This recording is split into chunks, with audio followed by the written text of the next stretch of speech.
Welcome to Discord Monday, your weekly dosage of brain rot and pain in the brain. The bald autistic ginger man is here, and he just wants to say,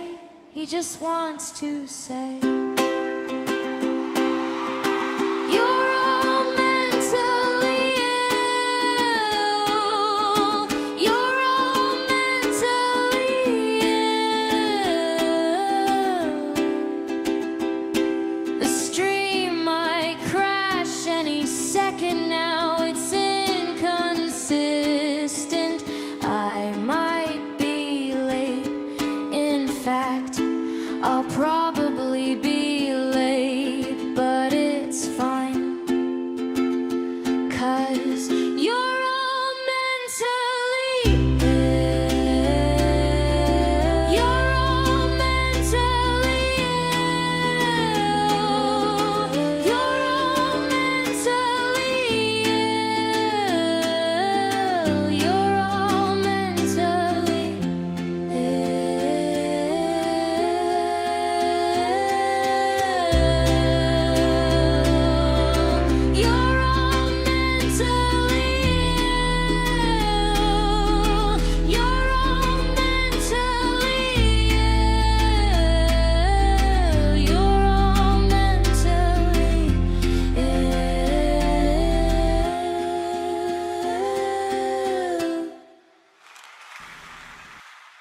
God fucking damn. Jesus Christ, I didn't expect that song to fucking shit on me all of a sudden, but okay, I guess that's how it is.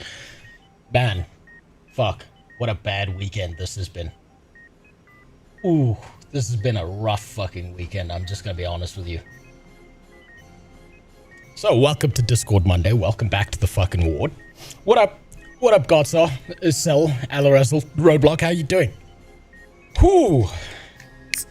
Jesus, this weekend sucked dick. It sucked so fucking bad. I have advice for anyone who's got this idea in their head, who's like, I should start a business. Don't. Don't do it. Just be a wage slave. I promise it's better. Jesus fucking Christ. So, Thursday. So, first, apologies for missing last week. Last week was a little bit of a bitch. They cut my power, surged my fucking batteries, destroyed everything. Then they cut my internet. That wasn't fun. And I'm like, yo, what the fuck's going on? I paid my internet bill. What's wrong with you assholes? And they were just like, we just felt like it. They didn't even give me a reason. They were just like, yeah, fuck you, that's why.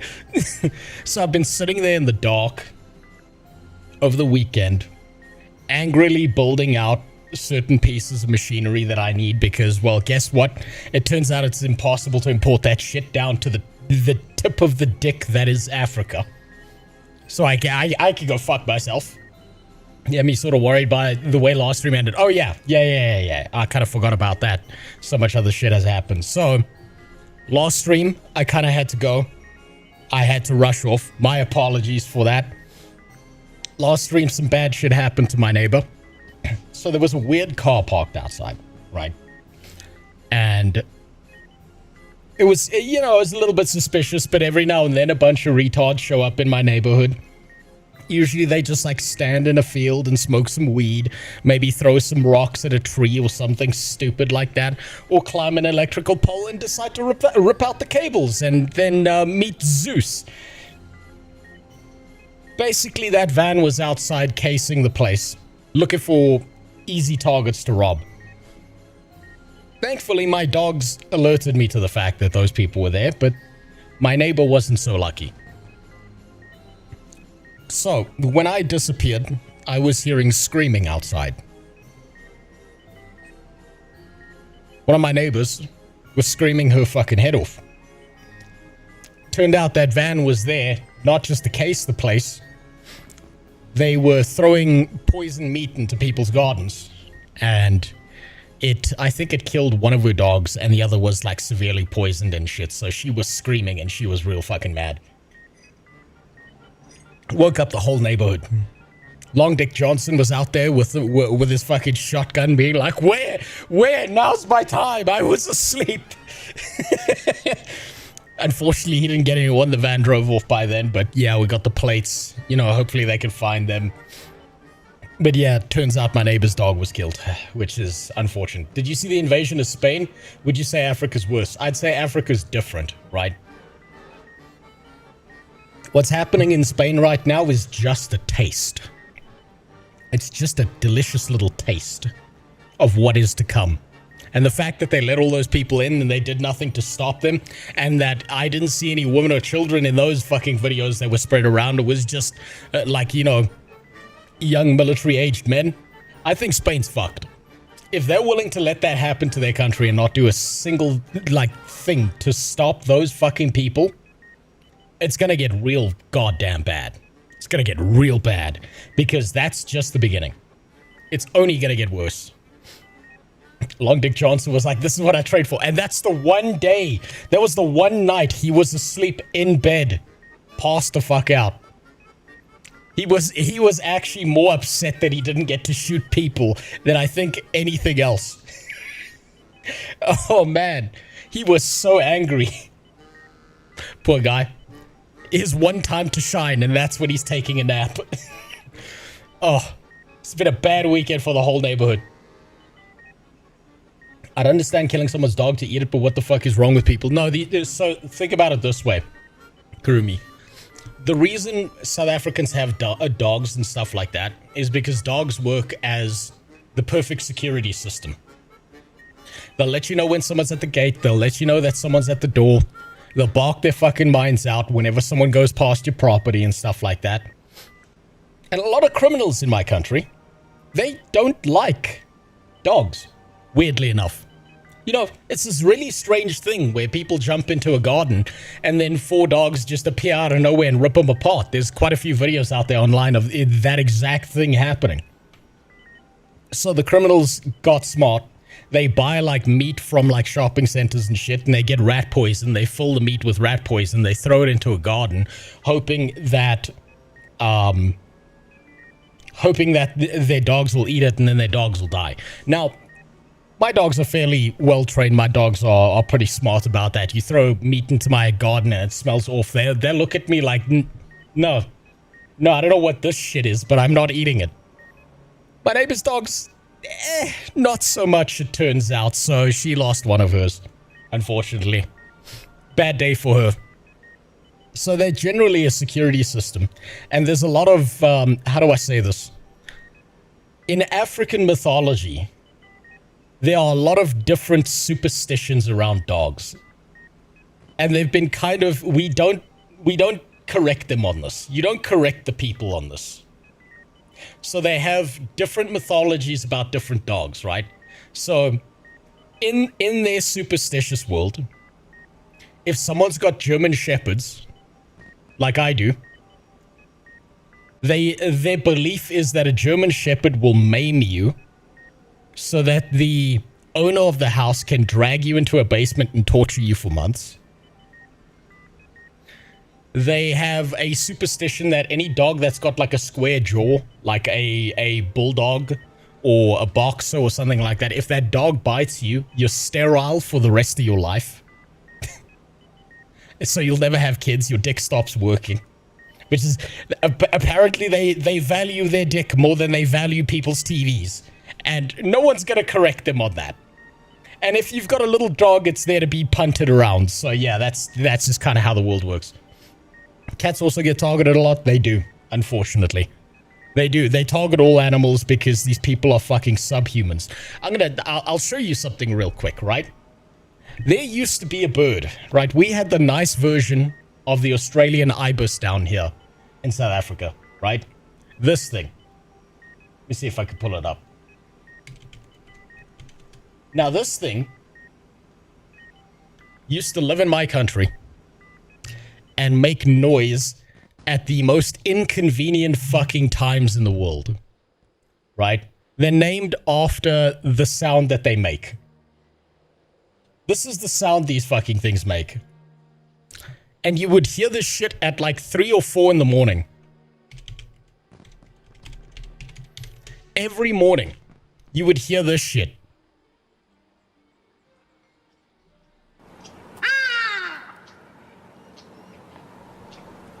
Now imagine, it's 4 in the morning and this is the shit you're hearing. And there's like 50 of them. You're just hearing this. Non-stop. And you're like, oh, for fuck's sakes, it's the birds again. Shit's gotten so rough that those birds are supposed to live like 8 or 9 years in the wild. Most of them barely make it to 3 now. Because a lot of the more enriched people in the country have decided that they taste like KFC. So they tend to catch those birds and fucking eat them. A dead dog is like 27 less punting wounds on your leg if you decide to rob the place. Yeah. Puncturing wounds, you mean? Okay, yeah, puncturing wounds. Sorry, I misread that. I'm fucking exhausted. Has Twitch got out for a cigarette again on you? No, Twitch has decided that I am permanently banned because instead of sexually harassing people or abusing animals or driving over kids in a school zone or sucking Dan Clancy's fucking cock and balls or sexually assaulting people at a TwitchCon event or giving live birth or being naked on stream or giving softcore pornography to 13-year-olds, that my offenses are just too terrible to be on that website. So, no more Twitch ever. Twitch is done. It's over. How does it feel to have power? It feels okay, because I haven't had any this entire fucking weekend. Right, and this weekend's been real rough. This weekend's been a bitch. Oh my. I did some temp work for an overseas company. Did a little bit of stuff for them, and they're like, no, we'll pay you. They were supposed to pay me on Thursday. It's now Monday. If I swear to God, I don't know what to do. I'm hoping they pay me by tomorrow or the day after that, but they're being little rats about it. Which is common, but it's becoming more commonplace, which is incredibly infuriating. They got free work out of me, which was frustrating as fuck. Spent the weekend in the dark, no internet, so I angrily made myself a vacuformer, because I did go to some DnD events and stuff over the weekend, because fuck it, what else can I do? It turns out that my D&D models are more detailed and better than most of the stuff that most of the retail stores are stocking. I just have one problem. So I spoke to an owner of like the biggest D&D store in the region I stay in. And he was like, yeah, your product's good. Right? It's fantastic. I'd love to stock it. But you got one big problem. I was like, oh yeah, what's that? Your packaging sucks dick. I'm like, oh fuck. Now I need to figure out packaging. Oh, fucking kill me. So I looked around, tried to get some packaging done, tried to look at it, like how people build things and stuff like that. And it turns out it's impossible to import that shit into this fucking country. I need a fucking witch doctor, man. I feel like I'm fucking cursed here. So instead, I very angrily built myself some of the machinery that I needed to make better packaging. You're an engineer, you can figure out how to make a good box. I know how to make a good box. It's not making the box that's the problem. It's making the required tools to make the fucking box in the first place. So I had to build myself a whole ass fucking vacuformer. Because I'm not buying that shit, because that's just ridiculous. So now I have to change all the packaging on all my shit now. I want to throw myself off a goddamn cliff now. Because, hooray! God damn it. But at least that's a minor problem. At least, oh, as Jeffrey Epstein would say, it's a minor problem. But you know what? At least I can solve that. At least I can solve that. It's just gonna take time, which is the most infuriating thing in the world. I gave you a whole $10 Renos last week. That should cover African rent for a month. I fucking wish. These first world prices are catching up. And you know why they're catching up, Banks? It turns out that a bunch of fucking Europeans and Americans are showing up in this country, right? They're realizing that because of the exchange rate, everything is dirt cheap in comparison to what they get back home. So, like, you will get, like, what would be worth, like, $5,000 rent a month in some place in the US is like less than $1,000 a month here in South Africa. So they're showing up, they're fucking up all the prices, they're spending all this money everywhere, and then every store is now starting to cater to people who show up in the country, because a lot of people are doing this like work thing where they like live in the country for 6 months and they stay here because it's easier for them to make a living doing that. And I want to throw myself off a fucking cliff because the price of eggs has doubled over the last 3 months. Life would make a wonderful sitcom. No, it wouldn't. It fucking wouldn't. It would just be the problem is it would just be a worse version of the show Shameless, except less interesting and with more crime. That's all it would be. It's fucking brutal. Gentrification. It's actual immigration gentrification where people like live in the country for like 6 months, then they fuck off, and then all the shops are like, but why can't the locals spend this much money here? It's like, surprise, dumbass, you don't pay us anything. Oh fuck, man, it's driving us all up a fucking wall. The problem is even worse in Cape Town than it is here. So that's got me a little bit concerned. It turns out that Cape Town's getting hit real hard by first world immigrants because there's a bunch of like valley girls and like white people from like Europe and shit that are showing up, and they'll be like, this place is beautiful from behind this high wall where nobody can come and see into my property. Yeah, it's wonderful. Yeah, I think I'm going to stay here for 6 months. Yeah, I will pay you a penny. You know that scene in Euro Trip where they go to Bratislava and he like flicks the guy who owns the hotel, he flicks the dumbwaiter an American nickel, and he like slaps his boss and is like, I'll open my own hotel now. That's actually what's happening. It's so fucking rough. African poverty will never not be funny. Literally living on the world's mineral resources and owning nothing. It's fucking hilarious that most of the world's mineral resources come out of Africa, and like all of it just gets shuttled overseas. All of the politicians just steal all that shit for themselves, and none of the locals see any of it. And it's so infuriating because all these fucking politicians, like the president, any health minister or anything like that, is driving around in fucking G-Wagons through the goddamn squatter camps, shanty towns, where people have like erected fucking corrugated housing, don't have access to water or power, and these fuckers are showing up in a G-Wagon. God, we need feudalism back. We need to get rid of these fucking rats. I'm starting to understand a little bit more about why politicians need to be executed if they don't keep their promises. Power increase pushed food prices up by a scary amount. Oh yeah, it did. So did the fuel price increase. Spider, since you're in South Africa as well, did you notice that fuel prices have stabilized, but our prices never went back down? They just kept on going up. Oh man, it's fucking driving me nuts. So it's been a rough weekend. I'm fucking exhausted. I'm so goddamn tired. So this is how today's gonna work. It is Discord Monday. I have to catch up on the videos that are in the Discord, but at some given point in time, I'm just gonna be too tired of that shit, and I'm just gonna start playing Final Fantasy, because I'm gonna get to a point. I can feel it. I'm gonna get to a point where I just don't give a fuck anymore, and I don't want to hear about this guy's penis is 2 inches longer than everyone else's, and this is how he did it. And then I'm like, oh, for fuck's sakes, I don't want to hear that. 1 inch is more than enough. You should become Ubuntu and give an intimate hello to the Valley Girls. I'm married. I'm not going to do that. Although my neighbors, that might be a different story. Final Fantasy, weren't you Maple Story streamer? No, you see, I tried out Maple Story because Apogea cucked me. Apogea opened my mouth and took a shit inside of it because they're like, you invited to the playtest. What fucking playtest, assholes? You were just using that to scam people over to your Patreon so that the people could pay you $5 to play your fucking game. You lied.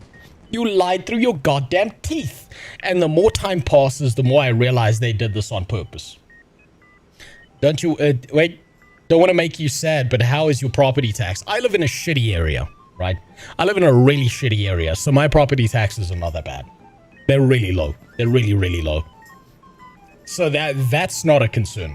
It's more the water prices that are starting to go up now, and that's starting to make me panic a little bit. I might actually click a video. Yeah, look. Because my power's been off this entire week. Oh, well, weekend, mostly. I'm still sitting here. That's exactly where I am. And there were two videos that I saw when I scrolled through this. What the fuck is this? God, I wish I had that much money around me. What the hell is this? This one's worse. This one's Jesus Christ, you can see up my asshole. Jeez, what the fuck? What the hell kind of AI images are you people making? Also, my nails are not that nice. What the fuck is that pose? What am I, L from Death Note? What the fuck is going on here? Right, anyway, there was one thing I saw. So this is where we're going to start. We're going to start with the two videos that I did see. World of Warcraft has finally cucked out. And they're going into DnD. Do you know why they're doing that? It's very simple. They're going into DnD because they are completely creatively bankrupt. They have no idea what the fuck to do anymore. It's run by a bunch of fat 30-year-old millennial bitches that have no idea what to do with the game because they don't understand game programming, but they think if they put fucking retarded little animals in the game, all of a sudden it's gonna get the player base back. So this is where we're gonna start. A political streamer started streaming like that, and someone asked what it took, like if you streamed like that, Hyperion decided to answer that question. Okay, God. I'll have to look. I'll have to take a look because I've got no context. I'm coming into this contextless. That's the problem. You live on monsters, so it shouldn't be a problem. I do. Monsters are nice. That's my addiction. I do like monsters. Listen, Monster, all I'm saying is if you want to sponsor me, I will drink these until the day I die. They are fucking delicious. Mango's the best flavor. Mango's 1000% the best flavor. Please, Genie, make it so Activision and Blizzard never meet each other. They're already part of the same company. And the one who dominates both of them is a company called King, who does mobile games. That's why the gaming market there's gone to shit. They're just trying to sell shit to you, not actually make a video game. Peach is better? Peach is okay. My wife prefers Peach. The drink. Not the gender. It's not like Warcraft. WoW didn't have official RPGs based on older D&D systems before. I'm gonna give you a hot take. Most games, most RPGs out there, all of them were based on D&D. All of them. Their gaming systems, every single one of them came out of D&D. The numbers, the mathematical rolls for things, the chances to miss, the chances to hit, the way most RPG systems are set out are just D&D in video game format. And now they're finally cucking out, stopping making the game and jumping over to D&D. So let's see what the fuck this is about, huh?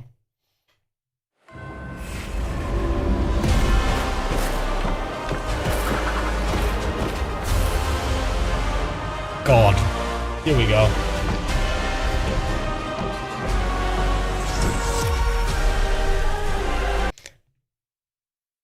You put Arthas on a 7? You put Arthas on a 7? Really? Not even a 20?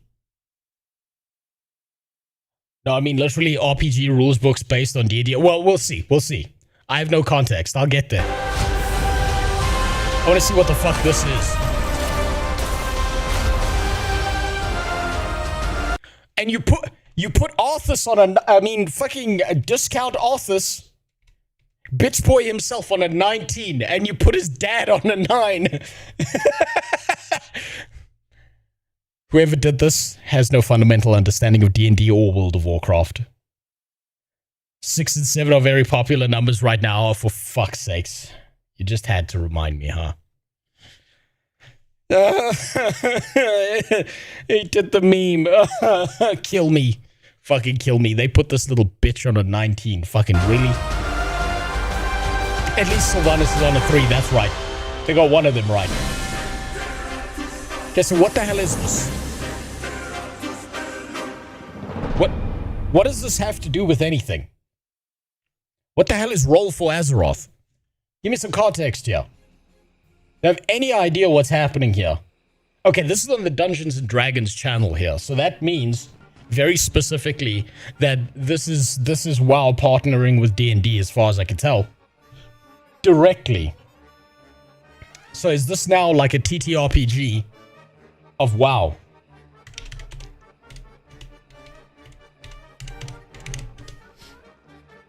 What the hell is this? Give me some context. Dungeons & Dragons is officially crossing over with World of Warcraft in a new source book. They're getting a whole fucking book on November 17th, 2026, featuring rules adapted for revised 5. Okay, now we're on 5.5e. I got a question for you. Do you guys think that 5.5e is gonna, like, I haven't looked into the rule set of 5.5. Do you think it's gonna be a step forward for D&D or a step backwards? Because 5e, like one of the biggest problems with 5e, if you've ever played D&D, is everything's fine, and then you hit level 5, level 4 or 5, and all of a sudden, like every balanced encounter, your players are unkillable fucking gods most of the time. And it's just like leveling in an MMORPG. And unless you're going to do something like, I don't know, throw a Tarask at them or some shit, nothing bad is ever going to happen to you after level 5 or level 4. Once you're there, you're good. You're good. It's rough. It's rough. Ooh. I need a crash course in D&D. I haven't played it for almost 30 years. Okay, so back in the day, I'll give you the historical rundown of it as far as I understand it, right? So back in the day, D&D was more a numbers-based game where it was very, what's the word people usually use? Crunchy. It was very crunchy, where there was a lot of numbers behind it. There was a lot of calculation. You had to think strategically. You had to manage your resources. People actually paid attention to the semantic components and the physical components of spells, which today they don't give a fuck about it. You want to cast Gust of Wind, you don't need a fucking legume seed at all. People just pretend that they have them all the time. They don't think about it. You had to think about your torches, your light, your levels of exhaustion, what was happening to you. It kind of played a lot more like Darkest Dungeon, right? As time progressed forward with D&D, what happened to it was it started to become less technical and more theater kid style, right? It's like back in the day, how do I put this? Back in the day, it was math nerds playing D&D. It was engineers playing D&D. It was comp sci majors playing D&D. It was that one fucking guy who's getting a theoretical degree in theoretical physics playing it because they like the number crunching, they like the strategizing, the resource management.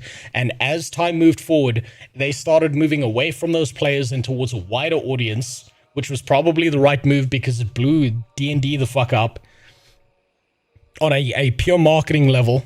And they moved more towards it being about role-playing. They moved it more towards the ideas of it's about a performance. It's more theater kid style, right? Where the roles don't actually matter that much. You don't have to think about your persuasions. Nothing's going to come back to bite you in the ass later. Your players aren't getting punished that much. And it became very performative. And I do blame people like Matt Mercer for making that happen. But at the same time, I can't fault D&D as a company for doing this because it exploded. It became way more accessible. More people started playing it. More people started enjoying it. And now it's been completely overrun by the theater kids. Pathfinder 1 is peak rules. You know what? I don't know enough about Pathfinder to say whether you're right or wrong, but I'm starting to see spin-offs from what D&D used to be, like Pathfinder, like other different universes where those rules still exist, because they've moved away from core D&D into something else because they're really, really tired of the theater kids. They want to play a game where they actually have to think and strategize and plan around things, and they can't just be like, I summon beast 30 foot in the air and I summon the largest, heaviest creature I can that I can drop, and then it's going to move at this speed and just hit the fucking lich in the head and he's going to collapse, and then it's not really a boss fight. Is the evolution of D&D 3.5. I think, yeah, about 3E, 3.5. I think that was a peak for me, and then I think it kind of went downhill, but it got a lot more people into the game, a lot more people interested. They started selling more minis. They started, the business started expanding, and then they had to be inclusive. Now all the orcs are gay or Mexican or whatever, and for some fucking reason, they look at orcs and they're like, oh, that's a black person. I still don't, that still drives me up a fucking wall. It still drives me nuts that they do that. The thing is, you never cared for your character in old D&D. They were expendable. The best, you know what, the best part about old school D&D was that your character was like a short backstory. He's fight a human guy. This is his one goal in life. Let's play. And then he died in session 2, and you just like, now his twin brother shows up, and his twin brother is actually a ranger, because it allowed you to experiment with the different classes. It allowed you to like add in flavor and story. The impact of losing your character felt important, and so players very slowly over time started not treating their characters like special little boys, and instead they treated their characters like they were disposable. Right, and now we've gone in the complete opposite fucking direction of that, where it's your special little boy with 20 pages of backstories and multicolored eyes, and they've got a scar over their face, but they also have rainbow special powers. It's become My Little Pony, okay? It's become My Little Pony. That's the best way I could think to put it. There are two branches in the RPG video game design: games that attempt to be tabletop simulator D&D and Ultima clones. Both of them are based on D&D. It's just the one is more, it's less time-based, and the other one is more turn-based. That's all. That's all. So I'm not that far behind then. Good to know. Yeah, it hasn't changed. The situation has not changed. It's kind of, it's morphed into something new. Now let's get some context here. Let's figure out what the fuck is going on. Maybe this will help me understand. Actually has so much crossover with the MMO RPG community. It does. Where we are playing in these virtual worlds and simulating realities, the TTRPG community is also kind of doing that, just at the table with your friends or maybe over Discord. They mechanically seem really different, and I think if you only play one or the other, you're probably missing out. Yes, you are. But not anymore. God, I'm so scared to look at 5.5e rules and the changes they made. What if you have to roll a d20 to find out your character's sexuality? You have to roll like 50 of them on the table and then add up the numbers, and that's what you get on the spectrum. And you look at the other side of the fence, and scoff at it. Like, what are you doing? What are you doing over there? Obviously, D&D is the real magic. Or, obviously, the World of Warcraft. The magic in D&D is the players, not the game, by the way. This is a real game. But I think this crossover, this announcement is kind of a bombshell, and it's really exciting. I think it might get a lot of people to try role-playing games for the first time. And Probably. I think it's a really exciting and hopeful, like, optimism that's being injected into the Dungeons & Dragons community that's got a lot of people really excited about the future in general, let alone for this specific announcement. They have safe space rules. They're a fucking joke. I agree. If like I've not looked at any of the safe space rules, so I wouldn't fucking know, because I just kind of ignore and neglect those things and pretend they don't exist. The fact that that would be in an actual fucking book would be retarded. At Gen Con here, Universes Beyond, the idea that D&D is now going to have collaboration within these different universes, starting November 17th, with a 256-page official hardcover campaign sourcebook. Okay, so you're getting source books out of this. Okay, so you know what this is? You know what this is? This is D&D following the Fortnite formula. They're trying to Fortniteify the game. You know how Fortnite has like all these other characters from all these other franchises in their game and shit like that? They're trying to do the same thing where they're trying to bring in other industries and stuff so that you can play from those other industries and give you a bridge from video gaming into TTRPG. That's what they're doing. It's kind of smart in a way. It's like from a pure marketing perspective, it's kind of genius because there are so many people I know who've played MMORPGs their entire life and they've not once ever touched a TTRPG, mostly because they smell bad and they never leave their house and they don't have friends to play with. Mapping Azeroth onto the revised D&D 5.5e rule set. Guys, we're going back to Icecrown. Oh man. Oh man, those maps are kind of bland. So this Shit. video, I want to spiral around and talk about why all of this is kind of exciting for multiple dimensions, from like an MMO player's perspective, from somebody who's just now getting into TTRPGs, and also like a little bit of marketing nerdiness because this crossover is just such a cool idea and way more games need to do that. But to start out, I just want to say my background. Been a game reviewer, MMO specifically, for like a decade. I love these digital neighborhoods. I love hanging out with you guys in virtual third spaces. That's what it's all about. Not exactly. Okay, so he's taking this from the gamer perspective, not the TTRPG enjoyer perspective. That's where he's coming from. A book no one is going to read, they're just going to feed it into AI. They're not even going to feed it into AI.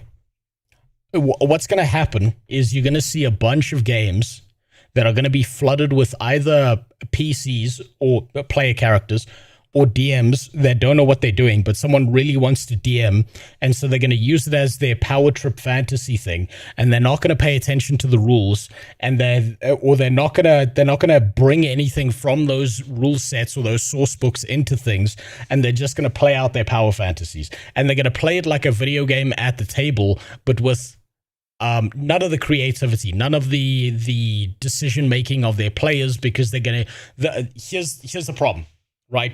It's one word. It's one single word. The problem with video games and MMORPGs is that you are railroaded, right? And you kind of have to do this in video game design because there's only so many things you can design before you release your video game. So in order to translate World of Warcraft over into a TTRPG setting, the thing you have to do is hardcore railroad the shit out of your players. Come on, Arthas, we need to go get Shrek and kill Peter Griffin. Yeah, that's gonna be it. That's gonna happen. That'll happen in at least 50% of the games.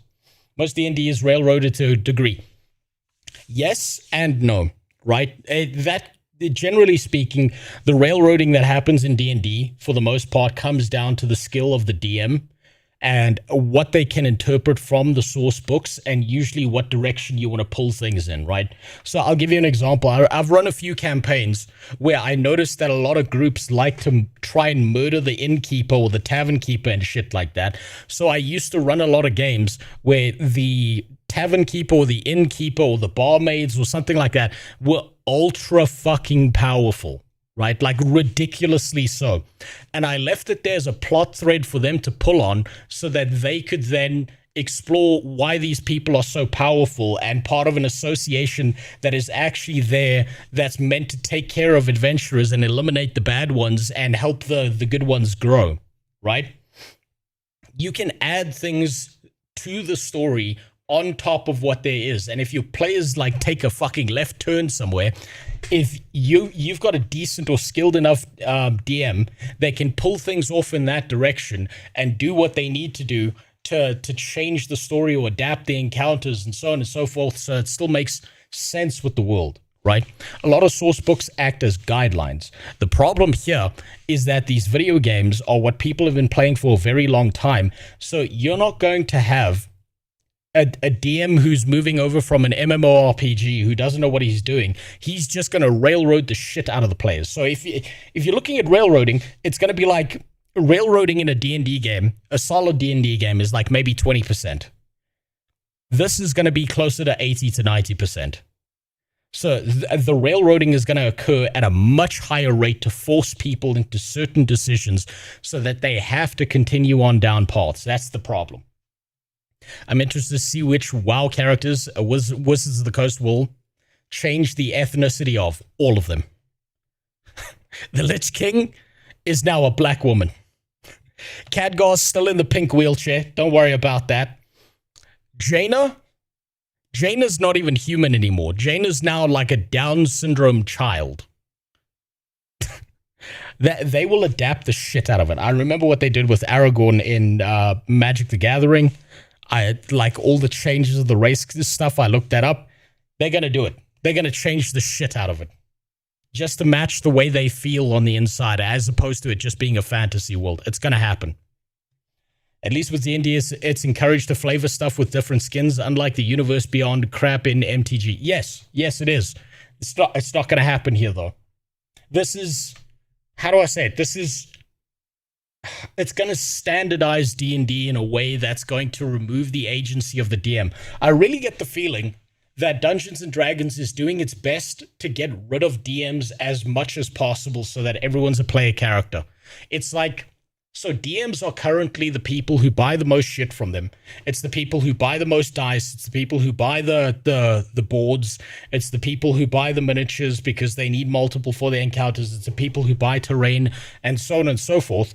And because of that, that means that there's usually 3 to 6 other people sitting at a table who aren't buying that shit. So if they can eliminate the bottleneck that is DMs, they can get other players instead to then buy those miniatures straight from them. That's what I see is going to happen. That's the funny part. Recent D&D books have been bare bones despite the insane prices. Recent Spelljammer book didn't even have a ship section. It's about magic space pirates, for fuck's sakes. Yeah, no, they need to narrow it down, right? It's a two-sided problem, Siren. They don't want to drop their prices, and at the same time, what they want to do is they want to make the book legible. Because back in the day, you had like a 50 to 100-page compendium that looked like the Diablo 2 book that you bought with the CD. And how many people flipped through that? Probably 10%. 10 to 20% of the DMs actually went through that and looked shit up. Most of them, they skipped the book. And so they're going to sell smaller books at the same price because they can get away with it. Remember that Hasbro's Enthusiast video where he showed that Wizards of the Coast is rolling out this paid service where you get an AI DM. That's why they're pushing away human DMs. Yes, absolutely. They're trying to get rid of the bottleneck. That's what they're doing. But I don't think they realize that what they're doing is they're ripping out and like a fundamental organ to D&D, and because they're ripping that out of the game, they might just kill themselves over it, and then you'll see other things pop up, like Pathfinder, like the cyberpunk versions of the game, or the Warhammer translations of D&D. That's what's going to come next. They all needed to do the rolling in the money was convert 3 and 3.5 books to 5e, and that's it. They won't do that. They won't go backwards. They won't go backwards because their hubris dictates to them that if someone did it better in the past, they can outperform them by making a bunch of people or a bunch of characters more retarded because they think they're better than those old masters who used to do things the right way. Exactly always explicitly roleplay, but over the past couple of years, I have broken into the TTRPG space. I haven't actually gotten to play with many people, or like almost ever, except for very short little tiny one-shots, kind of like 2-player. Yeah, most people want to do one-shots because they're easy and they're quick. They don't want to spend 6 to 8 months on a single campaign. I actually had to make my own game mode, which, by the way, I would love a review if you guys want to try it out. It's level 1 versus the monster manual. And it's such an easy one-page rule set switch that completely changes how you play D&D. See, now he's doing the same thing, right? He's narrowing it down to a one-page rule set because he knows that people aren't going to read past one page. The biggest barrier to entry here is actually that most WoW players don't read at all. You can even play it without a DM. You just roll a level 1 fighter and just try to run down the monster manual. Kind of hardcore, right? Still, regardless, it surprised me that D&D doesn't have that many different game modes. Not only that, but it just seems like Wizards of the Coast It does. It has an infinite amount of game modes based on people who homebrew their games or change things up or alter the universe and do a bunch of other shit. It doesn't have that many game modes if you just read the books. Never played. Was DM for about half an hour and then just for fun homebrew some classes. That was my fun. Yeah, that's part of the fun. I was going to say the biggest difference with Ultima Branch is the magic system and much better pacing for a video game. Tabletop is paced for multiple people playing together in person. Yes. The thing is, like, what you can have is you can have a 1-minute encounter in D&D at a TTRPG setting, and that 1-minute encounter is going to take like an hour in real life, depending on how hard it is. And it's turn-based. There's no way around it being turn-based. Whereas in an MMORPG, in an online game, it's all, you can have it run in real time. has been so precious with this IP that they haven't done much, not just in terms of game modes or how to play, but like, what about crossovers and what about expanded content, even with universes that they have themselves partook of, and which actually during Gen Con they did announce a lot more of that. So a lot of hype and a lot of optimism, like a lot of good stuff, like overall sentiment. I'm just going to spoil it. A lot of people are really excited about this from a D&D perspective. I haven't seen that much excitement from the D&D side of things. I've seen a lot of excitement from the MMORPG players who are desperate for a new MMO, have looked over to their left and seen a bunch of people playing TTRPGs and having a way better time with it. That's what I have seen. This is also such an injection of, I think overall like electricity for everyone, because this is obviously going to get people into TTRPGs. Clearly, yes, it is. Dude, could you imagine if they had a crossover He's right about that, it will. with the Avatar universe next? What else? Dude, could they do Magic the Gathering? Anyways. You can't integrate Magic the Gathering. There's just too much extra shit. There's too many franchise branches in from outside, like Lord of the Rings, like Spider-Man, like all of that shit. So you'll never get that. And if you do, it'll be a fucking mess. It'll be a disaster. There's no need for pre-made adventure stuff. There's 20 plus years of Warcraft content to rip off. Yes, to me, okay, everyone's looking at this like it's great and exciting and wonderful and all of that. To me, this is starting to signal that Dungeons and Dragons is creatively bankrupt because they can't come up with their own universe of things. It's genius from a marketing perspective, but from a creativity perspective, this is a red flag. This is a big, concern. Let's talk about specifically right here, what is the content? I thought they already did MTG. They did, and no one cared. The gameplay that we are going to be partaking of here.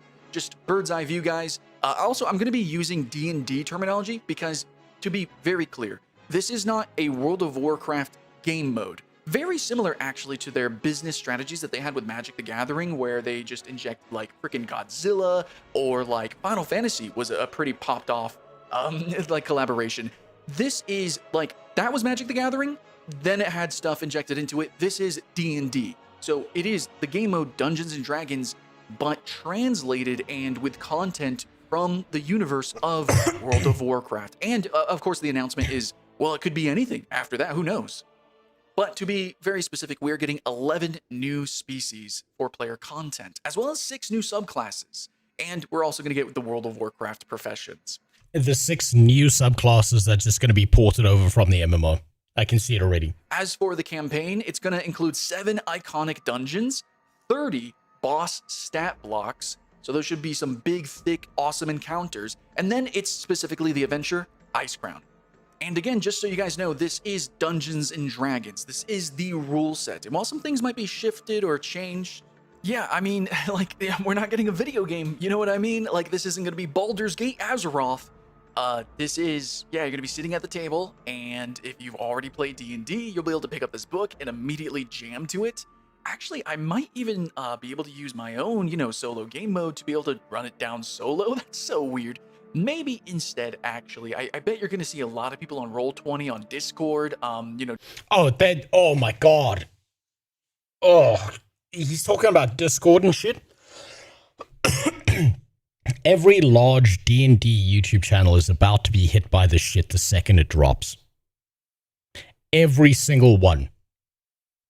Dimension 20 is going to do one. That's going to happen. You're going to get the Matt Mercer crowd. They're going to do one. Probably Legends of Evantris as well. They'll probably do one. I think any big D&D YouTuber, streamer, whatever is going to be hit by this immediately and get a deal out of this. All Wizards of the Coast has to do is go into a forum somewhere and say, we want to take 10 ideas from you guys. The 10 winners get $10 each. Then we sell those on a prettier book and boom, money is made.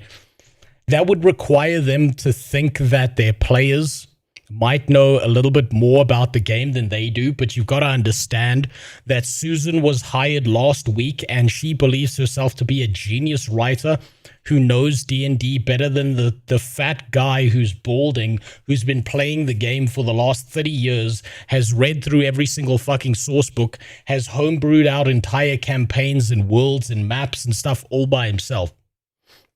But Susan knows better. So also, they would lose $100 doing that. Do these people seem like the kind of guys that would lose $100? Fuck no. They'll never do it. Wizards of the Coast have effectively retired most of their setting for being problematic. Remember, having sex with animals is okay, but marrying your best friend since childhood is homophobic. Yeah, no, of course it is. Of course it is. How dare you? You're a bigot for even suggesting that.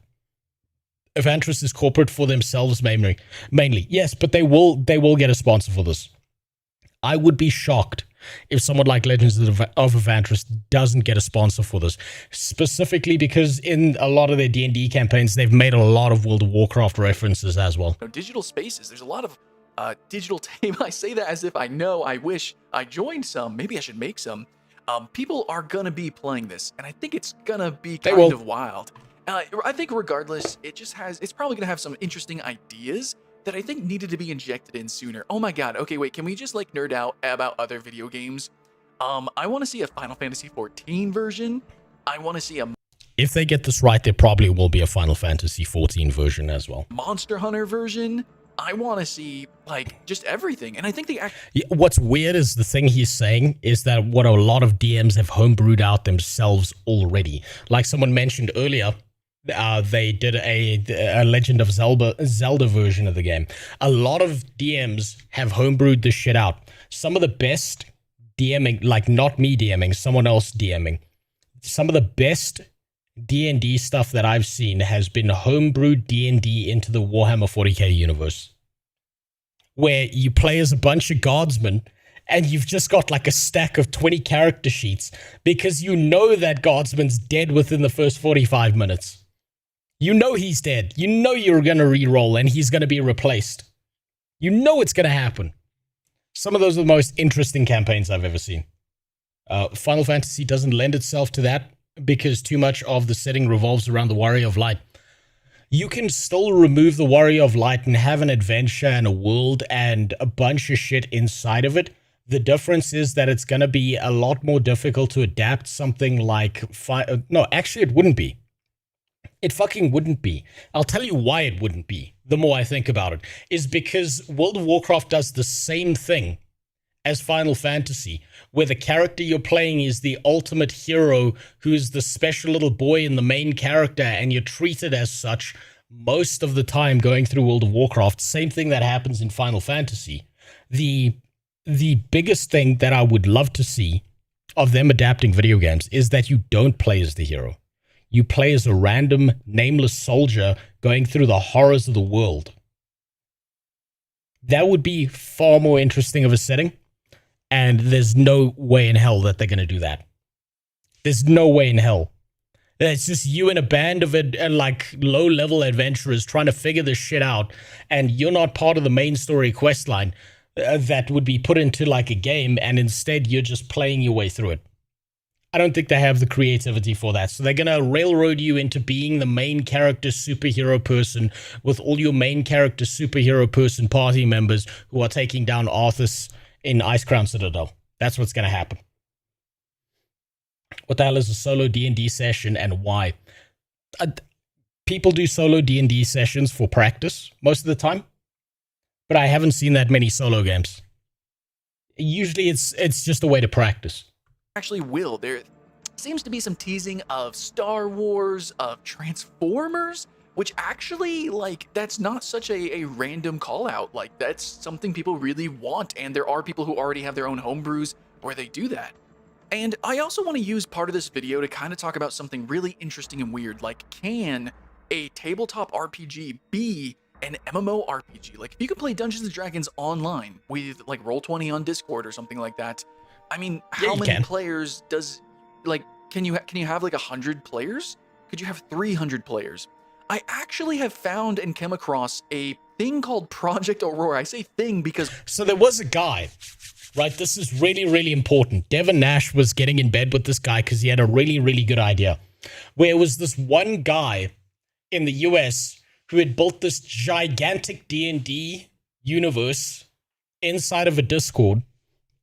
And everyone was playing an NPC, and he ran multiple campaigns, and he kept track of everything, and it was going really well. And this guy was about to pop the fuck off, and he just couldn't keep it in his pants.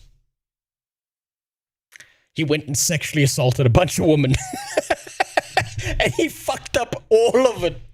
He fucked up all of that shit. And Devin Nash was like, right, I'm out. And he fucked up what could have been millions of dollars in this fell swoop of his schlong hitting a woman who kept on saying, no, don't touch me. Oh, man, that's fucking magical. Beautiful. Oh, why? Because getting more than one friend to synchronize his free time to match yours is very hard, exponentially hard with more people. Yes, it gets way more difficult to get that around people's schedules because people have jobs and lives and families and a whole bunch of shit. It's impossible. You have one D&D session like at the beginning of the year, and then everyone's time syncs up 8 months later, and you can't even remember what that first D&D session was.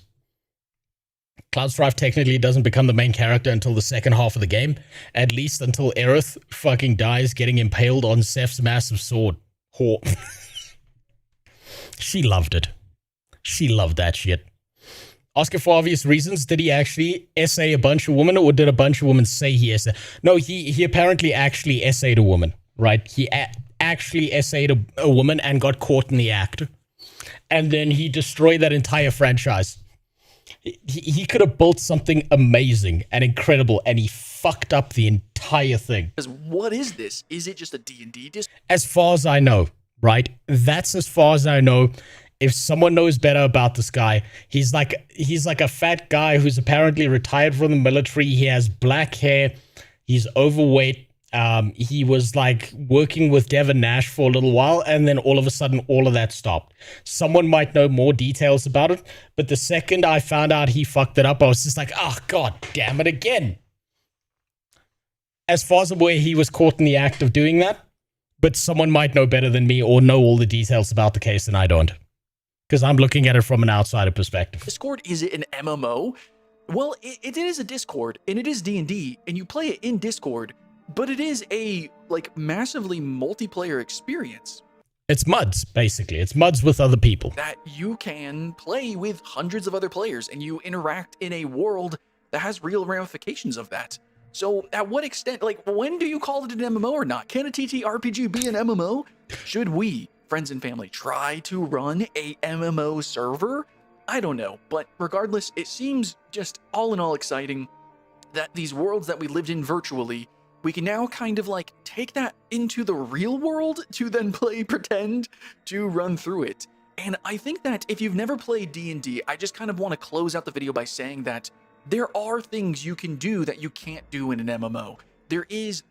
There's plenty you can do in a game of D&D that you can't do in an MMO. That's common. Extrapolations of the rules, or like the rules themselves have so much flexibility. I'm definitely a prestidigitation enjoyer for sure. You can count me on that. And if you actually play my game mode, level 1 versus the monster manual, you have to be creative. You have to really dig into the immersion and the simulation of the entire world in order to get through it. that's what D&D is. And it's also kind of what we love about MMOs, is that they are a civilization simulator. I know as much as there are like buttons to press and levels to grind Even D&D has its limits. Of course it does. It has to. Otherwise, it just turns into a sandbox where you're God. out or whatever. There's respawning and such. But like, that's kind of the true magic of MMOs. It's that magic of discovery. And I've been finding that that is also true with TTRPGs. Now, maybe a little less for me because I'm running it solo a whole lot.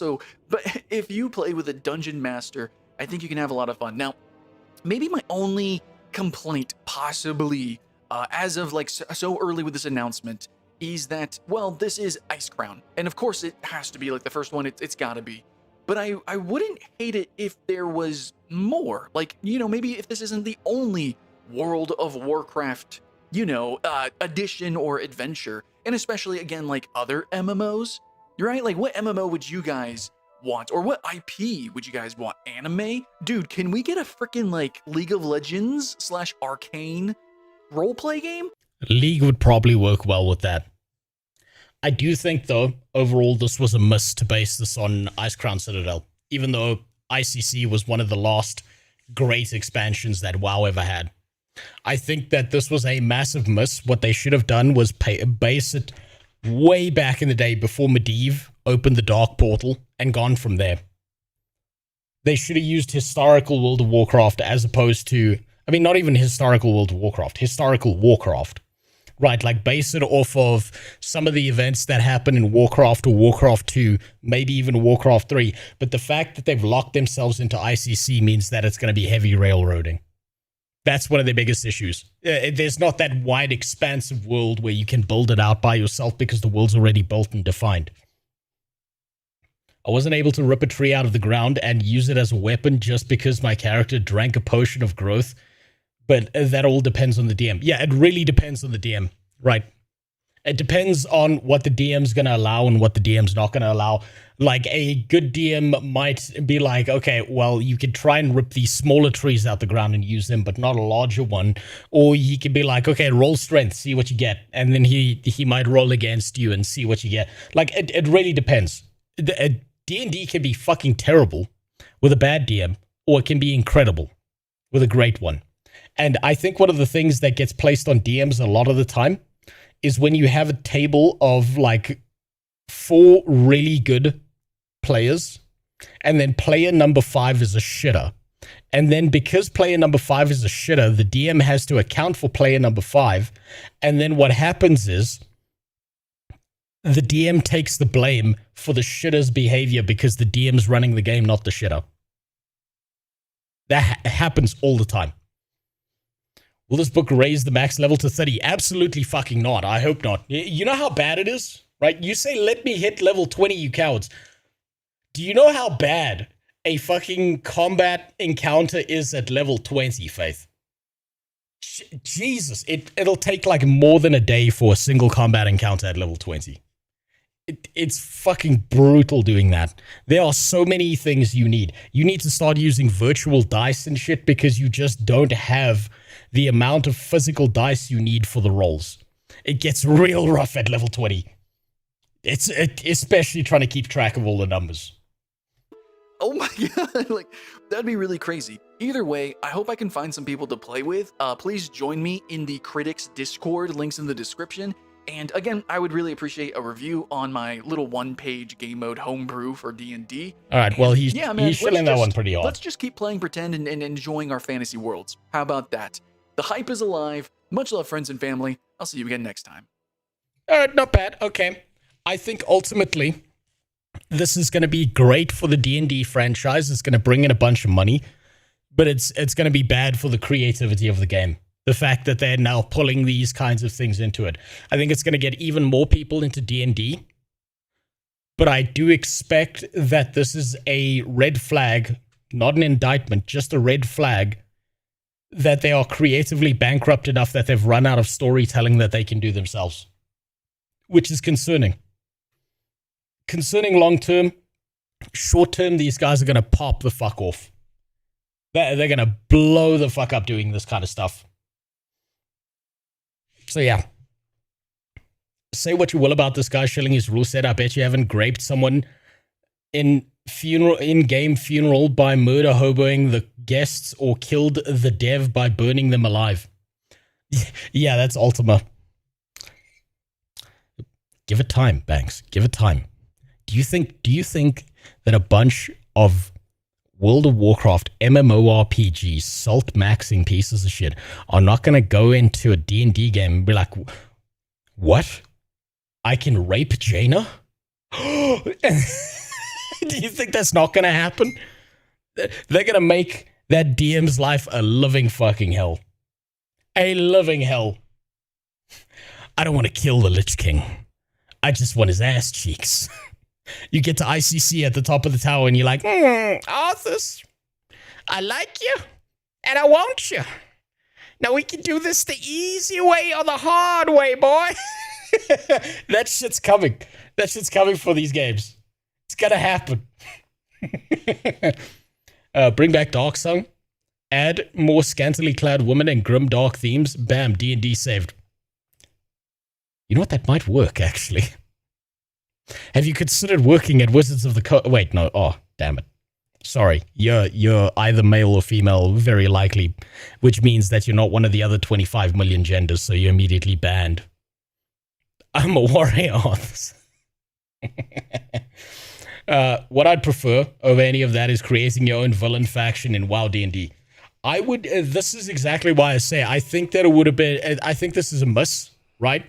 When it comes to the creativity element, because if they set these back in Warcraft 2, or Warcraft 3, you would have so many other regions where you have no idea what the fuck is going on, where you can go off the beaten path and use all of that inside of a D&D game, whereas this is going to be hard railroaded into ICC. And that's the only thing you're going to be doing. I think that maybe there's like 5 or 10% of the people who pick this up and do some really cool shit with it. But I think most of the time it's going to be a railroaded campaign and then you might as well play the game instead. That's just how it's going to be. Sorry, I'm not allowed at Wizards of the Coast events since handing out free deodorant at the last one. Yeah, no, they're going to kick you out for that one. How dare you? Right, so that was the D&D segment. It seems WoW is moving into that and D&D is moving into WoW. That's disgusting. A little bit sad. What the hell else do we have here? Okay. This is where I was. On January 15th, 2026. Okay, so this is obviously going to be a retrospective on what happened with New World. Now, I have a history with this game. I have a massive history with this game. I love this game. For all its bugs and all its flaws, I liked the combat, I enjoyed the game, I enjoyed the gathering, I got a few legendary weapons in the game, but it just wasn't big enough. It had too many problems, too many issues, the devs kept on making retarded decisions, they changed what New World was at the last second from being an open sandbox, full loot PvP game when they could have just adjusted it. Instead, they went theme park in the last few years. They fucked up everything. They got like 1 million players to play this, and then all of them abandoned the game because they kept on making retarded decisions and not fixing their fucking game. The world also wasn't big enough to support as many people as they wanted, and they kept the server size population really, really fucking small. And it was depressing, and they kind of shoehorned themselves into that decision based on the wars and the factions and so on and so forth. It got rough. It got real rough. This could be the way to correct all the shit story on WoW, though, at least for your group. It could be. It could potentially be, yes. New World piqued interest with the short they did with Amazon, with Arnie, then announced literally at the same time that Eternum was dead. I know! They did that fucking, what was it? That, something level. Secret level. It was the secret level show. And you know what the worst part about the secret level was? The show that they had with Aelstrom was actually better than the game itself. They made people care about something that they were killing off. They fucked it up. They fucked it up real bad. And yet, Aelstrom lives, but it turns out New World doesn't. They screwed that shit up so badly. Steam DB player chart tells the whole story. It absolutely does. You wanted to see something cool about New World? You want to see something really interesting, and it's one of the most retarded graphs to look at, right? Steam New World population. I want to show you something, because not a lot of people are actually aware of this, right? If you look at the way this works, right? Game launches, you get 900,000 players. Every single end of the year period in October, November, why do you think that bump happened? Anyway, I gotta go to work. Yeah, gotta work. Live your life, Bags. Thanks for stopping by. Why do you think that bump happened? That bump happened because at every single one of these moments, it wasn't a content patch. They ran an event where they paid a bunch of fucking streamers to jump into the game, bring their community with them, play the game, and it took about a month before no one gave a shit again, and then they dropped back down. And they did this over and over and over and over again, and each single time they did this, they had a diminishing return. They never reached the old peak of whenever they ran those events. And this is what's real fucked up about this. They didn't invite... They mostly invited people who don't play MMORPGs to play their game. As if those people were going to stick around. They went and found a bunch of people who don't play MMORPGs, who are gaming streamers who play shit like Animal Crossing and stuff, paid them a stack load of money, who brought their communities into New World, played for a month and then left, and they had zero investment into the idea of let's get a bunch of MMORPG streamers or people who play MMOs to get into this game and play it. They barely sponsored or barely even looked at the people who were already playing the game and actually propping up the population because that was their mainstay game. They threw them by the wayside and they went for popularity and numbers. It was so fucking stupid. I saw this every single event. Every single event they did this. I saw them get like a bunch of women and a bunch of fucking people who never played MMORPGs, paid them and said, you will play this game for a month. And the second that contract was over, they vanished and so did their community and they never looked back. Do you know how fucking stupid you have to be to do that? Do you know how retarded their marketing team was? They really fucked this up. And that's not even mentioning all the bugs, all the changes in direction, abandoning the PC player base, thinking that they're going to get a bunch of people on console to play the game. And then they're like, oh, well, you know what? We'll release this one expansion for free. That'll bring people back. No, the map needed to be infinitely bigger than it was. The player base, the total player population count needed to be infinitely bigger than what it was. They fucked this up so bad. I know so much of the history of New World. And the worst part was the retarded decisions all of them made. Fuck, it was rough. Guys, let's play Dr. Disrespect to play our game. What a genius idea. Yeah. You know, the FPS guy. Because he's going to stick around. Yeah. Right, let's see what this retrospective is. On January 15th, 2026, Amazon announced the permanent delisting of the most successful game in their gaming history, New World, as one of the largest launches the Steam platform had ever seen. Is he gonna glaze it? He's gonna glaze the shit out of this game and say what a shame it was, isn't he? Trapping nearly 1 million players behind historic Day 1 launch queues, it was abruptly erased from storefronts. Its servers were granted exactly 12 months to live before the digital lights went out forever.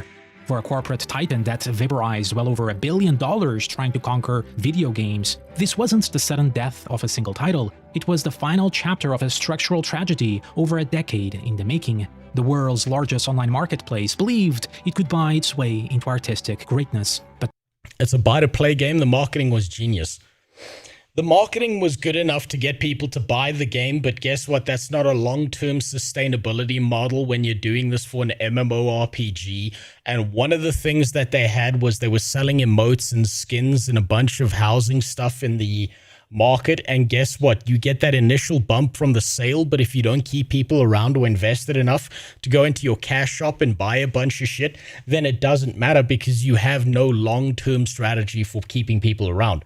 They also promised that the game was going to not be pay to win, and then they went for a seasonal mode and they gave people XP boosts and a bunch of shit in their seasonal passes and flipped it over to pay to win. So they lied through their teeth about everything. But their hubris caused them not to lose once, not twice, but over and over until there was nothing left to cancel but themselves. And now they make phone games exclusively. This is the blueprint of a multi-billion-dollar disaster and the tragic, predictable end of New World. What if a game was built for... I'll be honest, I don't think they ever planned on it going longer than 2 to 3 years. They just wanted that quick money. Potentially, yes. But they did promise the player base. They promised to God that this game would be around at bare minimum for a decade. That's what they promised. Twitch, what would that mean? What would that look like? We're going to try things that combine the cloud, that combine our new Lumberyard engine, that combine Twitch into brand new experiences. We're going straight for the Twitch Also, they called their engine Lumberyard because it was made of wood. That's why it was so shitty. customer. We're inspired by the way they play, we're inspired by the way they share, and we want to make a product that's worthy of them. By the early 2010s, Amazon was undergoing an aggressive expansion, far beyond its roots as an online retailer. They were transforming into an omnipresent tech empire. Prime Video, Prime Music, Alexa, the Kindle, Fire TV, and of course, outside of it, Amazon Web Services. And they all did this at the exact right time because they were doing this during COVID when everyone was locked in their fucking homes. So everyone had nothing to do but sit around and just watch movies and shit and play video games. So they had the perfect backdrop to make this happen at the same time. Never forget that. Their most profitable business. Outside of AWS that targeted companies, They had their own engine? Yeah, they had their own engine. It was an offshoot of the Crysis engine, the Cry engine, where they made Lumberyard, which wasn't made for making MMORPGs in it, and then tried to adjust it. And no matter how many times the devs went to management and said, this is just not viable, this is just not made for an MMORPG system, they just refused to fucking listen. branch of Amazon existed to add value to their main ecosystem, Amazon Prime subscriptions. But one of the fastest growing markets was still left untapped, gaming. To spearhead the next front of this multi-billion-dollar conquest, Amazon formally launched its gaming division in August 2012. But Jeff Bezos did not hire a visionary game designer to run it. He didn't recruit an industry titan. Instead, he appointed Mike That fucking face. This is the guy I keep on talking about. Mike Frazzini, the book salesman.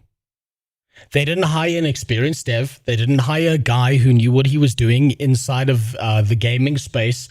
They took a guy who was a fucking book salesman, and they're like, oh, well, you had success with books, and video games are basically books, so you'll be fine.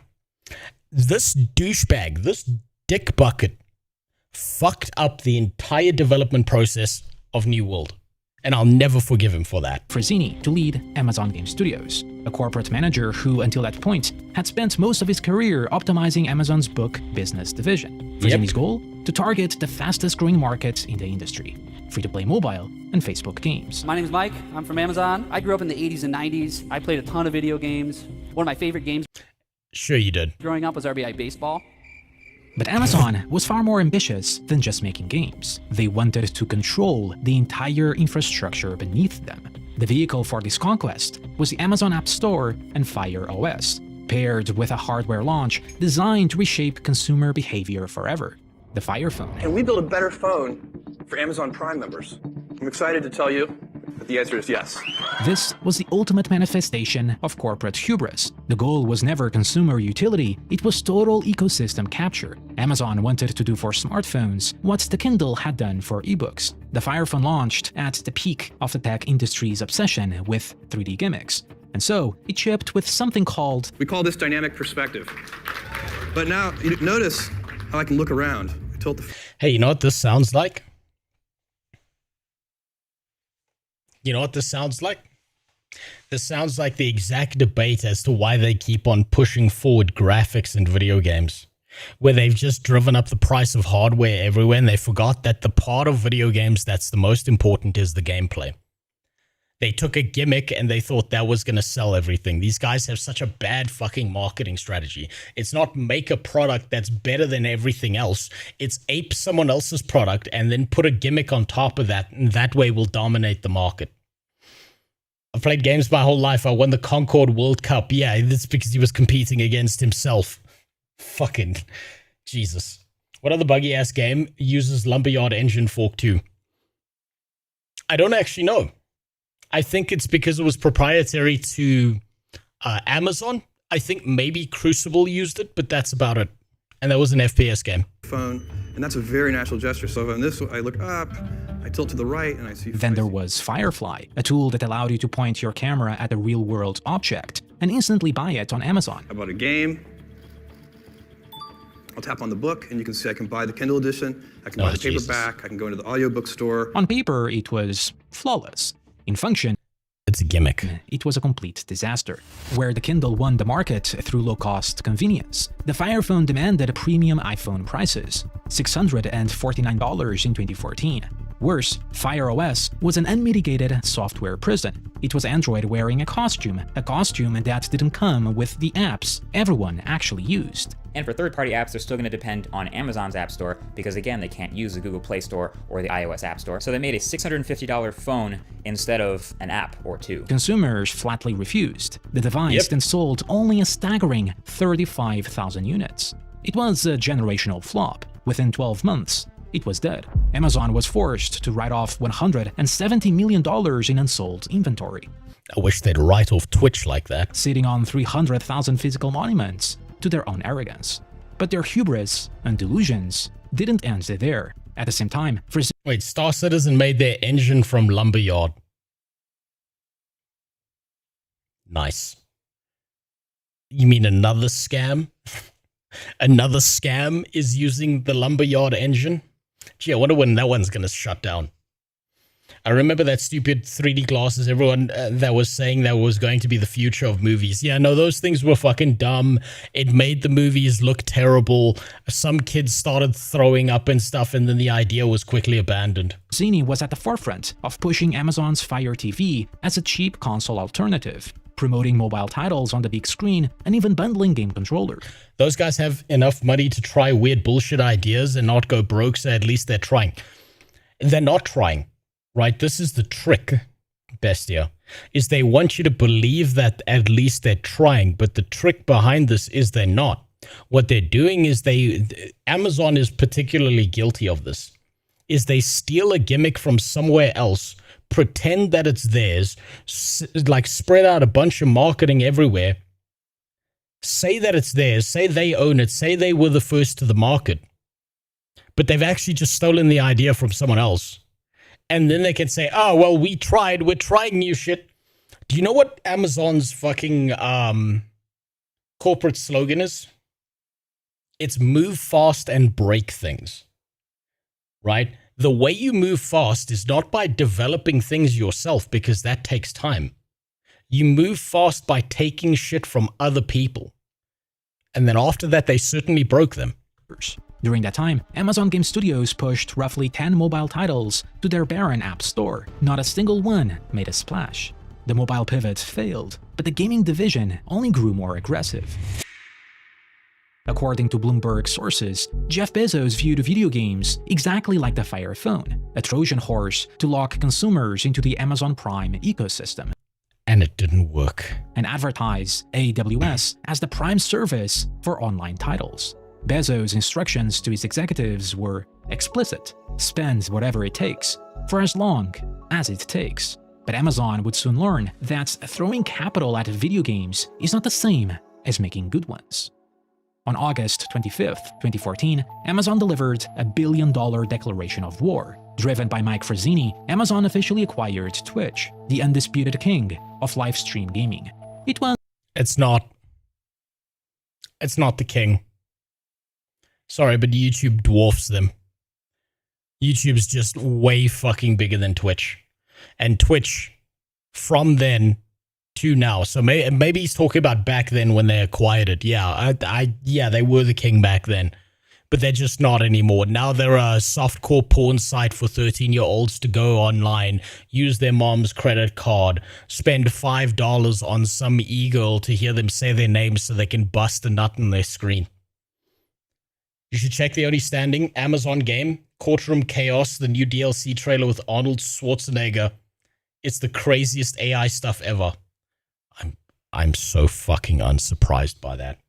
What's up, Wojciech? How you doing? It's an interesting gamble. To this day, Twitch operates as a loss leader, generating less than 1% of Amazon's total revenue. Running a global live video infrastructure is brutally expensive, but profit was never the point. Twitch was fuel. It was infrastructure to feed and market Amazon Web Services. Today, the largest cloud provider in the world, hosting companies such as Netflix, Spotify, and later even Kick. A retention mechanism for Prime subscriptions, and a built-in marketing weapon for the competitive games Amazon intended to build. In this graph, the only thing that Amazon actually cares about, because it's consistent recurring revenue, is this right here. That's all they care about. They couldn't give a shit about anything else. They just want more people signed up for Prime. That's all they want. That's why they keep Twitch around. That's why they integrated New World so heavily into the idea of Twitch Prime. That's why their Fire Phone was all about Twitch Prime and getting the people like hooked onto that service. That's all they gave a shit about. Because the amortization of it works out that you're getting monthly recurring revenue that's highly consistent. People are less likely to cancel their Amazon Prime if it's built into an ecosystem. So even if you don't use a component of that ecosystem, you still feel like you're missing out. Well, you don't feel like you're missing out, rather. Where's the purple down, upside down arrow? What do you mean? Where? Purple? You mean...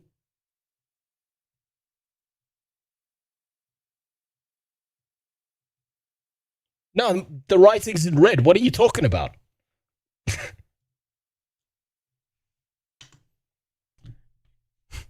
That's right. Amazon Web Service is stored in the balls. Twitch is just the tip of the dick. That's going into all the female streamers because that's where Dan Clancy is. When Amazon acquired Twitch, we finally got to take those conversations and turn them into actions. What are we going to do now that we're, part of the same team? With the platform secured, Mike Frazzini made yet another move. They started poaching industry veterans. Devs like Kim Swift, the brilliant designer behind Portal, Clint Hawking, the legendary director of Splinter Cell, and Ian Vogel. This is my favorite part, because they poached all these guys who knew what the fuck they were doing and then listened to none of them, because the book salesman believed he knew better than them. Did you know that if you worked inside of the Amazon Game Studio, if you wanted to make a change to New World, they would force these guys to write out like a 3-page reasoning thing as to why they need to make that change? The systems architect of System Shock 2. Frazzini assured them they would work in tight teams of 5 to 30 people to create mid-tier passion-driven projects. This would become a massive lie. There are studios that have hundreds of people working multiple years on a game. That's not where we are going. That's one end of the spectrum. What we are thinking about is building games that fall more in the middle. They poached Double Helix Games of Killer Instinct, and with 2 major studios and hundreds of developers, they were ready to strike. There was one piece missing, though, for ultimate control. Lumberyard is a free AAA game. The worst engine. The absolute worst fucking engine to try and build an MMORPG on. What up, Red Punk? They deserved this. For the single fact that the retard in control of this company, the fucking book salesman, decided that they need to use Lumberyard. They need to use this thing that's not built for MMOs to build an MMO. Game engine, deeply integrated with AWS and Twitch, and comes with full source. Instead of utilizing tools like Unreal Engine or Unity, Amazon spent an estimated $50 million in 2014 to license Crytek's Cry engine, then modified it, rebranded it as Lumberyard, and later as Oth. Frazzini's mandate was absolute. Every Amazon game must be built using Lumberyard. Games, of course, are more See? See, they forced these devs to use a fucking shitty system that made zero sense whatsoever. and more connected. There's vast, vibrant communities of fans that exist online. More game developers are starting to think about how can you create a more rich and deeper experience with not only the broadcasters, but also their communities. You sure about that? You sure about that? For the actual developers, it was a waking nightmare. The engine was painfully slow and unoptimized. According to Bloomberg, a phrase routinely echoed through the hallways of the studio: "Lumberyard is killing this company." And as we would soon learn with New World, this statement couldn't be more true. And ironic.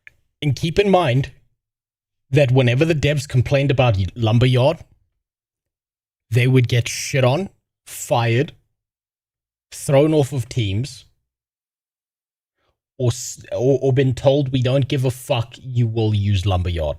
They refused to listen to experienced game devs with decades of experience in this industry. All because they wanted to force Lumberyard down these people's fucking throats. Think about how stupid of a decision that is from a business perspective. We're going to build a car. Okay, but our car has to have no wheels. So how are we going to build this car? I don't know. That's not my problem. Figure it out. Ironically, despite being released for free, almost no external studio but Amazon Games and temporarily Star. Oh, there it is. Star Citizen. There it is. Newgash, you were right. Look at that. Star Citizen also uses it. It's going to come out any day now. To be fair, for the first idea, survival game, it could have worked, not for an MMO. It wouldn't have worked for the survival game either, mostly because you've got to understand that these guys who were in control and making the decisions for the devs didn't understand the gaming space.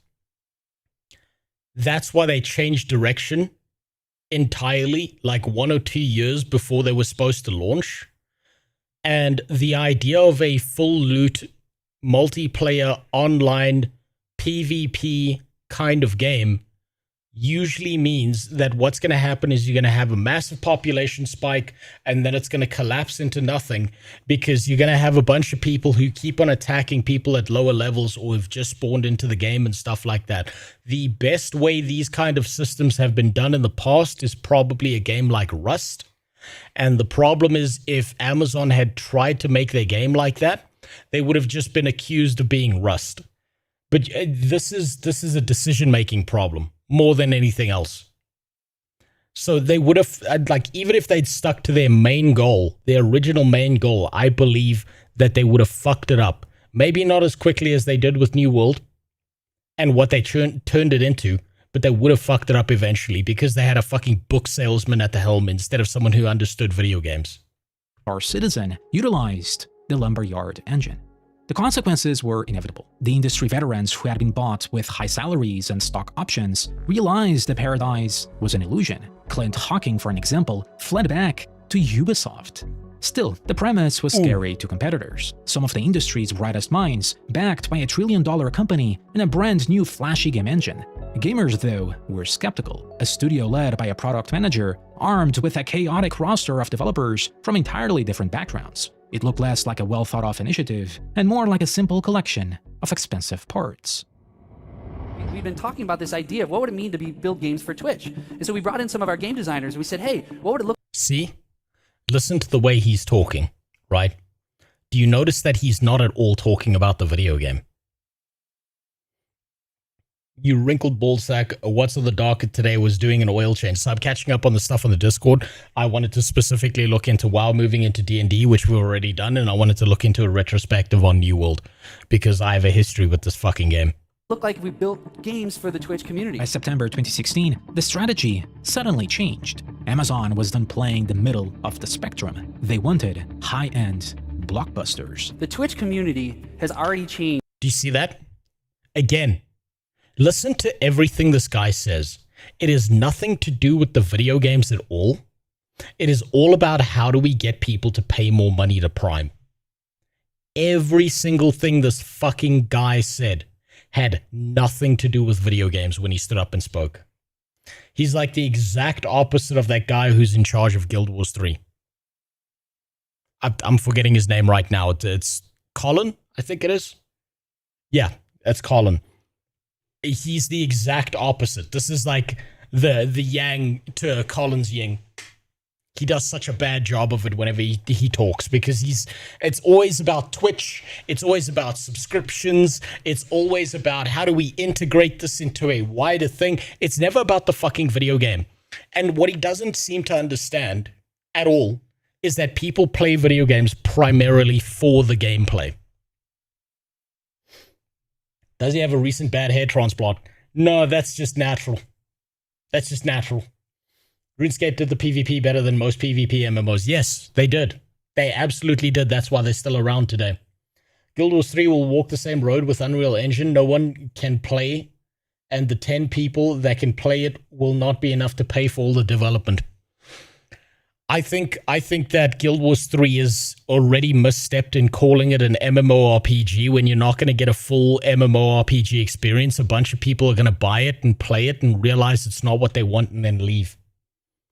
And for lying through their fucking teeth, they probably deserve that. That's what I think. But until we see gameplay, all I have to say, all anyone has to say is speculation. That's it. And you got to know for a fact that anyone who's an ArenaNet partner is going to tell you that this is the best thing since sliced bread. They're always going to say that. That's why I'm staying on Guild Wars 2. You should. You should. If you want an MMORPG, you're going to be playing Guild Wars 2. You might jump over to Guild Wars 3 to try it out and realize you like Guild Wars 2 a lot more. That's going to happen to a lot of people.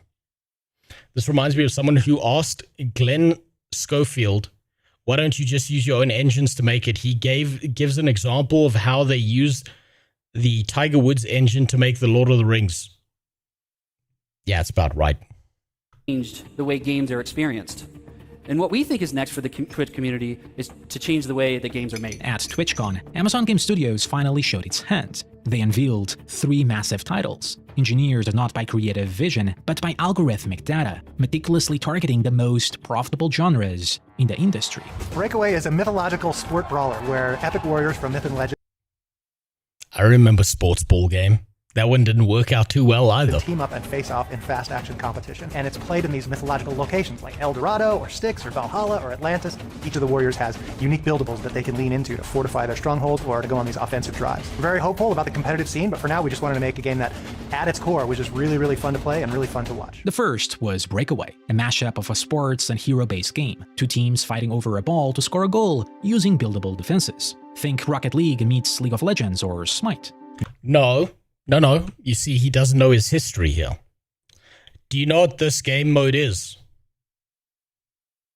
It's literally a ripoff of an Unreal Tournament game mode that you used to play in multiplayer, where you get a ball that you have to fire off at your friends and they can collect it. It is quite literally straight out of the old Unreal Tournament games. Similar to Capture the Flag, but not quite the same thing. This is straight up, if you go back, I think it's Unreal Tournament 2004, there's a game mode that is quite literally this exact thing. Where it's you collect a ball, and there's like a bunch of different power-ups, and everyone's trying to shoot you, and your teammates have to protect you, and you can fire off the ball, because when you've got the ball, you get a gun, and you can launch it at your friends, and there's a bunch of obstacles and shit. I still remember it. It's quite literally the exact same idea as that. They just added in a little bit of Overwatch flavor by trying to make it like each one is a unique hero. Naturally, it was built from the ground up for total Twitch integration. Stream Plus is a loyalty point system that where players Wait, you can't go back? Epic delisted Unreal. Yeah. Okay, never mind. You can't go back. You got to go find old-ass YouTube videos to see that. can earn points by watching streams, and then they can use those points in polls and wagering. MetaStream is a data pipeline that comes straight out of Relay and straight into OBS, so it allows you to create unique overlays that have statistics. Broadcaster Match See? Nothing to do with the video game themselves. Builder is a way for broadcasters to interact directly with the matchmaker, which we built with Amazon Game Services. It was clearly a game designed exclusively for competitive esports, streamers, and Amazon's own ecosystem. Think about how retarded that is. Just think for a second how retarded that is. You have... Let's just pull out the Pirate software. The ultimate tech by Pirate software. You have the entire gaming ecosystem of everyone who plays video games. Then inside of that, you have 20% of that are the people live streaming that game. Then inside of that, you have 20% of the people who are watching people play those games. They decided to target this. So they quite literally made their games for streamers to play on live, like while they live streamed, and neglected this entire fucking market of people who play video games and never open up a Twitch stream. Oh, by the way, there's another circle around that. Sorry. This is the streaming ecosystem. These are the people who are on Twitch, and then these are the people watching. And if this is a Twitch specific game where you have to be on Twitch, or you got Prime, or you got all that other shit, you are now neglecting the wider streaming ecosystem, and you're neglecting the wider gaming ecosystem. You're doing everything in your power to narrow down the niche so much that you're never going to have enough players who sit around and play these games. The hubris was fucking insane to think that this was going to work. If we go and look right now at the amount of people streaming and playing Baldur's Gate 3, it doesn't even come close to the wider population of people who are playing Baldur's Gate 3. It's not even close. Most people are not watching streams. Crucible is such a fucking shame. It was so close to being the return of Gigantic, but it was so horribly optimized and unbalanced. Then they killed it. They didn't kill it. They unreleased the fucking game. They quite literally unreleased the game. They took it away from people. They couldn't even leave it alone. It's fucking insane what they did. They killed it because they couldn't fucking understand the genre. They don't understand any of the video game industry genre. That's why they put a book salesman in charge instead of someone who has the experience to comprehend what works and what doesn't within the gaming industry. Have you played Soulframe yet? It's not an MMO. Yes, I've played a little bit of Soulframe. It's actually pretty fantastic. No, but they worked at Blizzard. I don't know if you knew that. Yeah, no one knows. He never talks about it, right? He never talks about it.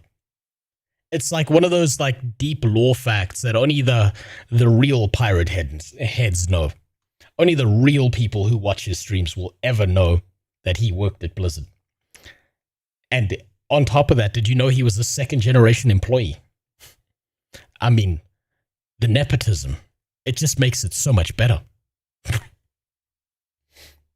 Crucible was actually a well-made game. It just a terrible game mode. Crucible is not a well-made game if the game mode is terrible. Because the primary reason people play video games is the gameplay. That's like saying peanut butter and jelly sandwiches are fantastic. It's just too bad they forgot the peanut butter and jelly. You're eating bread. You're eating bread. You've got the foundation of something. Compared to New World. Oh no, absolutely compared to New World, this had more polish to it. Crucible is a last one standing, third-person shooter, in which 12 hunters enter an alien hostile world, but only one emerges victorious. Because the world itself is dangerous, players have to work together, but unlike a lot of team games, players can actually make or break alliances on the fly, so you have to kind of watch your back. Second was Crucible, a 12-player class-based third-person PvE/PvP shooter that desperately attempted to match. And do you know why they made this game, by the way? They made this because they saw the success of Overwatch at the time, and they thought they could dominate the market using this. It's straight up, they saw what Overwatch was doing, and they were like, we can dominate the market if we just steal that idea and twist it a little bit. Mashed together the hero shooter genre, MOBAs, and the rising tide of battle royales. It was a literal checklist of every profitable trend in 2016 that Amazon execs believed would print money. Lawbreakers, Battleborn, years later Concord and Highguard. The gaming All incredible games, huh? industry is a graveyard of over-curated, over-designed hero shooters that forget to give gamers a reason to care. Amazon was simply one of the earliest to dig the trench. But you see, to give you an idea of the scale of this delusional trend chasing, behind closed doors, teams were also forced to work on an unannounced game, Nova, a direct clone of League of Legends, but with Do you see what these... I swear to God, every single time Amazon tries to make a PC video game, they have no creative ideas, they put the wrong people in charge, and they just copy-paste whatever they think is working at the time. They don't make new shit. They just don't. Colin is a smart guy from everything I've seen about him. Yeah, he seems like a smart guy. Every time he speaks, he gives me more hope for Guild Wars 3 than whenever I look at their trailer, that's for fucking sure. I want Gearbox to unruin Gigantic. Too bad. You will enjoy your slop. You're not allowed. That's illegal. You should be arrested for a sentence like that. Oh, that Battleborn was quite good, but it was a PvE MOBA, but people treated it like Overwatch and was directly compared to Overwatch. It's because they had direct abilities from their heroes like that matched with what Overwatch was doing. It looked like an Overwatch clone, it played like an Overwatch clone, and it doesn't matter how many times you change the systems around the game, if what you're doing is the exact same thing as before and you've just done a little twist on it and it's not higher quality and it doesn't advance the formula and it doesn't develop it further, then you're fucked. A good example of this is PUBG came out. PUBG was janky and clunky, but it was a unique, new and interesting thing. And then Apex Legends came out and they had their turn on the formula and they upped the quality. And then Fortnite came out, and I know this is going to drive some of you fucking mad if you're over the age of 5, but Fortnite is an overwhelmingly good, dominating game because it did all the things in the right way with a high quality, precise gameplay that got players fucking hooked to that formula immediately. People lost their minds over Fortnite because it advanced the formula once more. Amazon is incapable of advancing the formula. They are only capable of taking the formula, making it lower quality, and then twisting a few features around and pretending that it's something new and interesting. It just doesn't work. You have to advance the formula. Wasn't Battleborn released near the same time as Overwatch? Yes, it was, as far as I remember, but that doesn't matter. It still looks like an Overwatch clone. And so that's what it became. You got to remember, here is all the facts and logic and knowledge and information, and here is the public perception. And there's a little bit of overlap, but none of that matters because what matters is the public perception. That's all that matters. Like you can't be using logic and reasoning and sensibility when you're looking at these arguments. You've got to look at this from what does the widest amount of retarded people out there think and what are they going to screech online. That's it. Apex was 2019, Fortnite was 2017. Yeah, I got those two backwards, but you know what? Apex was still an advancement on the formula for PUBG. My core point is, right, there was PUBG, and then other things followed it that did something similar, but they advanced the formula. Apex Legends did it, Fortnite did it. That's just how it works. The only thing I have a lot of praise for New World was the goddamn sound. That pickaxe in the distance was an orgasm. Their sound design was fucking exceptional. I love their crafting systems as well. The real-time strategy They were twist. This was the main project that would utilize and market Amazon's famed AWS, forcing 10,000 players into a single massive server simultaneously. According to Wired, Bezos openly pressured executives to build something, quote, so mind-bogglingly awesome that there should be no doubt in anyone's mind why they should use AWS. This delusion, more about AWS and less about the functional, fun video game, was known internally as the 10K initiative. Do you see how everything these guys at the top are talking about? I'll say it again. Nothing to do with the actual fucking game. Then there was Intensity, a desperate attempt to copy Fortnite. Around the office, Yep. these projects earned a telling nickname, the Bezos Games. But alongside these blatant trend chasers lay another far more ominous project, New World. New World is a huge open-ended sandbox game set in our take on 17th century colonial America. In this version of the world, the supernatural is real. You know, the player Oh, what was really cool about this in the beginning, right? If you were around for the betas and you were in the Discord and you got to see the New World Discord, there were a bunch of people calling the devs racist. There were a bunch of people screeching that this is actually really, really racist to set it in the colonial era. And I still remember replying to one guy. I was like, okay, so what part of the map do I go to exclusively kill Native Americans? Can I scalp them? I'm not kidding. There was an entire massive debate that happened in the New World Discord where people were screeching that the game's racist because it's set in the age of discovery. It was fucking great. I loved it so much. It was amazing. PUBG dropped the ball hard by not focusing on improving the formula. Fortnite was handed the maker on a golden platter because the devs on PUBG were too busy focusing on dumb shit like movie tie-ins. Yes. Yeah, they lost focus. They straight up lost focus to everything. Textbooks examples of not taking advantage of a golden goose. Yeah, no, they sat on their haunches and they believed that they were going to be dominant for the next 10 to 15 years, and then they fell off. Tale as old as time. Keeps happening. I remember the racist dev crying. It was so good.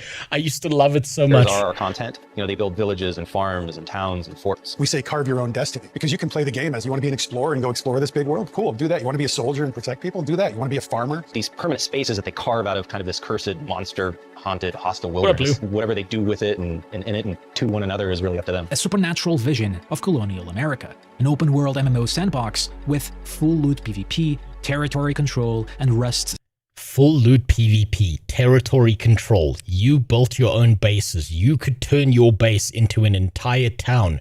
It was controlled and managed by the players. You could attack and destroy everything.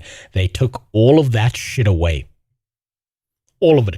Any uniquity or anything interesting that they had, they completely took away. What up? Just got here. What's up, Blue? What are we reckoning about the WoW D&D news? It comes down to this, Lou. It is exceptional for short-term marketing and money. They're going to make so much fucking money off of people who've never played TTRPGs or D&D anymore.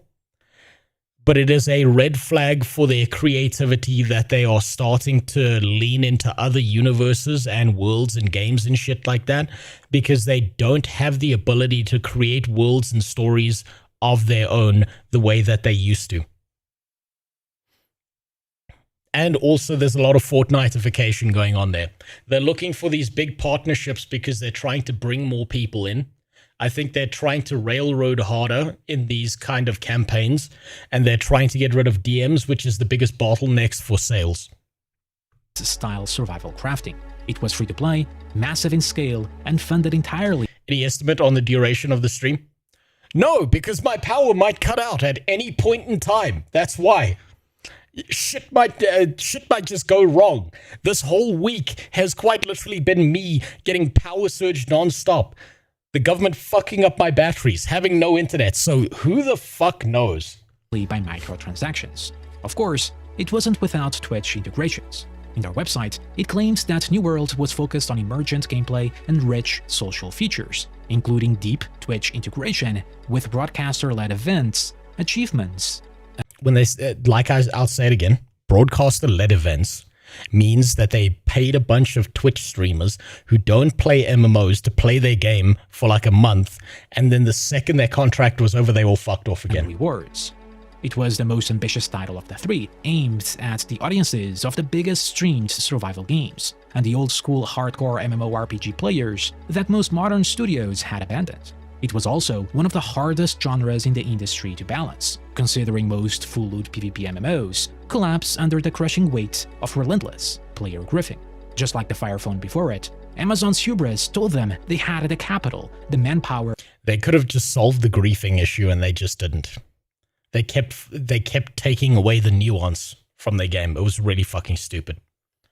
Isn't that what the timeline leaks have shown, though? They're moving away from funneling everyone into WoW and instead reviving old properties, expanding into different markets. Yes. So there's two marketing terms here, right? There's kind of like this idea where you've got your surface level for things, right? And you can either go wide or you can go deep.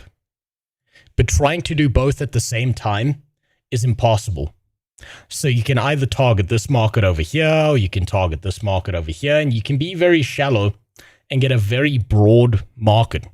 Or what you can do instead is you can say, we're going to go deep into one single market, one single niche over here. And then once we've hit market depth, then we can start to expand out into something much bigger and much more useful.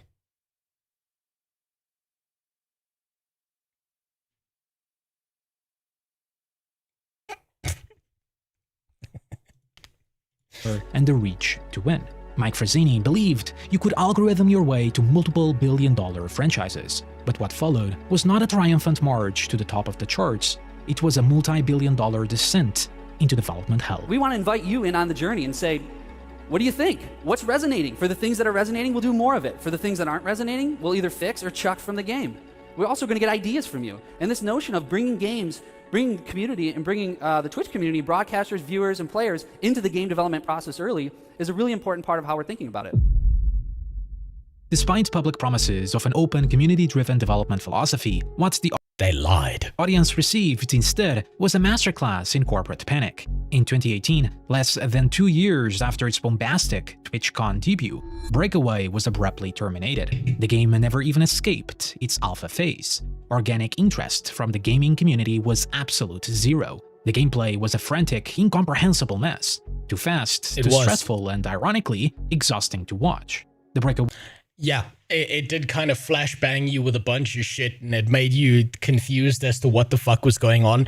It's exactly why when they did the development of New World, everything was more slow and methodical, because what they were hoping was that people who were watching New World streamers would be able to hop in at any given point in time and have some comprehension of what the person was doing. The YouTube channel was flooded with heavily produced artificial esports style promotions, but the gamers weren't buying it. Oh, by the way, what's really, really interesting about this, right, is this was the the amoeboid design of what happened with New World and their marketing. Because what they did to bump their numbers and make themselves look like a bigger deal was they artificially inflated all the numbers of their videos when it came to New World, because they saw what happened with Breakaway. They saw there was no interest, so they thought they could manufacture interest by taking a bunch of videos, dumping it on the New World channel, and then they paid for ad spots so it would play as an advertisement, which made it look like their view count was way higher than what it was, because they were hoping to trick players into seeing the view count if they went to the New World channel and seeing, oh shit, 3 million people watch this. Obviously, this is going to be a huge deal. They literally thought they could manufacture interest in these games. They learned this lesson with Breakaway, and then they took it over to New World, and then they thought, okay, if we just bought the numbers, if we just buy a bunch of ad spaces, it's going to be fine. Didn't work. Turns out that interest is something that you cannot fake. At least when it comes to video games. And do you know why? Do you know why they thought they could fake it? I'll give you one guess. Why do you think that they could fake their way to success with the numbers of views on YouTube? Why do you think they thought they could do that? It's a single sentence. Because it works with books and movies. That's kind of part of it. That kind of falls to the wayside a little bit, but not really. There's one reason. Think about what they've been speaking about non-stop whenever they're on stage.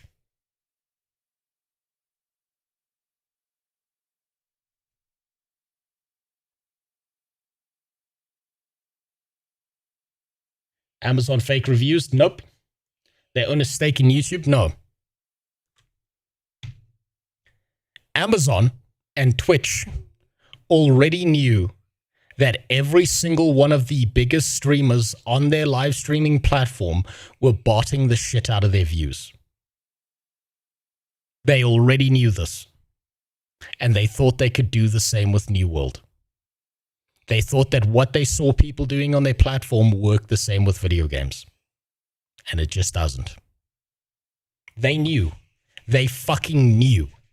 They knew, and they tried it with a video game because they thought they could bot their way to success the same way large streamers bot their way to success in that space. And then, when things started not going their way... What? Hold on, my dog's hearing something outside. Give me a sec. Just give me 1 second.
Right, where was I? Oh, yeah. Then... Right, it was nothing. It was fine. Okay, then what they did, when the narrative started turning against them, and people started shitting on New World, the next thing that they did was they got a bunch of bots together, and they started posting on Reddit, they started posting in YouTube comments, wherever they could. And you will know this as a singular fact if you see the botted comment post, New World just feels good different.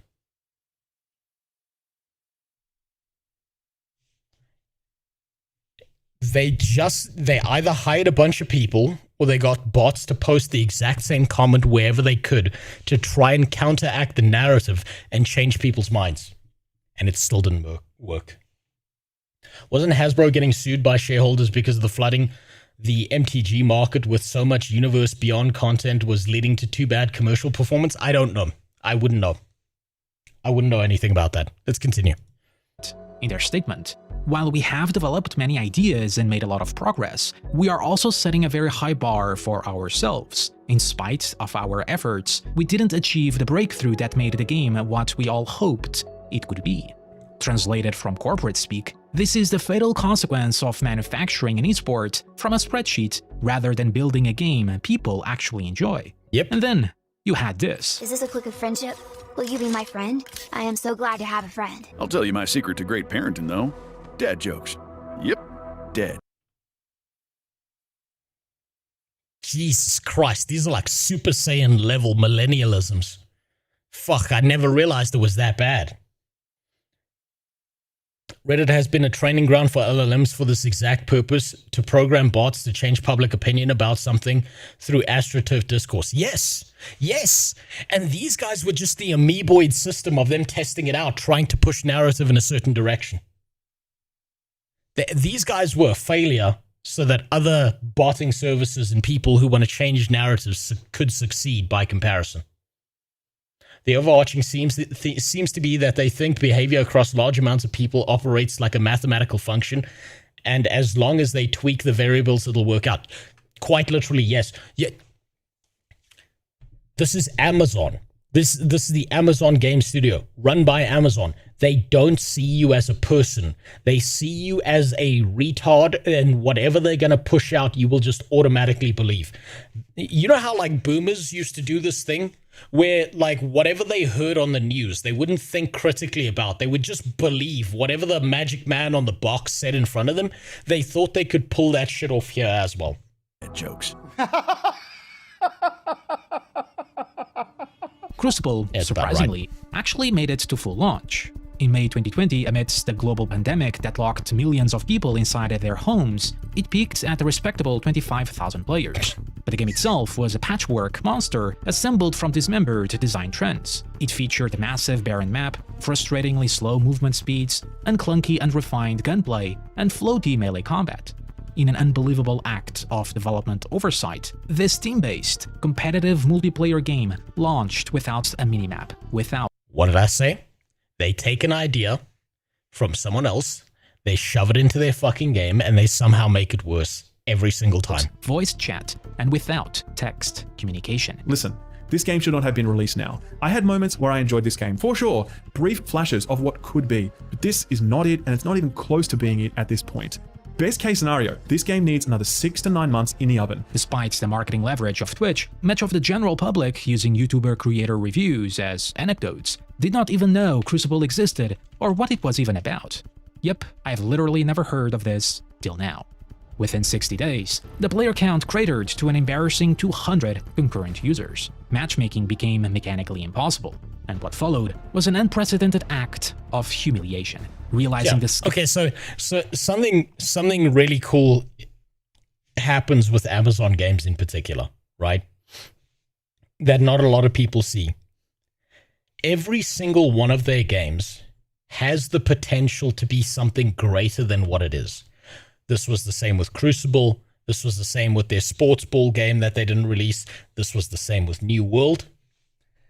If you ever want to understand what Amazon Game Studio was when it came to their games, this is the best way I can think to describe it, is this. Hey, little boy. What's your name?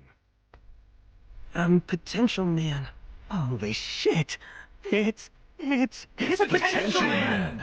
This looks like a job for Potential Man. He has 0 feats, 0 relevance, and the potential to rival even me. If and when, but never is.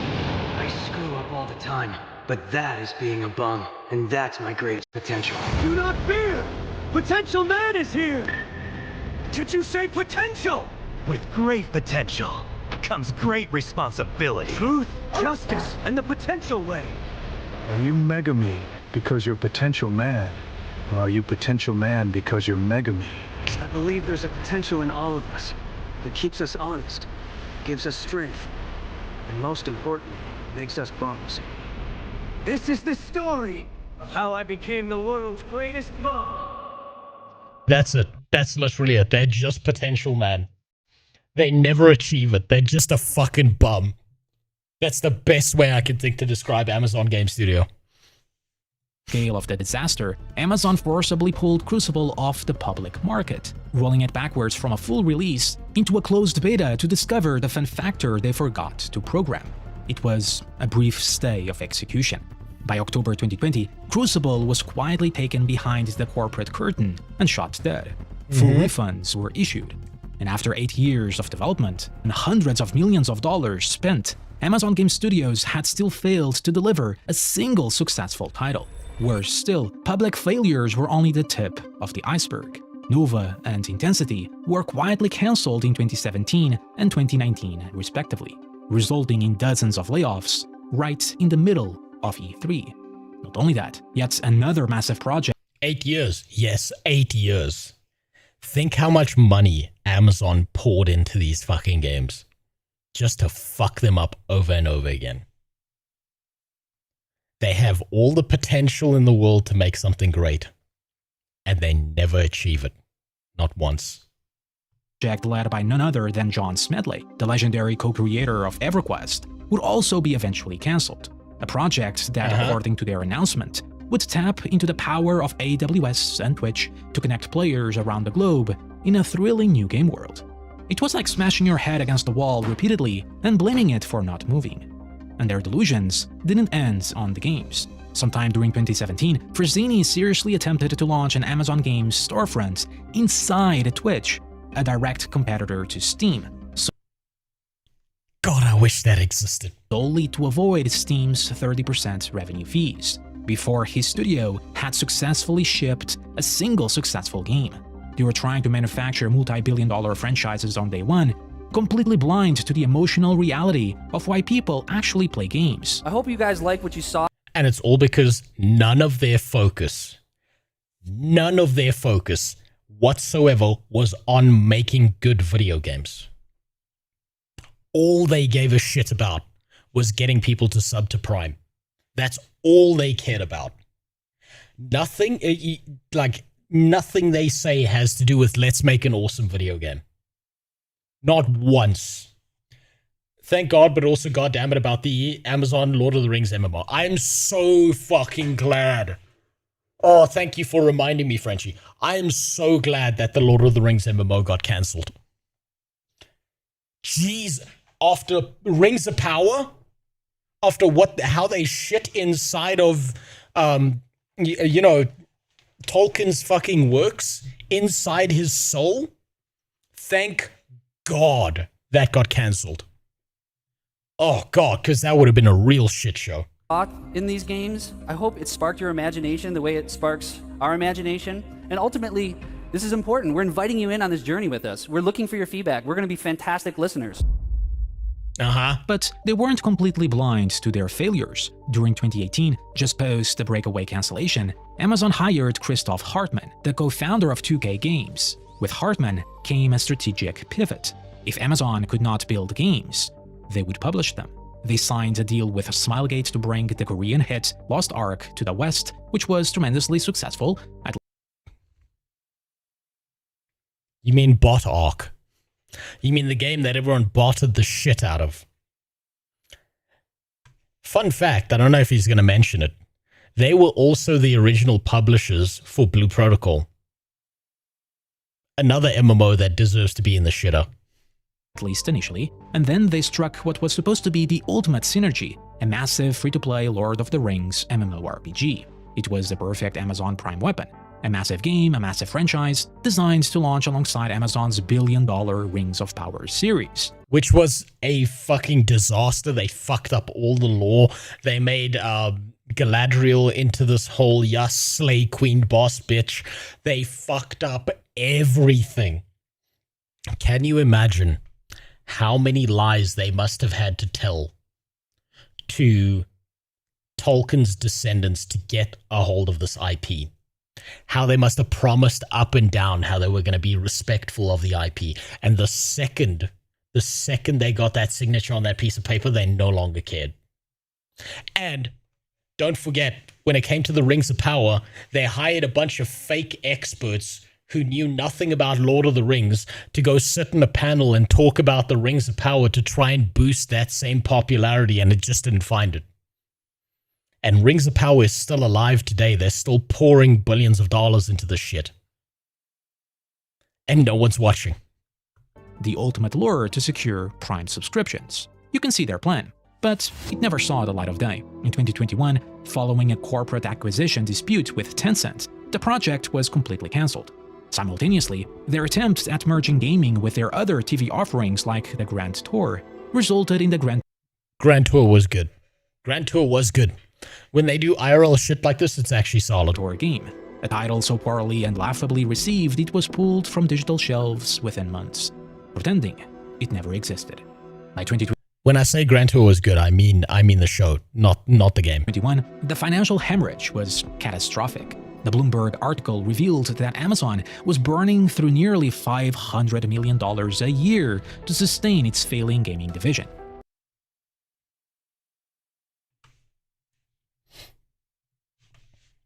How much does Amazon through every year keeping Twitch alive?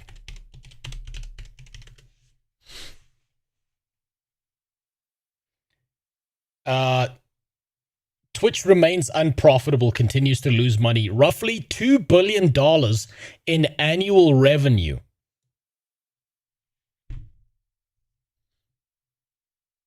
They burn through $2 billion in annual revenue approximately.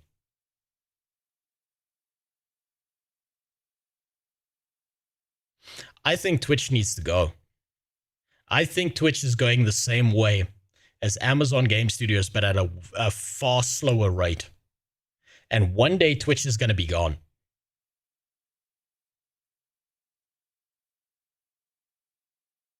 How do they lose that much?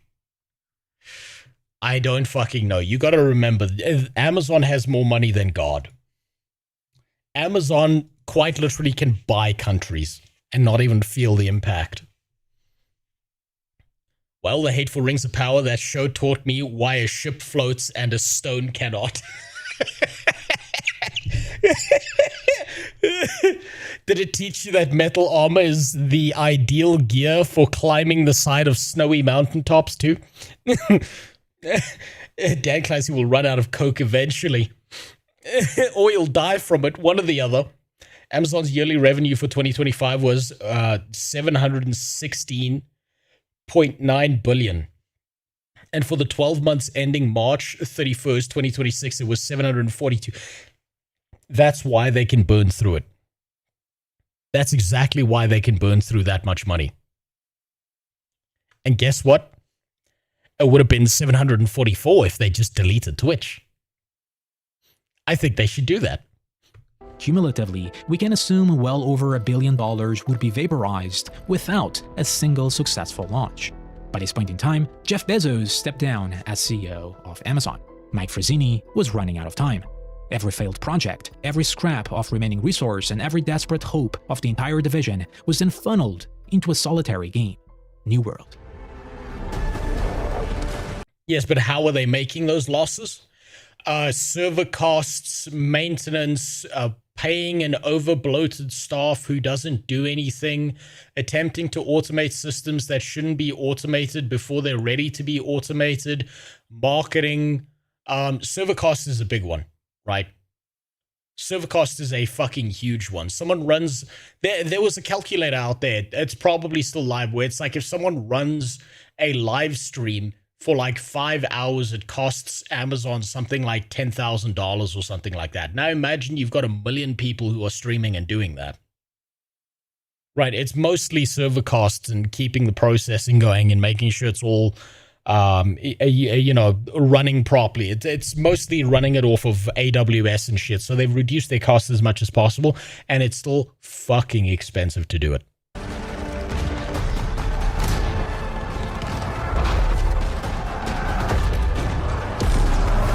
When the game resurfaced at the 2019 Game Awards, it did so in all of its cinematic glory. It introduced the world to the haunting, mysterious island of Eternity. Oh, that bitch right there. Jesus Christ. Isabella was built up as this gigantic plot point, like she was going to be this huge deal, and then she was just a single boss in a single dungeon. She was barely involved in the story whatsoever. She was meant to be like the main antagonist to your character who kept on showing up, and then she just never did. Was miserable. Burnham, filling the screen with grim Spanish conquistadors. The dark historical aesthetic immediately sparked genuine curiosity. The free-to-play model was abandoned for a traditional buy once, play forever $40 box price with microtransactions, which was far more appealing. But behind that polished cinematic, the actual project was running headfirst into a massive identity crisis.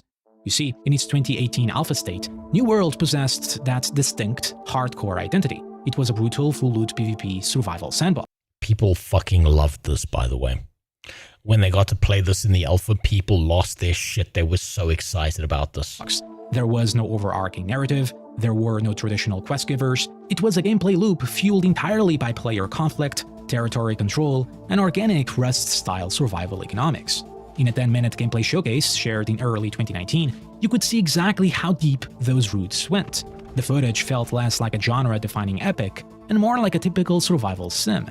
Gathering, chopping down trees, crafting primitive gear, and grouping up to siege player-made settlements. It was basically medieval Rust.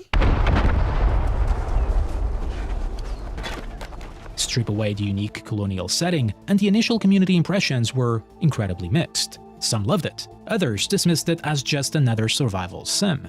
But then the data arrived. In a 2019 blog post, developers admitted that a tiny percentage of high-level players were relentlessly griffing newcomers, driving... I remember this. I remember this. People, so what the high-level players would do is that they would find the spawn points of new players and just kill them over and over and over again and just keep them in a down state. And all they needed to do was to fix this was have a mob that spawned that when you're killing someone below a certain level threshold, this mob showed up and killed you instead and took all your shit. That's all they needed to do to fix this. Or make safety zones for new players so that they could get to a certain level before people started fucking with them. That's all they had to change. And instead they were like, no, we need to pivot entire directions. Hey, you know how amazing World of Warcraft is as the biggest MMORPG to ever exist because it's theme park? Let's do that. They tried to change the entire game mode. It was so fucking bad. Best fun I had in New World Endgame was stirring up drama between factions in World Chat. The most fun I had was going out into the wilderness with Iconic, and we ran around killing people, and we had like a whole bunch of Brazilians and Germans getting really fucking mad at us because there was VoIP in the game, and they kept on screeching at us because we were just fucking murdering them nonstop because they sucked at PvP and they couldn't even beat me on my fucking 200 ping internet. Having player retention rates off a vertical cliff. It didn't take a genius to figure it out. PvE is vastly more popular than PvP in MMOs, and full loot PvP sandboxes like Mortal Online 2 remain extremely niche because, among many other reasons, a small subset of players inevitably controls the world over everyone else. That's fine, but that's because of the way Mortal Online 2 is built. You want to look at a massive game that does this formula correctly?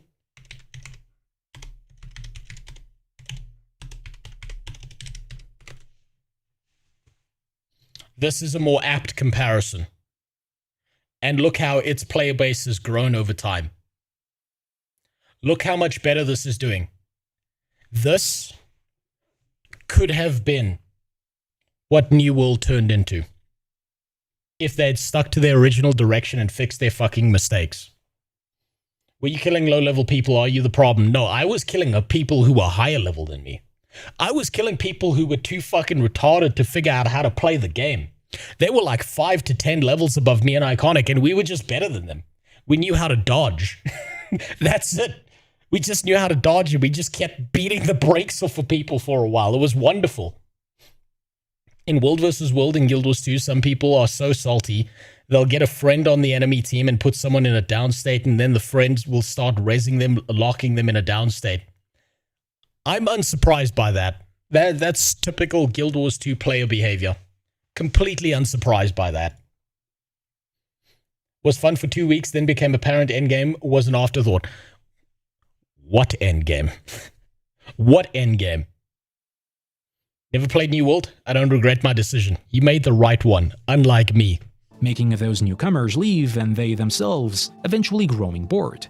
In a shocking move, with less than 2 years left in development, the core mechanics of New World were fundamentally rewritten. Full open-world PvP and looting was stripped out, replaced with a harmless optional toggle and 3-player factions, with clear attacker and defender 50 versus 50 PvP wars. The team then scrambled to turn a hardcore sandbox MMO into a more traditional solo-friendly theme park hybrid. It was a desperate compromise. To fill It wasn't a desperate compromise, it was a direct decision made by that fucking book salesman, and he brooked no one complaining or criticizing or saying that they shouldn't change direction like this by kicking them out of the company or forcing any dev who wanted to explain themselves to write out like a 3-page long document on why this was a bad idea. And he took those 3 pages and he threw them straight in the fucking trash after he was done wiping his ass with them. You played with friends, which sounds like fun though. I don't have any MMO friends.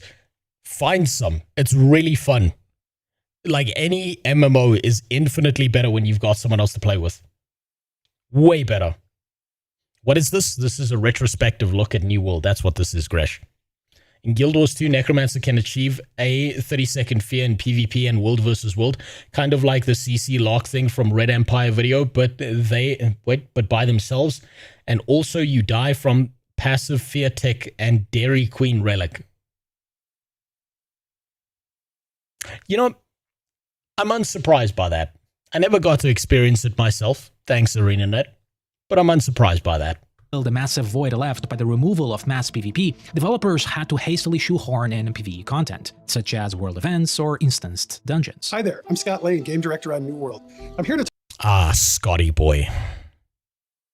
Man, this guy talked a real good game back in the day. talk to you about our progress, our plans, and our launch date. So last summer, we communicated that New World would launch this spring and that the team was going to focus on adding more mid and end game content. Since then, we've identified a few very compelling features that just wouldn't make that time frame, and we believe these features are going to transform the game, so we're going to take the time to add them before we put New World in your hands.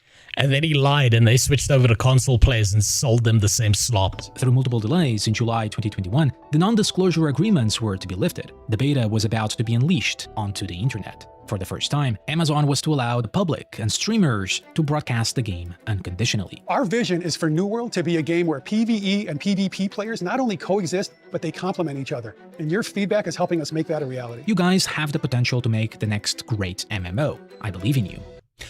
I'm potential, man. It happened again. Potential man shows up and he's a bum. That's exactly what this fucking game was. I'm still mad at New World for this. Did you know Scott was a mobile game developer before New World? Yes, I did. I did. And my cope at the time was at least he was developing something adjacent to PC video games. That was my cope. That's how I justified it to myself. Holy crap, I got a New World last night because I remembered it was still going, then hopped off. I bet leaving felt better than entering, didn't it? Bro is just a producer and only wrote for a fucking pool game before New World. You'll notice this, Daryl, you'll notice this, that all the people making decisions at AGS were never the people who were experienced game developers. They were never people who knew the video game space or understood what the fuck was going on. But all the devs were highly experienced, highly talented, and they were basically given shit to work with, but they never got to make a decision themselves. For an audience brutally beaten by failed MMOs and crowdfunded vaporware, New World was then heralded as a digital messiah, yet another long-awaited savior of the MMORPG genre. But they've continued to do so much, like month after month we continue to get these big updates. We've got these new PvP systems, the inclusion of dungeons, we know about 2, there's likely more coming. We've been getting a bunch of new enemies and new weapons. And it wasn't enough. It wasn't enough. They had so little. There was so fucking little in this game. And once you'd run the content, what they thought was, this is a thing that he's probably going to skip over. They built a dungeon.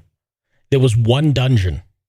And then the way that you would run the dungeon in order to pretend that there was new content was you would get mutations on those dungeons. Whether like the damage type was changed, or maybe enemies did a little bit of extra like lightning damage or fire damage or something like that, but it was still the same fucking dungeon. Nothing actually changed about it. Added to the game. Breakaway and Crucible were scrubbed from collective memory, but beneath the ecstasy, the cracks in the foundation were splitting wide open. During the broadcast beta, New World, lacking a basic frame rate limiter on its menu screens, began literally breaking premium 3090 GPUs. And they lied about it. They said it wasn't them that was breaking the 3090 GPUs. I remember this. I was like, thank God I have a 2080. As frames rendered into the thousands. At the same time, the automated moderation bans the streamer Annie Fuchsia for the crime of milking in-game cows. What? It screamed of a rushed game when even the ban... No, okay, so this is something people misunderstand about this. Annie Fuchsia wasn't banned for milking the cow. She was banned because a bunch of people got together and used the automated ban system, and they all targeted her, and because the ban system had no review system behind it, people got auto-banned, and then you'd get unbanned 2 days later upon manual review. So what people used to do in New World was when there was a war, they'd find who was the leader of the war, who were the most critical elements of that war, and they would then mass report them 10 minutes before the war started. So they would get banned, have to go through an appeal process, take 2 days. Then in the war, you would win because effectively you had no one leading the war against you. So you would always auto win the wars. It just so happened that she got mass banned while milking this cow at that time. And it looked like she was banned for milking a cow, but that's not the real story behind it. You know what would be cool? Those dungeon mutations being in the open world. Imagine trying to loot a chest or something and a random bandit spawns with 2 times HP and paralysis attacks. Yeah, but they didn't have the creativity for that. They don't have the creativity for that. That's why I agree with Video Game Donkey. We need video game credit scores, especially for video game developers. You know what I want, actually? You know what I want that I think would be a lot better? If you take a look at Steam and you go to the store, right, ignore that. I've been playing Palworld on this account. I've been playing it on my wife's account as well. So, if you take a look at Steam and you go to any video game ever, right, let's just use Avowed as an example. What we need is right next to this, right next to the reviews over here, we need a section where it gives people's opinions on the developer themselves and what people think of the developer and whether they should be trusted with their next project or not. That's what we need, so that people can see it front and center. That way people won't review bomb the game when they're mad at the developer. They'll review bomb the developer directly. What's a filter? Yes, I'm alive. I've got power and internet again. That's what we need. Play that game since beta. I know the build. You don't need to eat all fear. Okay, you're talking about Guild Wars 2. Yeah. This is the thing is, when it comes to the world versus world stuff, I have to look at it from an outsider perspective because I never got to experience it myself because of ArenaNet. So, yeah, I can only take other people's opinions when it comes to that. I think ESO is the only MMO that implemented generative content well in MMOs. I'm not far enough into ESO to know whether that's true or not, so I'll have to trust your opinion on that. There was a bug to Alt-Tab on a war capture point. It gives you invulnerability and prevents point capture. There were multiple invincibility exploits, Lou. There was an invincibility exploit where you could window screen drag. The one that people knew less about was what you used to be able to do was if you opened up the cash shop while you were running and you kept on running, but the cash shop was open, your character would turn around and then run backwards, but they were also invincible at the same time. There was a hyperspeed exploit that you could use if you used a certain video game combination, like a combination of keys while blocking with the shield and using an ability that would make you like zoom across the map at like infinite speed numbers. There was a bunch of fucking problems with the game. There was an infinite number of bugs with this game that they just never fixed. Apogee is still requiring patronage payment? Yes, they are. Notice had blatant. Yeah, my wife had been sucked into Palworld is so fucking good. God. This, like, I'm loving my time in Palworld. It's an obsession. It's real fucking bad. I've honestly got to limit myself because it feels like the Pokemon I always wanted Nintendo to make and they never made it. And yeah, I know it's developed by Game Freak. I know that. But guess what? Nintendo's the ones who are in charge of what Game Freak makes. Errors. What? It's not even spelled correctly. With just a few months away from a full release, there was still basic crashing bugs. Huh? Glitchy animations and deep concerns over the repetitive, soulless questing structure. My main concern is Amazon is a $1 trillion company. This beta is a month away from full release, and it's just not on the same level of quality as the current big MMOs. Yes, and then when it was released, if you went to a quest giver, they would say the first sentence of the quest, and then you'd have to read the rest because they didn't hire voice actors to voice everyone out because they changed direction. The dungeons there were like 5 fucking dungeons on release. That's it. That's all you got. And when you got to max level, there were like 2 you could run. That's it. People were doing trains into the higher level elite areas to loot chests and stuff like that because there wasn't enough content. There was just not enough content. That's it. Totally unrelated. Will you play Ion 2 already mad of monetization? Well, I'm pissed off at the monetization, but I will give Ion 2 a try because it's free to play. So I figure, fuck it, why not? I might as well get live on stream when I do that. All Pokemon games buds are roughly 10 million to 20 million. Do you mean the price? New World Combat felt better pre-Eternum, and I don't know if I'm just... No, it did. It did. You're not schizophrenic about it. It did feel better, and I can tell you why. And I made a big fucky wucky when it came to that, right? When New World came out, what they did was they had nuanced mechanics in the game that didn't need to be deleted. They needed to be refined. They had a stagger mechanic. Your character moved faster. Your character used to attack faster. Their movement felt better. And what they did very sneakily that they left out of the patch notes was they made their world feel bigger by reducing the run speed of the characters. So it would take you longer to get somewhere, so it felt like the world was larger. They did things like reduce the amount of abilities and the nuanced effect of how attacks landed. Either the attack landed or didn't. There were no glancing blows. There was no stagger mechanic anymore when they just needed to refine that. They didn't lean into the Dark Souls idea, because remember, they marketed their game off of Dark Souls. They didn't lean into the idea of a different range on your weapons, where if you hit them with the tip or the full weapon, when you got different damage.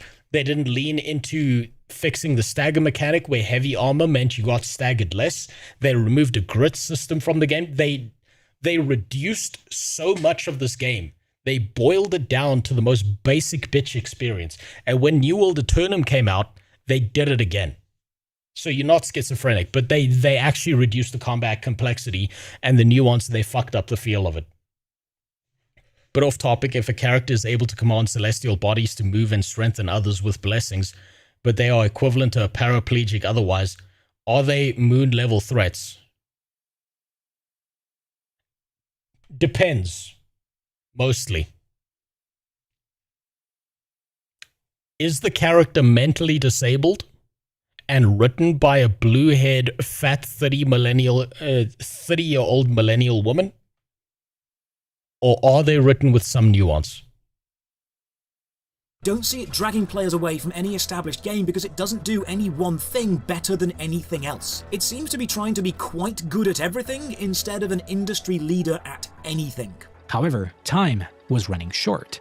On September 28th, 2021, the servers went live, and the result was an absolute explosion. For the first time in 9 years, the spreadsheet had delivered. Amazon Games had a massive, historic hit. The launch numbers defied industry precedent. Over 900,000 concurrent players flooded Steam simultaneously, and a month later they were gone, making it one of the most played video games in the history of the platform. The servers buckled under the weight of its own success. Caps were shattered, thousands of players were trapped in astronomical multi-hour queues. Yeah, we all did this. What I would do when I was doing New World content was I would log in the morning, and I'd just leave New World running in the background, and I'd go away for 6 hours or do something else or go to work, and I would come back, and then my queue position would be like in the low hundreds by the time I got back. I remember this. Oh, damn! Holy shit! The bookseller had conquered a piece of the empire. But launching a massive online world is only a temporary victory. The true test of an MMO is not a million. By the way, those queue times also killed New World because they made their world too small as well. The total player population on a single server was so fucking small that it just ruined the game experience entirely because you would sit in queue just to get into your game. They fucked it up real bad. Who arrive on day 1, it is whether you can remain relevant to stop them from leaving on day 2. Amazon? What is this? Yep. Amazon Game Studios had captured lightning in a bottle, dragging a stagnant genre back into the mainstream spotlight. New World boasted rich visuals, great audio design, a decent action combat system for the genre, and a gathering and crafting loop so addictive that players immediately branded it as a modern RuneScape. But the praise was instantly smothered by infrastructural failure. Despite the infinite backing of Amazon Web Services, remember the same service they intended to build a concurrent 10,000-player game was now not only limiting servers to 2,000 players, but plagued by— Yep. 2,000? That's after they increased it from 1,500, by the way. 1,500 was the cap initially. Catastrophic instability and infinite queues. I'm gonna have to go into hibernation. This is not even sleeping, this is like a hibernation. This is What the fuck? This What? is by design, Amazon's scummy way of getting past the 2-hour refund window. In a baffling display of amateur engineering, character nicknames were locked globally rather than per server. Character names being universal across all worlds and a rolling server release meant the opening servers were filled almost instantly, and then Amazon announced each world would be limited to 2,000 players, and there were reports of queues having more than 2,000 people in them waiting for a world. So there were moments where more people were queuing to get into this game than the game actually had the total capacity to support. And hey, guess what happens then? People fuck off and they don't come back. While the worlds were already full. AGS was operating at an historic scale, yet they handled the live service infrastructure like absolute novices.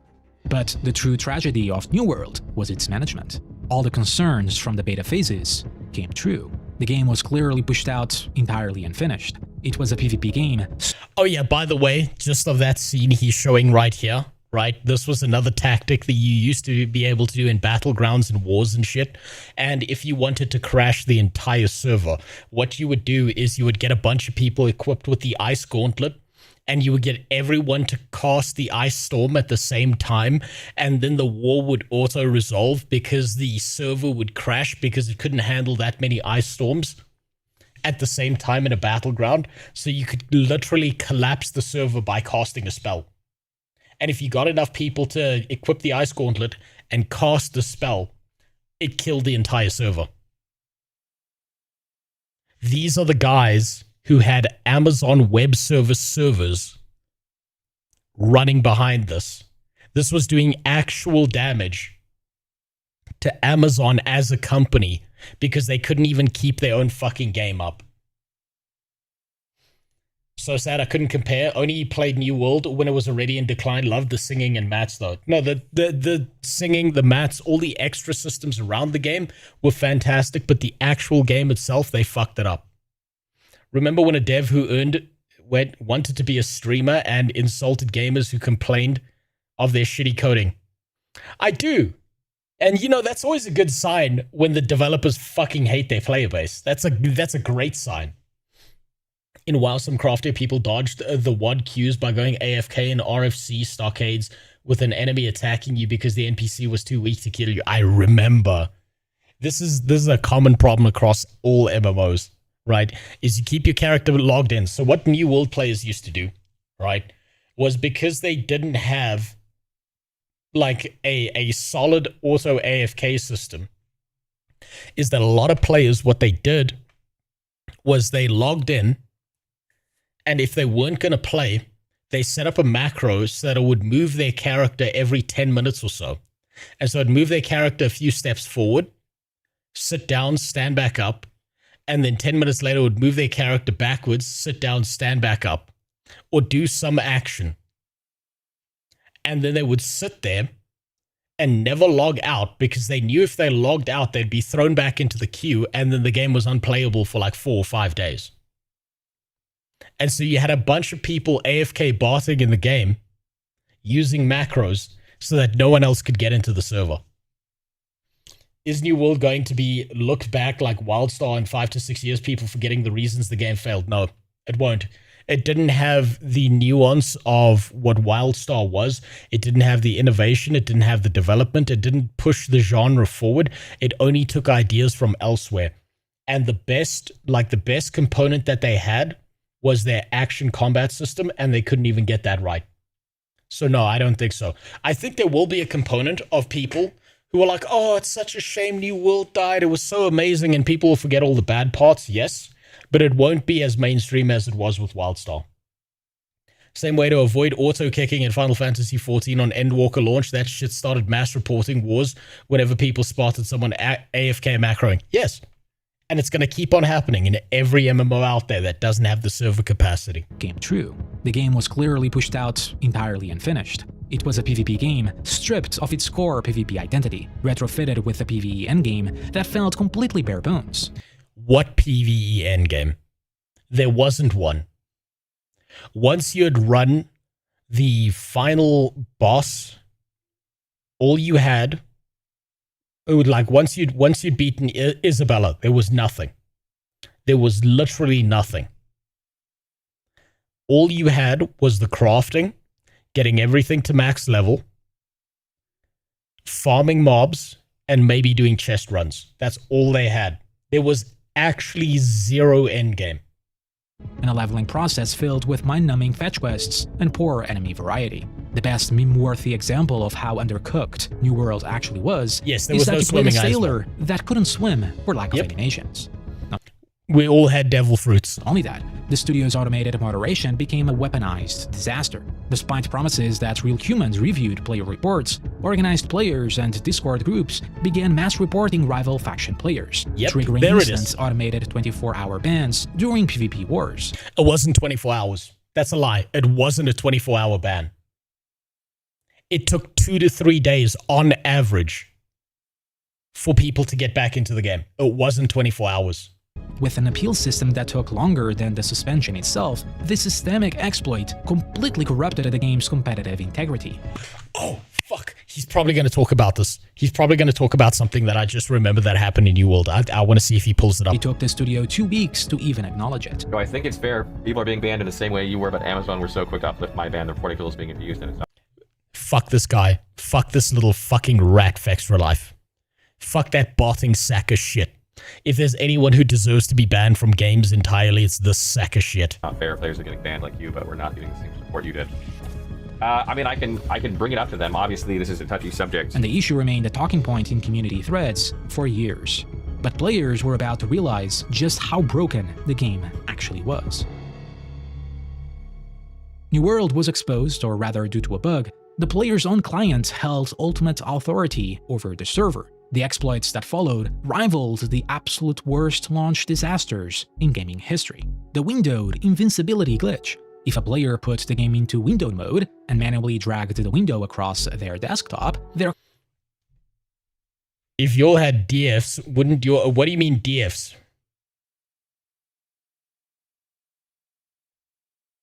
Demon fuckers? What does DF mean? Didn't Muck embed like Fex for Life? The difference is that Muckluck embedded on a Guild Wars 2 specific website, believing that this would truly get people to get viewership onto his side. But yes, it was the wrong decision. And when he was given an explanation of it, Muckluck at least had the integrity to decide, I'm pulling my shit off for this.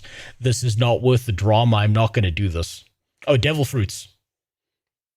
And yes, you did die in the water. You couldn't swim. You walked into the ocean and you just died. So yes, there were a lot of people that were dead in the water. Garena has announced Power World Online, which will adapt survival creature collecting title into a mobile MMO format. Oh, god damn it. They're capitalizing and now they're going into the mobile market. I can understand why they're doing it for profit reasons and scaling, but that's disappointing. Featuring an open world online play and progression PvE. Oh, that's going to go bad. That's going to be a shit show. I'm unsurprised. So the difference, so think about it this way. When it comes to the Muckluck versus Fextra Life thing, Muckluck embedded in one place, right? Fextra Life embedded on a wiki that lied constantly about guides. Their guides were dog shit, didn't tell you what to actually do. His whole site was a scam. Fextra Life was actively doing it to go out of his way to manipulate the system, whereas Muckluck was attempting to do it to try and get more viewership off of a single Guild Wars 2 website that was run by another content creator. And the difference is Muckluck pulled his embeds down. Fextra Life never did. This is the thing that like people like to look over, but intention matters. Or at least it matters to me. The intention behind people's actions matter. I don't believe that Muckluck was doing it maliciously. And if he was trying to, he was fucking himself over royally all the time by not continually playing anything but Guild Wars. If anything, that website would have bumped his viewership by a maximum of 5 to 10 people, which granted is like 10% of the viewership over on Guild Wars 2. But he's doing all the wrong things. He's in all the wrong spaces to be embedding if he was looking to bump himself to the top of the category, which he already was. Whereas Fextra Life always does it everywhere, gets hundreds of thousands of fake views, embeds, got caught, and acted like a cunt when he was caught. Whereas Muckluck was like, yeah, I can see the argument as to why this is bad. I'm going to stop doing it. Yeah, the wiki made you have more questions, if anything. Yeah, no, Fextra Life's wiki, to this day, is a pile of shit. And if you ever go onto Fextra Life, you're about to be lied to. You're about to get some top-tier misinformation about whatever you're playing. Your character froze on the server, becoming completely immune to all damage. That kind of client-side control is horrifying because it means there's an immeasurable amount of influence that can be exerted over the game by individual players a million separate ways. Yep. The invincibility, that's just the start. The duplication epidemic, gold and item dupe glitches, known as since the closed beta, went completely unfixed for months. Entirely. By the way, the duping thing, just as an added note, because I know this specifically because of how deep I was into New World, they pretended that they banned the dupers and they didn't. They got like maybe 10% of them and then left 90% of the people who were duping and keeping like max stacks of shit that they duped in their bags, waiting for a New World revival so they could sell it back onto the market for RMT purposes. They actively lied about that, by the way. Destroying the player-driven economy. Without server rollbacks, the economy fractured permanently. Speed exploits that were active from October to That's the one. Benji showed me this one. I figured out this one as well. December 2021 that allowed fast movement across the map, breaking gathering professions, sold auctions that didn't pay out when you are offline after a new patch release, players not able to pay taxes due to bugs leading to downgraded towns, and then the final descent into absurdity occurred inside the chat interface itself. Players discovered and reported by content creator Josh Strife Hayes that due to developer oversight, the chat boxes were left open to raw HTML code. He did it. He did it. I knew this was coming. I fucking knew this was coming. Hey, you want to know why? If you go to my main channel, there's a sausage sitting in the banner. You could inject raw HTML code directly into the chat of New World. And if you wanted people to get kicked out of the game, all you needed to do was inject the HTML code into the chat, and if people clicked on the link, it kicked them out of the game. It like froze their game and fucked up their entire game. There were a bunch of people who got baited into clicking a link in the chat, and you could make it look like an item instead of the actual link. So you're like, I'm selling this one rare item, and then people clicked on the item and they got kicked out of the game. They just left it there for like months. It was great. The most annoying about Fextra is that whenever you look up something from a certain game, the first result is their shitty wiki. Yes. Yes, because he's used SEO to bump himself to the top of the category. It's actively a link that people should always ignore because he's a rat fuck piece of shit stealing money from the system and from sponsors and all of that, and he got away with it for fucking years. And he was never sorry about it. Something I think could be fun for MMOs like this, or WoW, or when they do Mythic Race thing, where they push the highest keys, allow all the bugs on the condition they share with the devs how they can fix. No. You see, you got to remember the devs are an isolated system, and if you report bugs, this happened to Benji a lot. Benji tried to help them by reporting bugs and exploits, and then they kicked him from the game. So he was actively trying to help, and this happens across most MMOs. If you show off an exploit, and you can tell that there's an exploit here, then they ban you from the game. They literally just kick you out for trying to help them. Benji found that out firsthand. Multiple times. Never played New World, but watching videos about all the problems was so entertaining. Man, it was peak content for a bunch of these guys. New World was so full of fucking disasters. With that HTML bug, you could also render a single white pixel that stretched across the whole screen. Yes, you could flashbang people. You could put giant sausages in the chat that covered the entire screen. It was literally raw HTML code you could inject directly into the chat. and so players began injecting code to directly enlarge images such as the one and only mythical sausage. The sausage. What?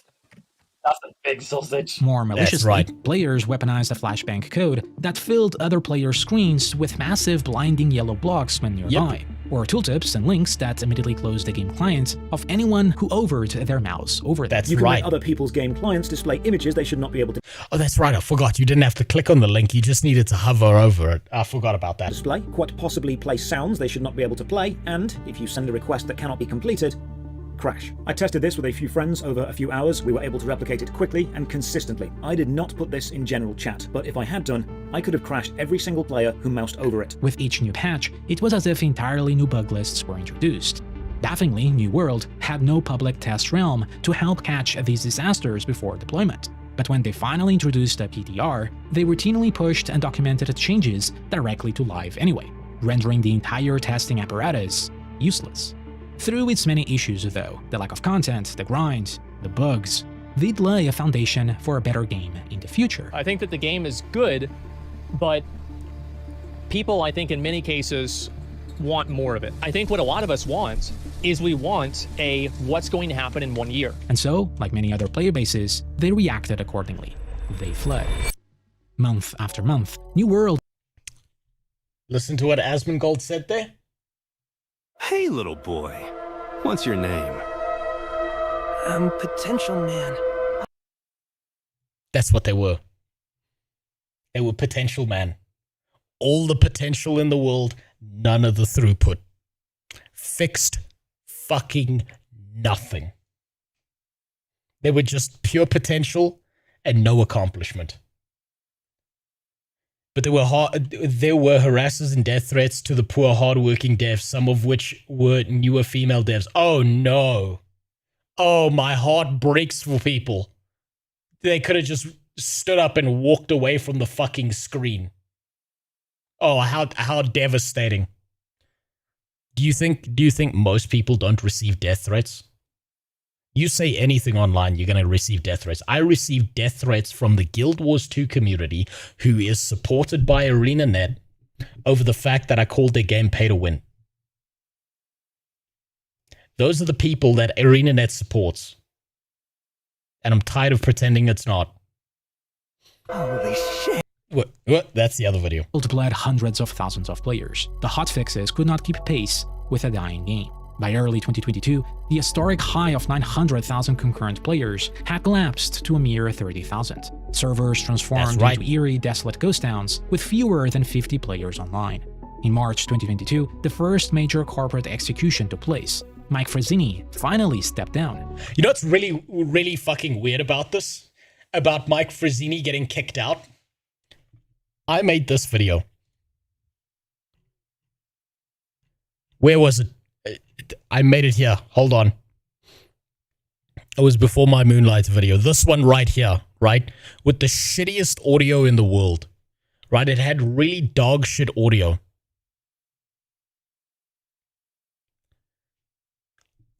And I said, it's this one right here. I don't know if you can see it. Yeah, you can see it.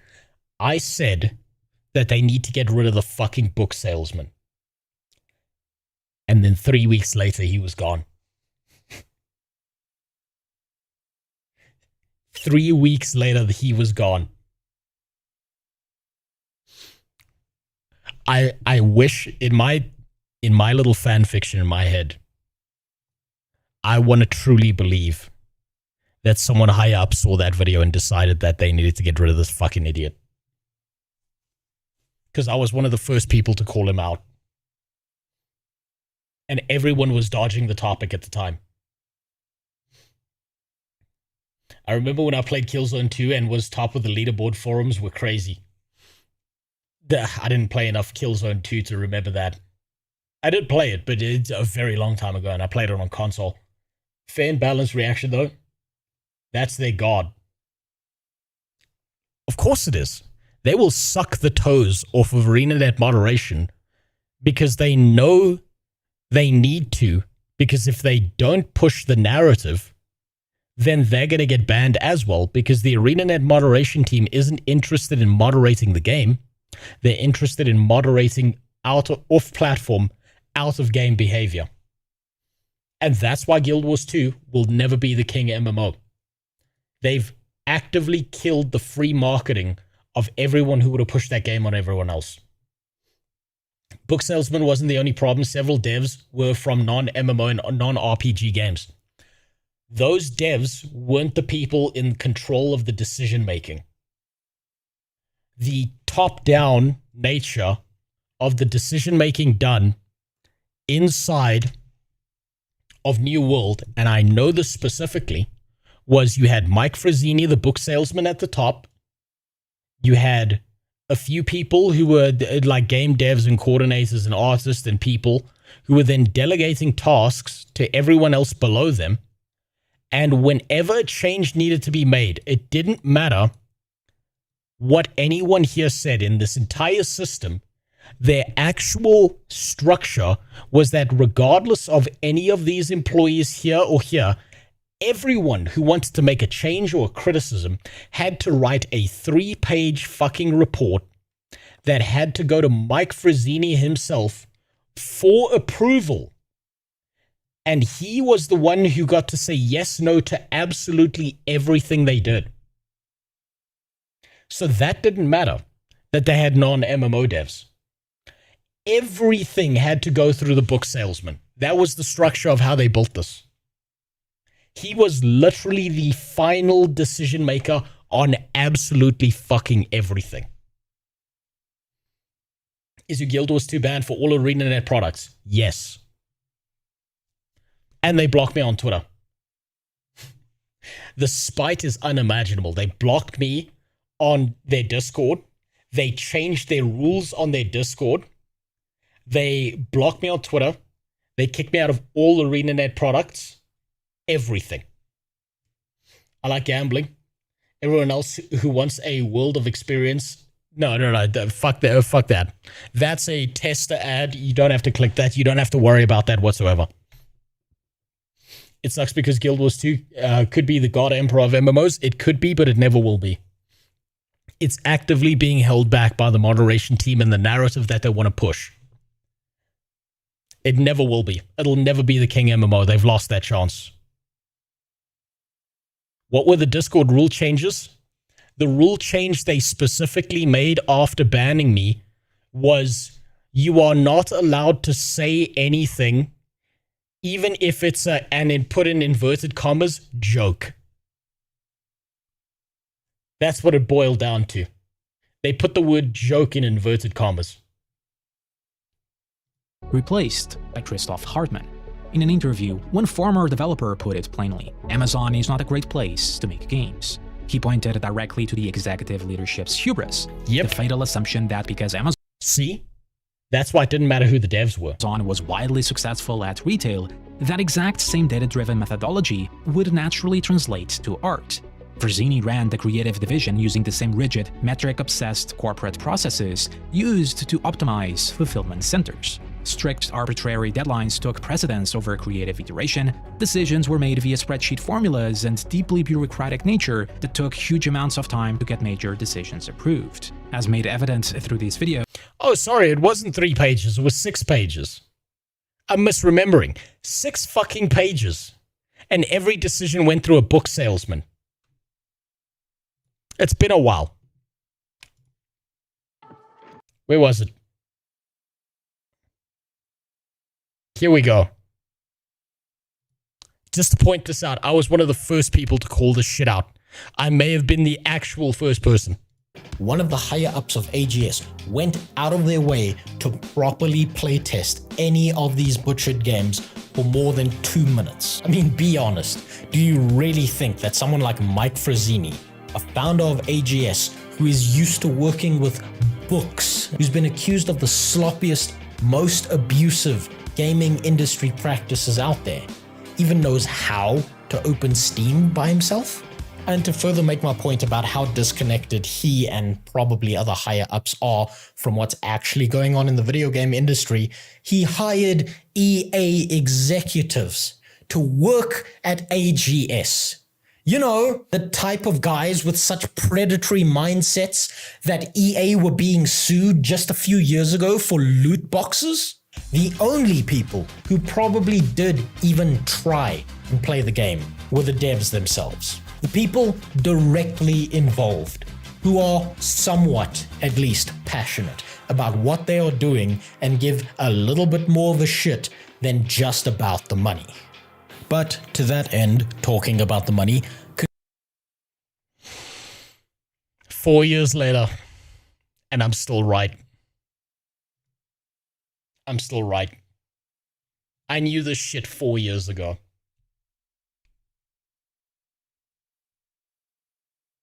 Surprise mechanics. Oh yeah, sorry, I misspoke. You know, I was still new at this. That was fundamentally the core issue with AGS itself, in particular with Breakaway, Crucible, and their every attempt to break into the video game world. That was also the core reason for New World's initial terrible and rushed state.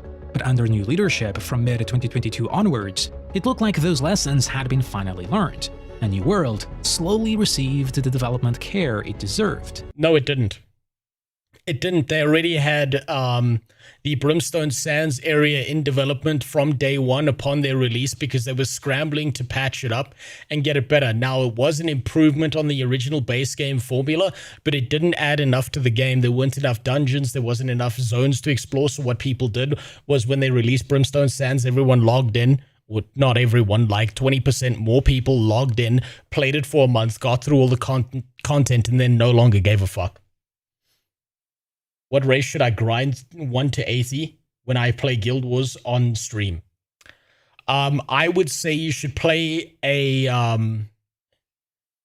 you should probably play an engineer, see if you can get a hold of an AR-15, and then found a guild saying, coming for the ArenaNet offices. They love that over there.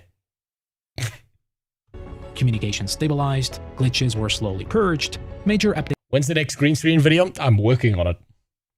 I've had to drop it because of so much IRL bullshit. I'm so fucking infuriated. I'm trying to get back to doing long-form content. It's going to take me a while. It's adding long-requested features like mounts, and fresh new servers completely clean from the disastrous launch brought back temporary bursts of players. By late 2024, the studio then launched New World Eternum, a massive console relaunch that overhauled the entire game and It didn't. That's a lie. It didn't change shit. New World Eternum didn't change a fucking thing about what the game was. It changed next to nothing. Sure, they added swimming, but they slowed down your player speed. They played the way it, like, they did everything wrong with this launch. They abandoned all the bugs and issues that they were supposed to fix, and they jumped over to the console player base to try and scam those guys out of money because they had abandoned the PC player base. I remember this. They didn't overhaul a goddamn thing, they just changed the name, it was the same game. Finally gave the players the ability to swim, and with Nighthaven in 2025, the game had finally stabilized in a comfortable place. No, it hadn't. It never stabilized. This is not stabilization. This is not fucking stabilization whatsoever. You see that? Rise of the Angry Earth, Eternum launch, doesn't even list Nighthaven. By the time Nighthaven came out, no one gave a fuck anymore. There was no stabilization whatsoever, so he's talking out of his ass here. I don't know what the fuck he's on about. Things really did seem like they were looking up. But what felt like the first time since its release, the dev team had delivered entirely on everything the Season 10 roadmap promised. And they did this with the smallest team size they'd had since the game first dropped. You see, through the years, Amazon Games faced repeated layoffs when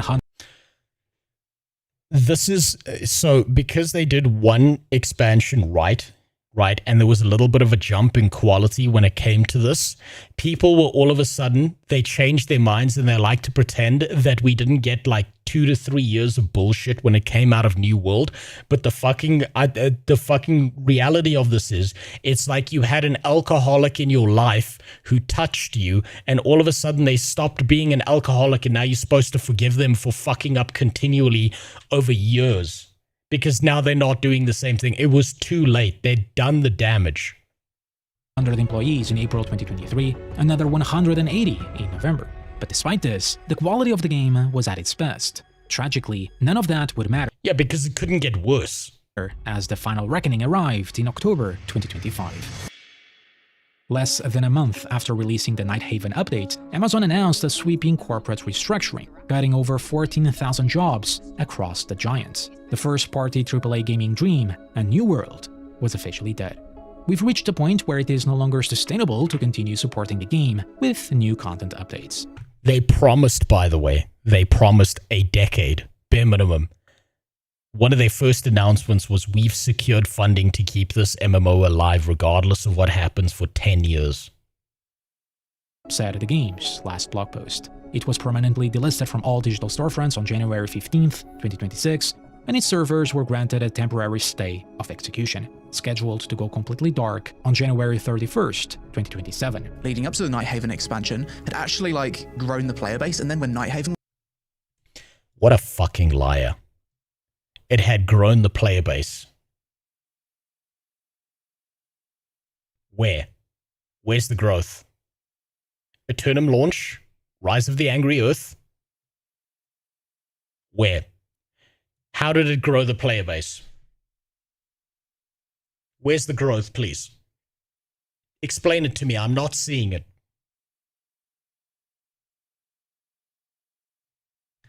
He was such a lying little fucker, that guy. Oh, it had grown the player base. Where? Where's this growth? Show me. And if you're lost, these spikes that you're seeing are when New World and the team ran events for the game where they paid a bunch of streamers who don't play MMOs to jump into the game. They brought the community, they played for a month, and the second that the contract was over, they fucked right off again.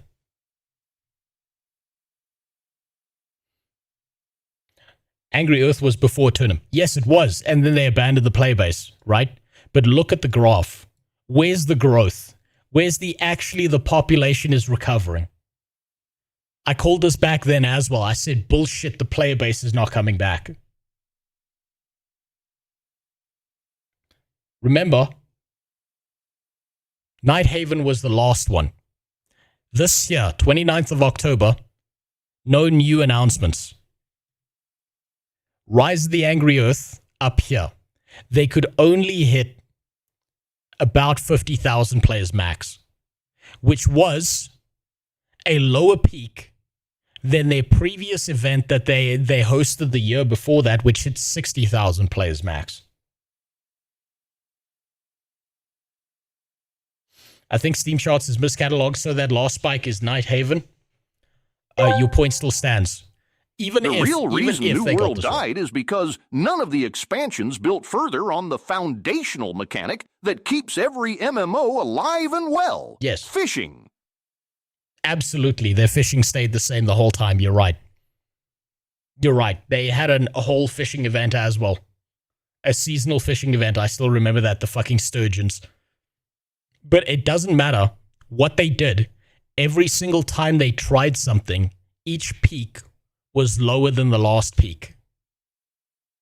They fucked that shit up royally. So this right here, what he's saying is a complete fucking lie. Was announced. Massive influx of players has been received. Massive. Yeah, sure. Extremely well. And for them to then announce that the game isn't going to be receiving any more updates going forward, the timing of this feels so bizarre, man. The rug pull of having players return to their No, it wasn't. It wasn't fucking bizarre at all. I hate this idea of we're supposed to just believe how strange and odd this was. You've got years of this shit. This right here, this last peak down here, was Amazon telling the New World team, if we don't see this number spike above the previous year's number, you've got no hope because it's all diminishing returns. This was not strange or odd or anything. That is such a fucking lie.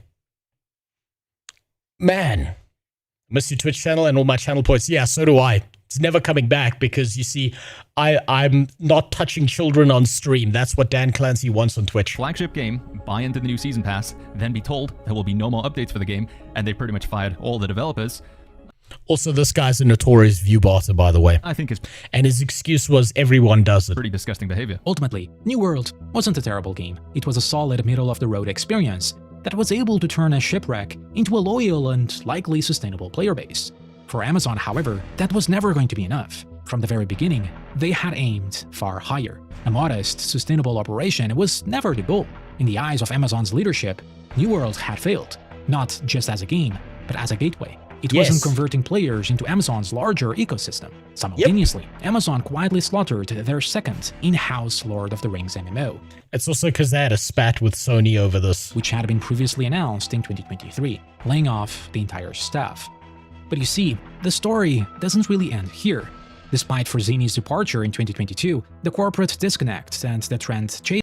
Are Reacts considered view botting? I'm not sure. You're gonna have to explain that one.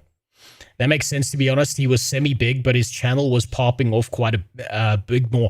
This is the thing is, he was semi-big, but he was only semi-big because he was botting his numbers, and so it pushed him to the top of the New World category. So if anyone was going to watch New World stuff, they would watch him in particular. And if you looked at his chat rate, it just didn't match up with the viewership numbers at all. Pacing never truly vanished. It simply evolved. In 2024, an internal corporate mandate forced teams to aggressively integrate generative AI into their workflows. The report highlighted Project Trident, a cooperative third-person action game that internal teams were genuinely passionate about. Corporate leadership, however, intervened, demanding the game to be heavily powered by large language models for NPC voice work and even animation. They tested this out in New World, by the way. You could tell when you spoke to NPCs that a lot of the NPCs were being voiced by AIs already. They felt it was either pivot to fold in generative AI element or more than likely shut down. The team scrambled, completely rewriting their game to comply with a corporate trend chasing. The reward for their obedience? The project was cancelled anyway, and the entire team was laid off. Because the ultimate form of Amazon's gaming strategy was never about art. From the very beginning, it was about ecosystem dominance. It was about staying in the Amazon ecosystem. Twitch had achieved that, but gaming itself had failed so far. Well, Twitch hasn't achieved that. Twitch is still a net loss for them. The only thing that keeps Twitch around is it keeps people to keep their Prime sub because everyone pushes the Prime sub. And now, they had Luna. Welcome to Amazon Luna. Oh, I remember Luna. What a fucking joke this you can was. Play in a whole new way. It's never been easier to play with, or against, family and friends, across exclusive titles, party games, and more, included with Prime. Back in 2022, utilizing their famed AWS, Amazon launched their premier cloud gaming platform, Luna, heavily integrating it into Twitch and Prime subscriptions for free, the gateway, or at $10 a month for the premium version. Amazon does not want to spend $500 million a year hoping for something that sticks. Wasn't Peon lost for words after Ashes of Creation? Weird how that happens. Yeah, I know. It's almost like everything he backs dies. They want you streaming games instantly, completely dependent on a subscription, on their own terms and rules. They replaced the artistic potential of New World and Project Trident with Luna-exclusive AI party games, once again targeting the Twitch audience, featuring an AI-generated Snoop Dogg courtroom chaos. A birthday burglary. Seen this one before. Defense. What you got to say about this? New World is getting... Do you see how it's all gimmicks with them? It doesn't matter.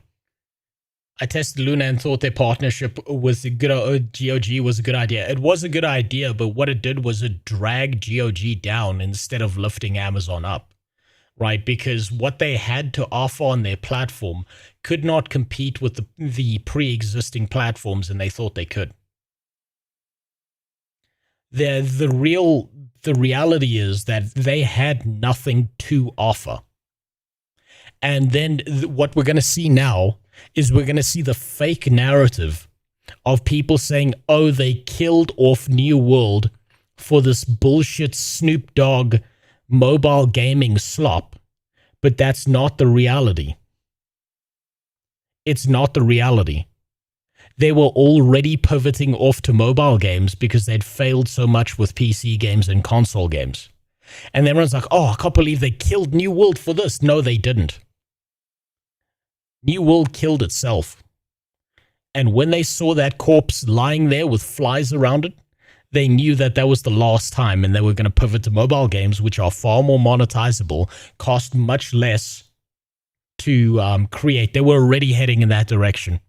This whole bullshit idea that New World died for the mobile game is complete horseshit. Axed for this, the community was in disbelief, but for Amazon, that was the future. Though they are still publishing major AAA games such as the new Tomb Raider. Publishing, not making. In January 2026, Christoph Hartmann quietly stepped down from his leadership position. He was replaced by Jeff Gaddis, the previous head of Xbox subscriptions. The gaming studio and the cloud service subscription were now consolidated under the exact same executive. Oh my god, AI, the water levels. We're drying the oceans. Dry them out faster. While it is still early for cloud gaming, with the ever-rising price of hardware, the constant push towards higher game prices, higher control over ownership through DRM and digital-only games, Luna might just be their long game. No, they have no products to offer that are going to keep people around for long enough. If you go onto Amazon Prime Video, they've got a ton of products for people to offer. They got a ton of exclusives. There's a reason to get Prime. If you go onto Twitch, people get Prime so that they can get the free sub that they can give to people, so that their favorite e-girl who's writing names across her butthole can write your name on her butthole. That's why they keep it around. It's for the Prime. They have nothing to offer in the gaming space, so this wouldn't convert to Prime. They were too fucking stupid to register that. This is what computation is like today. Everybody has their own data center. And that's not going to last. It makes no sense. You're going to buy compute off the grid. That's AWS. He's right about this. He was just 20 years too early. And we were doing it internally at Amazon for ourselves, and the APIs were created. That's a very interesting story in its own right. But this is, these kind of horizontal layers, like electricity and compute and now artificial intelligence, they go. But what I want is to see you write my name on your butthole. If I wrote your name on my asshole, Frenchie, you wouldn't even see it because between my ass cheeks is a lion's mane. It would get lost in the hair real quickly. Everywhere. I guarantee you there is not a single application that you can think of that is not going to be made better by AI. Man, I bet people love Jeff Bezos.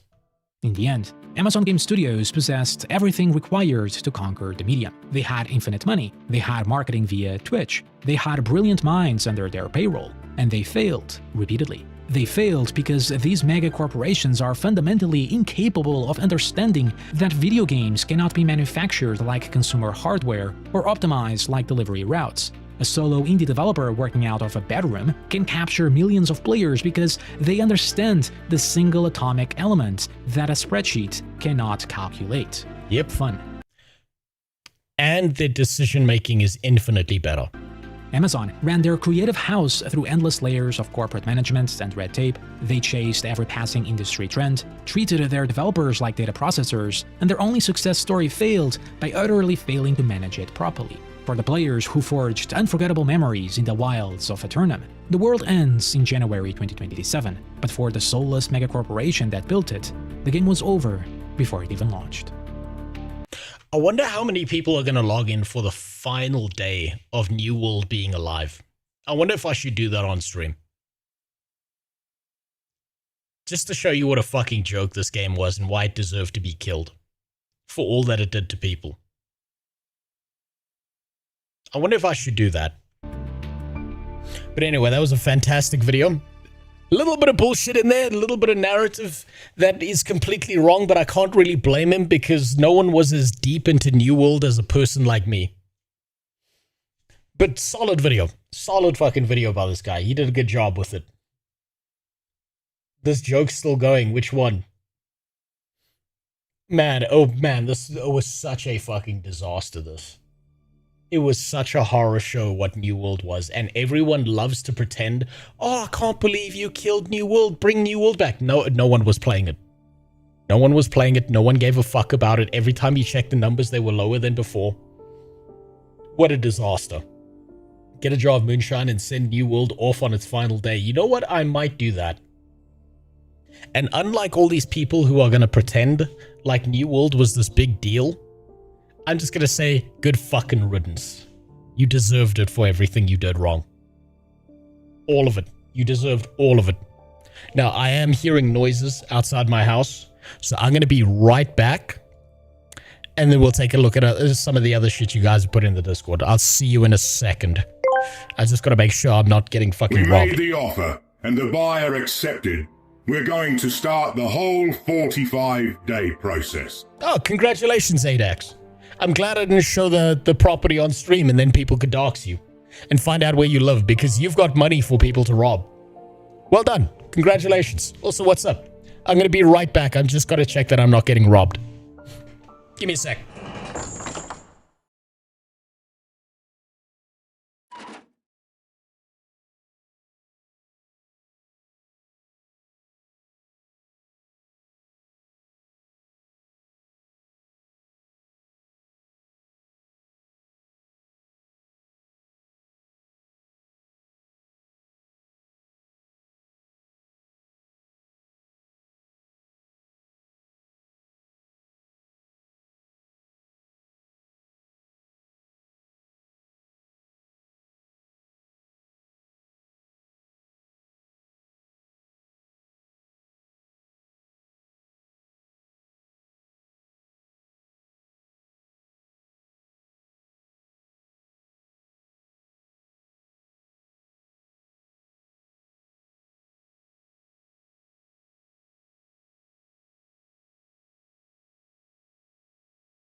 Look at that.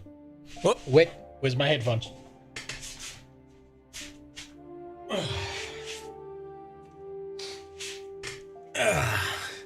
Looks like it's just my neighbor. It's just one of my neighbors, one of the crazy ones, accusing his wife of being a cheating whore. Nothing out of the usual, but at least I went downstairs and I got myself a Korean drug egg. Damn, that tastes good. Fuck, my wife's cooking is fantastic. Deep in New World Pride Month is over. It's never over for them, Filter. You know what, I suppose, you know what, we will do it. On the day of New World's final shutting down, we'll log on.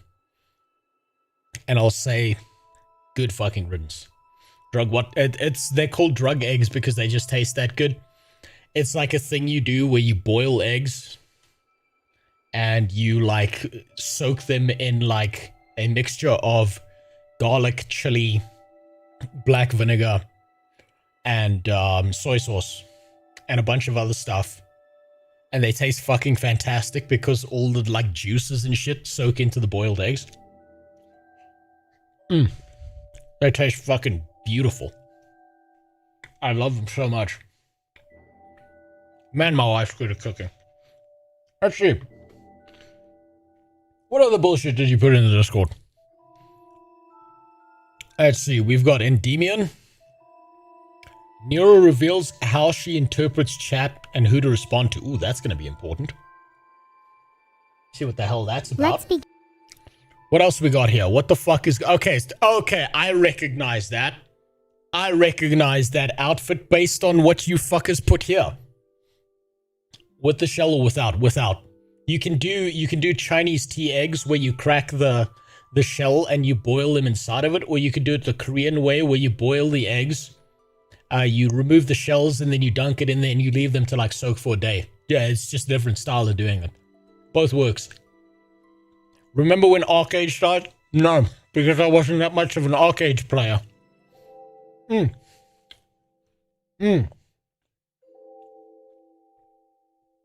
that's good.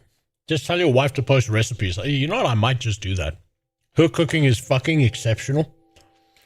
You know what the problem with my wife is? She keeps making really, really good food.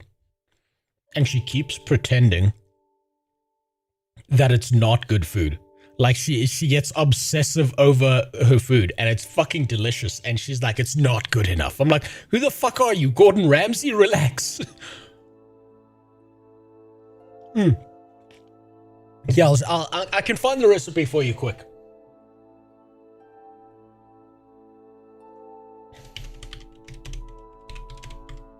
This is basically how you make them.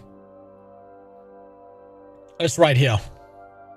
They're fucking delicious. Yo, this is how you make soy marinated egg.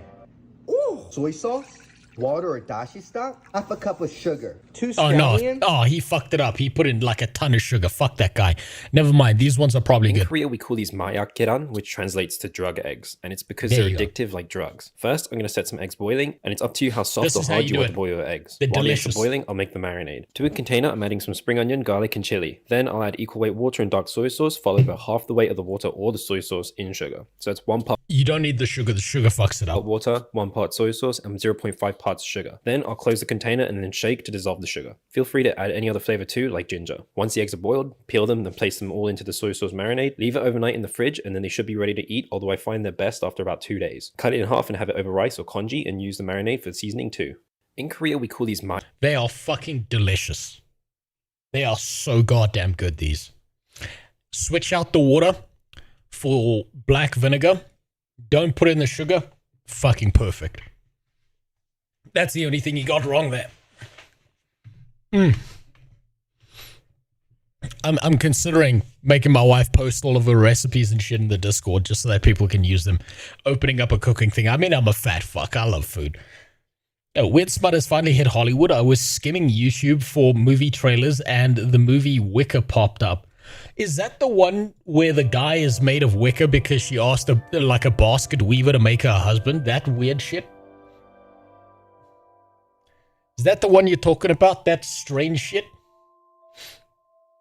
How much ingredients does she use? Like quantity of each? Is it like a lot of each, or is she conservative? No, well, my wife's generally very conservative with how much she uses. She doesn't overdo it and stuff like that, but it really depends on the quantity. I honestly wish she'd used more ingredients because those eggs are almost gone already. They're fucking delicious. She only made 6. I'm gonna like boil like 20 eggs and dump them in a big container, and I'm just gonna keep them there and eat them all day. God, they're so tasty, those things. The other recipe that's very similar, and it has like a marbled effect to it, is Chinese tea eggs. Let me see if I can find them. It's this. This is the other variant of it, and they're fucking delicious as well. These are called tea eggs, and they're really easy to make. All you need is a little patience. Start by boiling the eggs for 6 minutes, rinse under cold water. Then for the sauce, add water, soy sauce, and dark soy sauce. This will make it salty and savory. Then to balance it out, add sugar. You don't need to add sugar. You need to add sugar to none of these, by the way. Add black tea bags, and I'm tasting as I go, so I'm adding more sugar, ginger, cinnamon stick, star anise, and Shaoxing wine. Bring the sauce to a boil, and then you want to crack the egg all over with the back of a spoon. Cover and let the egg simmer for half an hour. Turn off the heat and let it sit for at least an hour, and the longer you let it sit, the more flavorful it'll be. These are fucking delicious, by the way. What the fuck is dark soy sauce? So, I know this because I live near a Chinese area and we go there all the time, right? There's soy sauce, which is used for like sushi and shit, and it's very like thin and runny like water. And then dark soy sauce is a lot thicker, and it's meant to be used for things that are more protein based, that have been cooked like certain types of chicken that's prepared in a certain way, or beef and stuff like that. But usually the normal stuff you get is light soy sauce, and then you get dark soy sauce as well, which is like a way more concentrated kind of flavor. And it's a lot more savory than it is salty the way that you get out of soy sauce. It's fucking amazing. Instructions are clear. I now have a bowl of sugar. That, you know what? I think there's this weird American obsession with putting sugar in everything. You don't need to. You don't need, it ruins the flavor of everything else because all you're tasting is that sweet shit. You don't have to do that. It's real bad. It's real fucking bad. Let me get some fucking context as to what the fuck is going on here and why the hell did one of you do this shit to me? Jesus Christ. What the hell is this? Who is this oh my god. Can we please stop addressing Ilhan Omar as a congresswoman? I mean, she's literally a fraud. She went from negative 65,000. Jesus, woman. You can see the fucking crease. Good God. There's no way she doesn't know what she's doing. $1,000 net worth to over $30 million on an accounting error. Then there's the winery with no clear location. It blows my mind. She is the opposite of everything that we stand for in this country, and she is here. What's we don't happening? marry. She's doing it on purpose. She's doing it on purpose. That has to be on purpose. 17 million views. 5 years ago, we had brilliant conservative female thought leaders. Now, conservative female talking heads are just a bunch of shallow, disgusting skanks. I don't know why, but it feels like she actually stole that script from someone else and then repurposed the content and just put her pussy on it to get attention for it. That's the vibe I'm getting. I don't think she wrote that herself. The way she was speaking, it sounded like she was reading off of a script. Oh my god. With how the world is going right now, women should not be voting. I'm sorry, it's just the truth. Women voting. She's shilling her OF account by using right-wing talking points. No, I can believe that. She's got her legs fucking front and center there. She's got her fucking hoo-ha straight up on camera. They're majority liberal, so take away my voting right. I don't care. Is this like the advancement on the formula? Where like, you know, like the female Twitch streamers and stuff have always got their tits in the frame, right? And so if you're as flat as a fucking surfboard, do you have to like pull out the gooch? Do you have to make sure you're wearing tight pants so that everyone can see the fucking crease? What's going on here? AI? No, it's just a hoe. There are real hoes. Perhaps I rush judgment on this queen. Why do black people get so Jesus Christ. Close your fucking legs. I can smell it from offended here. when white people say the N-word? This is who I get my news from. A rundown of the Democratic Party. Lost the Civil War, founded the KKK, created cancel culture, censored free speech, created a trans cult, opened new meds are confirmed. Yeah, I don't think this one will work for me. borders. Shit, do I need to keep going? I don't even know what. I'm dead. She's delivering 2010 stalker points. What could I? Don't hate the player, hate the game. Yeah, no, I hate the fucking game. Don't you worry. Oh my god. Jesus, woman. Fuck, I can see the stains in that one. And the person who's the most angry about it, of course, is another woman. The whores realized they could get more attention by grifting on the right than the left. They don't even know what they're talking about. You have the ball cam. That's right. Whenever I give a political take, I should have my nuts on the camera. They just repeat things that they think are going to get them attention. I've got really bad news for you about Wait, it's worse. She legit stole talking points from other videos, word for word. I linked another video proving it. Okay, I'll take a look at that now because, like, something about it, something about the vibe makes me feel like She's reading a script. It's something about the intonation in her voice. It looks like she's reading a script. She's not thinking about the things she's saying. The whores on the left. I've got really, really bad news, okay? I will say that I do think that if you have more hoes that are openly expressing conservative viewpoints, I think this will seriously move the needle. What? He's right. He's right. He's right. The way you change society is you get women to believe things in one direction or the other. And because they tend to be group thinkers and think in a gaggle, and they don't want to go against the social trend because that makes them look like a good person, like a bad person, you target women specifically because those women then date men, and those women then dominate their opinion of a guy because the guy doesn't want to lose access to pussy. Happens all the time. Happened to me. Oh, 8X, thank you. I appreciate that. You don't have to do that. But thank you. You. Oh, fuck. Oh, fuck. You just reminded me taxes are coming up for businesses. Oh, fuck. Why'd you have to do that to me? Oh, shit. You just fucked me, 8X, you bastard. Oh, you just killed my mood. A Borat swimsuit under the table for the ball cap. I'm considering doing that as a...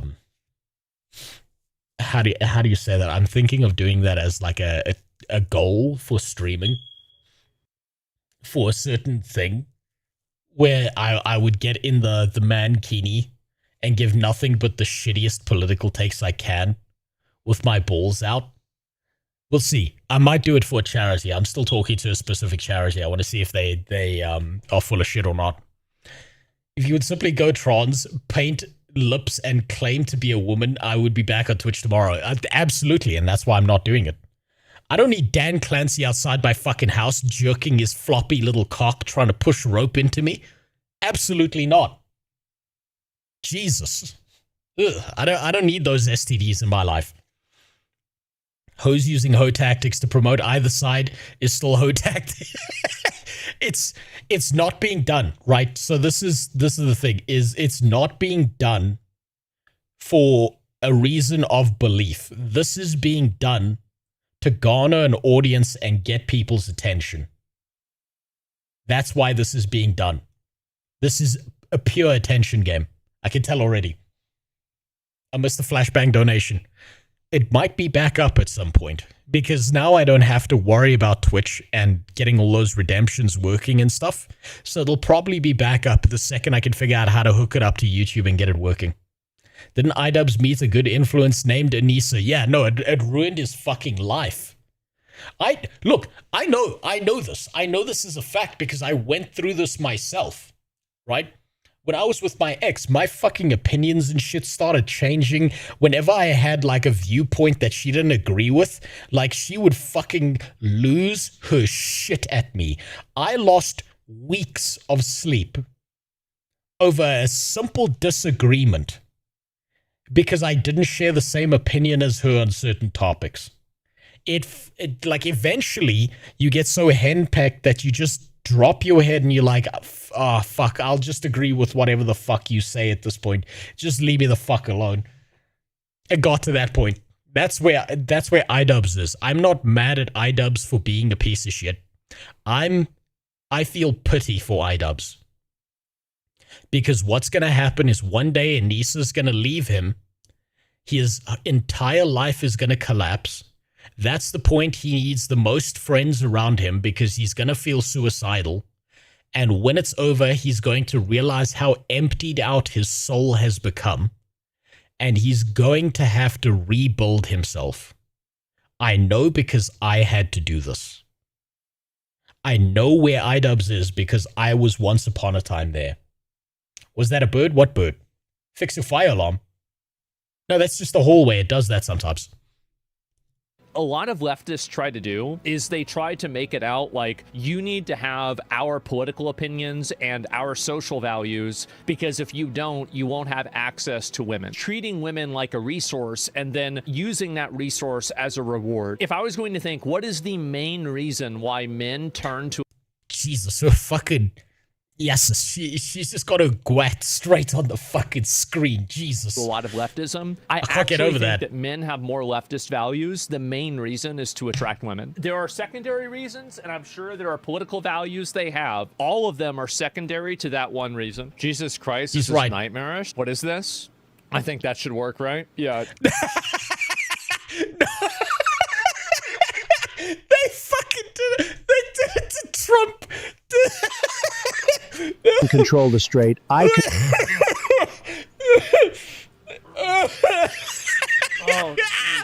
Oh, that was good. They just had him full frog eye on camera. That was fucking gorgeous. Well played. Well fucking played. Okay, Jesus, maybe you can give me some context here. Apparently you put something in the bottom of this. God, we got a lot of shit to get through today. What is this?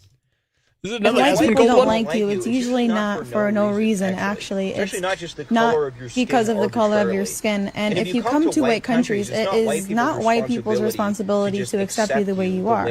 No change up, no curveball, nothing but fucking grift. I was right. I can't believe it. I was right. I actually hit the nail on the head for once.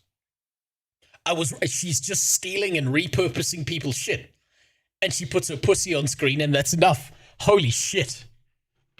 God damn. Here's another base take you should copy verbatim. Being modest is good. Being pre-watched, I wish I would be so much better at this if I did pre-watch it. Holy fucking shit, dude.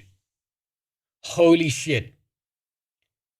The formula is actually just like steal what other people say, put your pussy on screen, and blow the fuck up.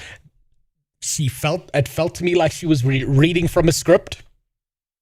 She was reading from a script. It was just other people's script. an OF transplant grifter with your cooter out, reciting other people's opinions for attention is not good. And it's just as important we deport women from politics as it is we deport immigrants to their home country, if not more. What a based man. The most trad thing I can do, the most based move I could make, is to delete my account and get my lunchbox out of the limelight. If you're catching my drift, you either die based or you live long enough to see your takes recycled by e-thoughts. Well, there you go. The narrative's changing. You can tell because the women are shifting to other sides. What a base take that man has. Jesus.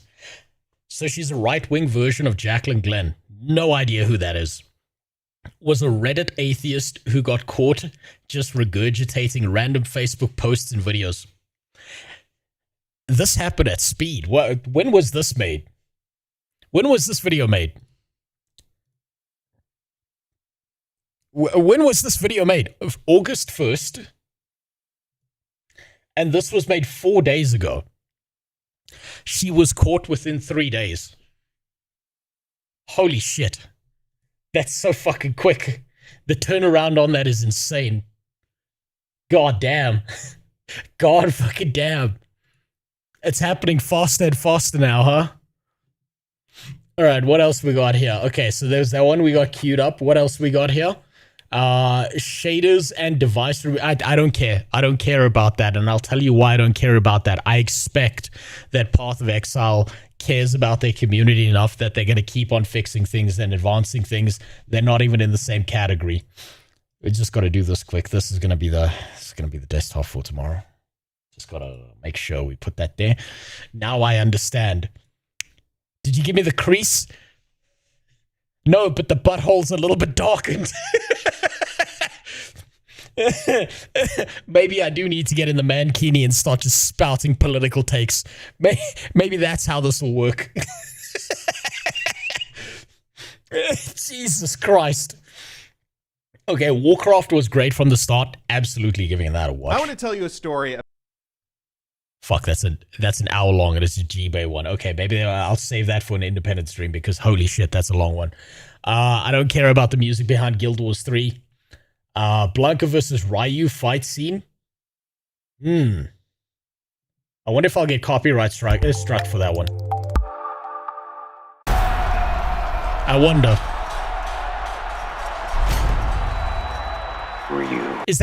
Is he supposed to be M. Bison?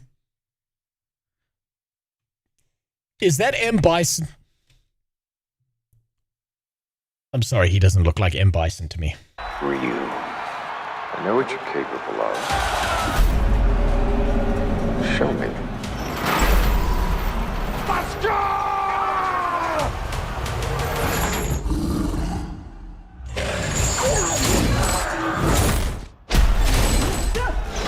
Move, Bison.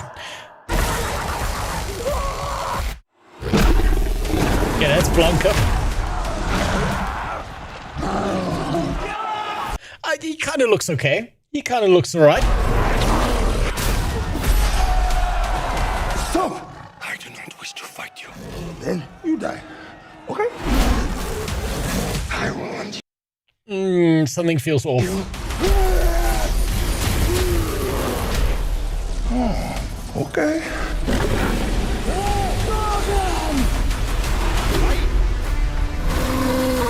Perfect. This gives me the same vibe as those really old, shitty Mortal Kombat movies that existed. That are kind of like, they're like B-grade movies, but they were still awesome to watch. This might be an okay watch. It's Jason Momoa, yeah, I figured that one out. Gathered here are the world's best fighters. And that's Ken. Tonight, I'm a street fighter. But only one of Thank God they gave him the hairstyle. Oh, that's a disappointment for Cammy. They really downgraded Cammy, huh? will be crowned the world champion. Was that 50 Cent? They put 50 Cent in this.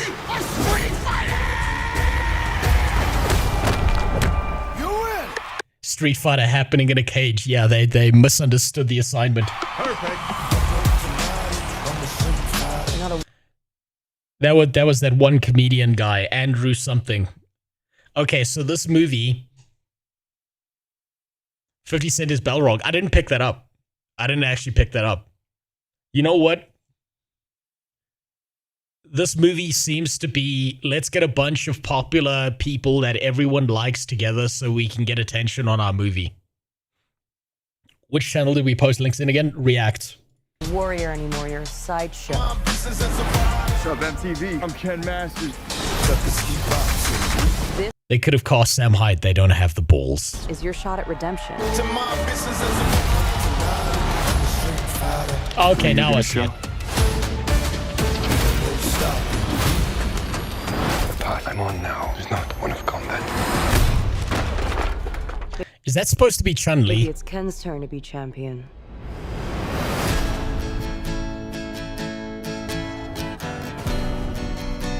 How did you find me? I'm paid to find champions.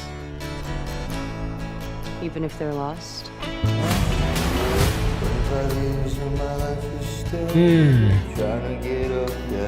They were doing so well, and it seems like they fucked that up now. Oh. Good to see you, old friend.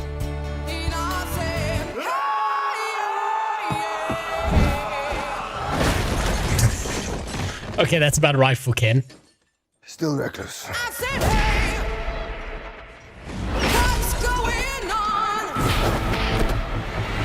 No thunder thighs here, no drumsticks. Yeah, that was a real miss. This is millennial Street Fighter. They didn't cast someone hard enough to be Cammy. They fucked up Chun-Li. Andrew Schultz is Dan, by the way. Fucking really?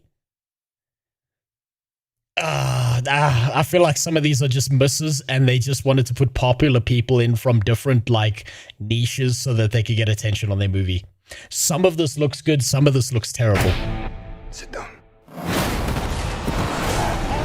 This tournament is not what it seems. We have to be ready.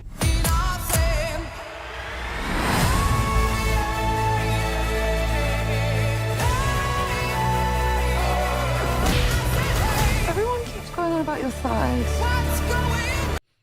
What thighs? Bitch, what thighs? I don't see what the big deal is. Neither do I, that's the problem. Bitch, please.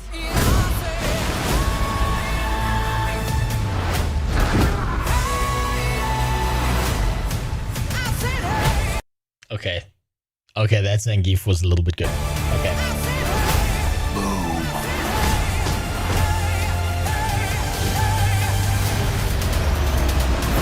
That was some abracadabra shit. Oh, what's going on?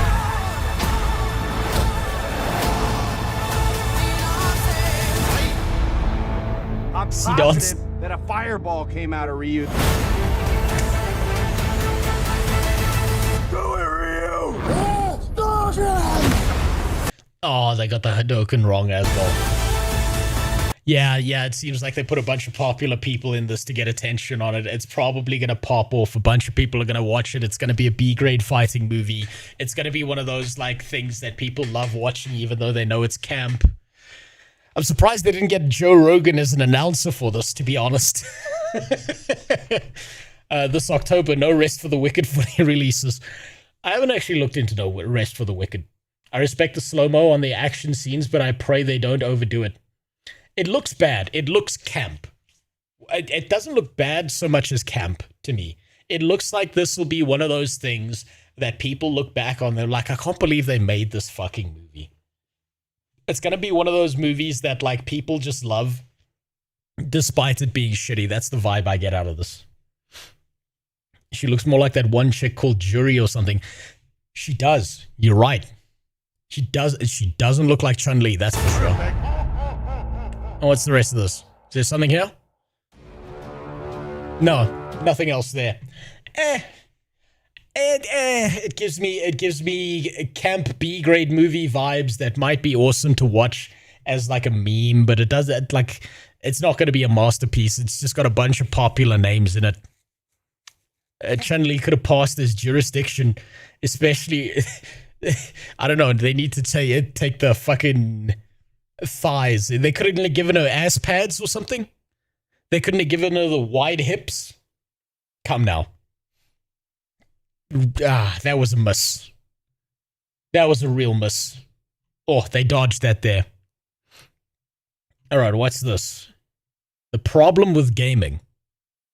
The problem with gaming is that the people who aren't interested in it really aren't interested in it at all. So when the people that are talk about how toxic the economy of games has become, they get ignored and dismissed and told, well, you know, don't play them then. But we should be paying attention because this is massive and it's getting worse and it will grow outwards into places that affect everyone. He's wrong about that. It's grown inwards into gaming. This started outside of gaming and it's moved into gaming, and now they're trying to replace what being a gamer is so that they can, in their words, reclaim things, but what they're really doing is stealing it away from the people who loved gaming. This started outside of gaming. What's happening in the gaming space is a test case. And a lot of other industries are watching closely, and that is why we're doing this episode, because it freaks me out. Okay. All right. You've got me interested. And it's 50 minutes long, so we're going to have to save that for a single stream. We'll save that for February the 29th. It must be stupid fun. I hope it... I hope it's stupid fun. I hope it's like a dumbass movie that's just fun to watch. This just in, Guild Wars does not ban people for actions outside of their game. Oh? Video's gone. Deleted. Interesting. I wonder why that one's gone. What happened there, huh? What happened? Dude is glossing over the facts about his behavior, but just a few minutes into that video, he does show an email from Guild Wars 2 support just saying that. MMO Mega Whale. He deleted the video. He's got nothing on his channel.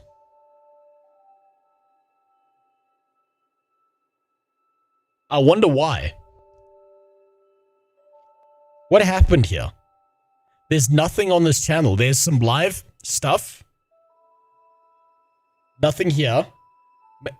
Waiting for the build to drop, blah, blah, blah, shorts. That's it. He deleted it. It's gone. If you scroll further down, Green Sky Wizard explains it. Okay.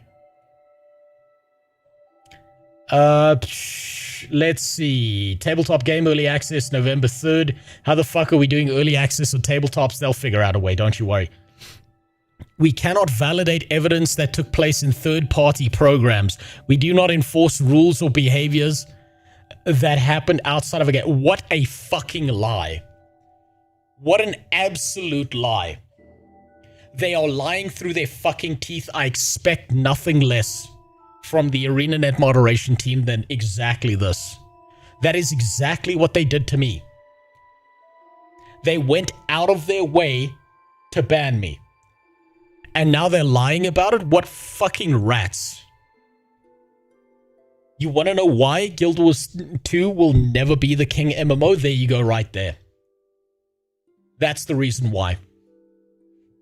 What little bastards. What sneaky little shits. There's more to it. Keep going. Exactly utter horseshit. I'd 100% guarantee we'd all be banned for the shit we've said in the Discord after Rose got banned if somehow an ANET Dem GM snuck in and found out our in-game names. To be honest though, the only thing I'd miss is Guild Wars 1. Yeah, they'll permaban you from all of it. Okay, where's the rest of it?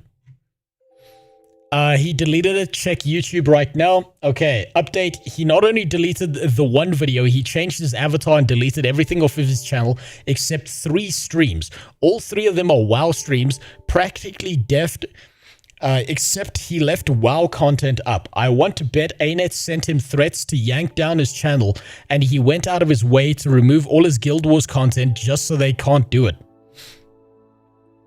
You know, I've spoken to ArenaNet partners, and all of them have told me the same thing, that Guild Wars and ArenaNet are very liberal with the cease and desists that they send out to people.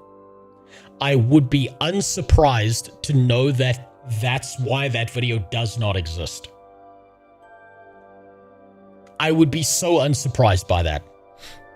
What did he post that made them so angry? Did he dare making a joke at their expense? He got banned from Guild Wars 1 and made a video explaining what led to it. Got a TLDR, the video covered. It felt like it was all over the place when I watched it, as in mostly unscripted. Fuck, man. Why did I not have to have internet for like 2 days? Shit. Fuck, that's irritating. Okay, I watched the entire thing, but I didn't expect him to DFE, so I don't have a local copy of the video. So I can only go off of memory. Don't lynch me if I got something wrong. He appears to have some long-lasting beef with other Guild Wars 1 content creators. The other 2 Guild Wars 1 content creators... Okay, so here's an interesting thing. So those 2 other creators were likely ArenaNet partners. And they went and cried to ArenaNet about him. That's likely what happened. Go around telling other content creators not to party to their personal beef, to ban and block him everywhere. No reasons given, they just hate him. The other 2 content creators also send people to spam his chat for hours and hours every stream with the same 2 messages over and over again. He filed reports with and sent emails to ANET telling them that those 2 other content creators are gaslighting other streamers' chats about not getting their partnership. About not getting partnership and creating a toxic environment. I promise you, you don't want partnership. This guy dodged a bullet. ANET replied to him but did nothing. Fast forward 3 months, one of his viewers tells him that the 2 content creators are going around telling people that he enforces an anti-gay agenda. ArenaNet doesn't like that. You see, you can just go on the internet and lie about people and then ArenaNet will pull you down. They will fuck your life up because that's what they're good at. ANET got every Guild Wars 2 content creator to sign a dog collar contract. Actually, yes. Actually, yes. Correct. They were ArenaNet partners and he was complaining that they got partnership and not him, while he has 10 times their CCV. Hold on 1 second. I might... Hold on. I've got a little bit of a backdoor here. I just want to test something out. Just give me a sec. Just put that there. I just want to see. I might be able to do something.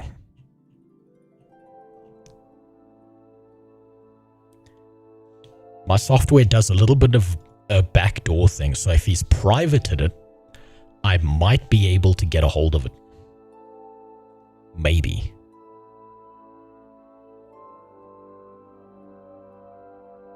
I'll let it run in the background. We might be able to watch that video. No, it's unavailable. It's been removed. He deleted it entirely. He didn't private it. Damn it. Damn it. Fuck. Shit. I really wanted to see what that was. Let's see. One of his viewers tells him that the two content creators are going around telling people he enforces an anti-gay agenda and that he hates minorities to further discourage them from playing or keep contact with him. He sends one of them one DM on his main account, which they haven't blocked, to ask them to talk about what's going on and explain themselves. They unblock him on the Discord and talk in VC. He claims the conversation went well. Suddenly, A-Net Super Mega bans him. He's IP blocked from the game servers themselves. His account isn't banned. He can log into their websites, but he's banned from playing any of their games. They do not tell him why. After multiple days, A-Net sends him a reply. He was banned for repeated in-game harassment. Yeah, fucking right. He replies to the mod, citing that he only sent one in-game message to a person that wasn't blocking him, and anything beyond that happened either on Discord or YouTube, not in-game. A-Net simply replies that this can't possibly be true, so they lie through their fucking teeth again, unsurprising, as they do not enforce rules based on what happens on third-party websites or social media, only what happens in-game. Yes, I too see the irony. Oh. Ooh. Interest. Ooh. Hold on. I might need to reach out to this guy. I might need to... Let's see. What has he got here? He's got nothing listed. Does he have something in his descriptions? He deleted everything. I'd love to talk to the guy. No description. Damn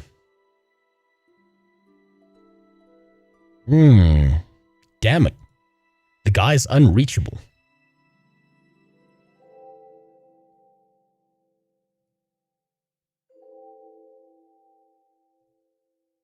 Hold on, I'm going to do this off screen side.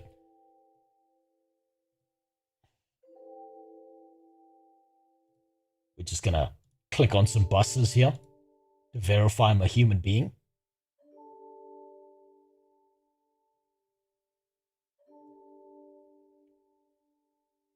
Hello?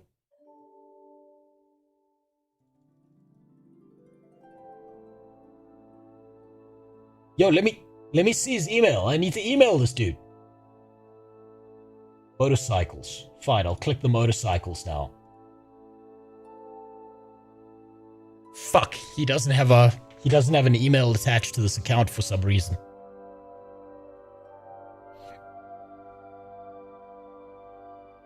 Damn it. You making a legion of supervillains? No.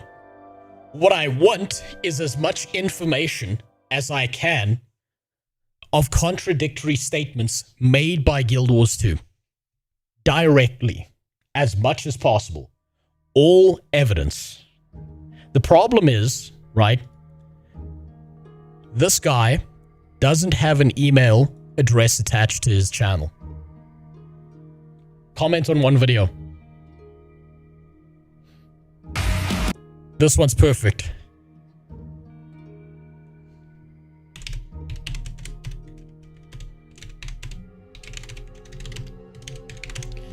Yo, I see you got some shit from the A-Net moderation team. Was hoping to look into it. Well, first, welcome to the club. Would love to have a talk with you.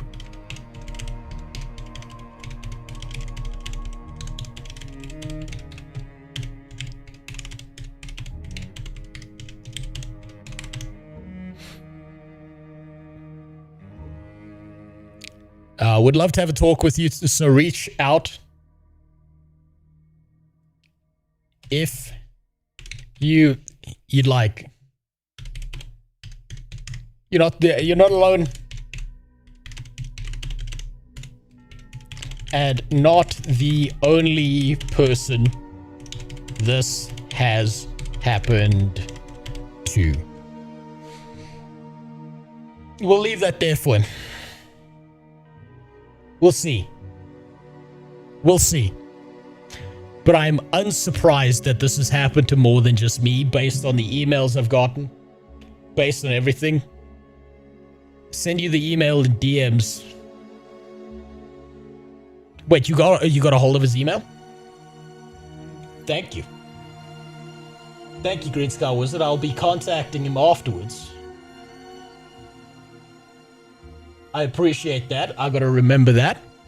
I don't know why I'm not getting his email. Maybe he has me blocked or something. Who knows? Maybe he was on the side of ArenaNet and then some bad shit happened. I'd be very interested to find out what happened to him. Very, very interested. More ArenaNet fuckery, huh?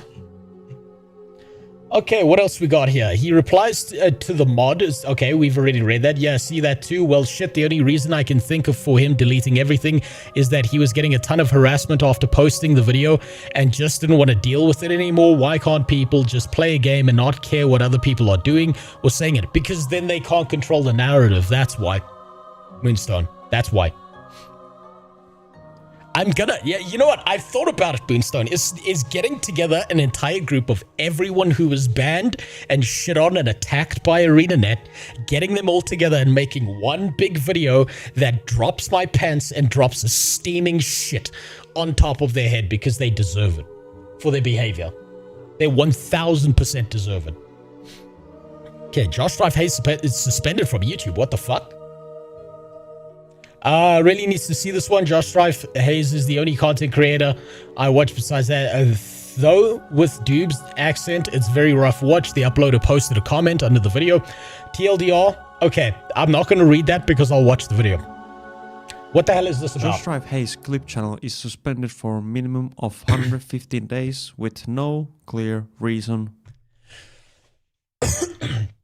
What could this guy have done that YouTube suspended him? Because I did see a Twitter post about this, but I have no idea what he could have done. From YouTube, that... Wait, it's Josh Strife Says... Oh, you're right. I see it there. It's Josh Strife Says, not Josh Strife Hayes. But still, okay. Backstory lore of what I know about this, right? Josh is 100% aware that this guy is clipping his content. Josh has given his permission to this guy to clip his content. I don't know if he's being paid directly by Josh or whether he's just got Josh's permission. I'm not sure what the details are there. I'm unsure if he'd be willing to reveal that or not. But as far as I'm aware, this guy has done nothing wrong.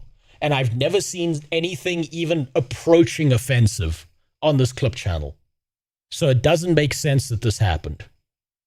Would make any sense at least. So I'm Visa and I run the Josh Strife Hayes clip channel. And yeah, it got suspended from the YouTube Partner Program, which is the program that allows you to generate revenue from the videos you publish on YouTube. Okay. And for at least 115 days, we are not able to generate any revenue for Josh or me through the Twitch highlight videos. So let's go through this. I'm going to explain what caused all of this, and hopefully somebody will be able to help me. He makes clips of Josh Strife Hayes. Someone probably DMCA'd him over some game Josh had on screen. Remember that YouTube enforces DMCA claims made by random third parties, not just rights holders. Potentially, maybe, but I don't think Josh has played any Nintendo games on stream for him to clip. Josh has been going down the World of Warcraft rabbit hole for a while.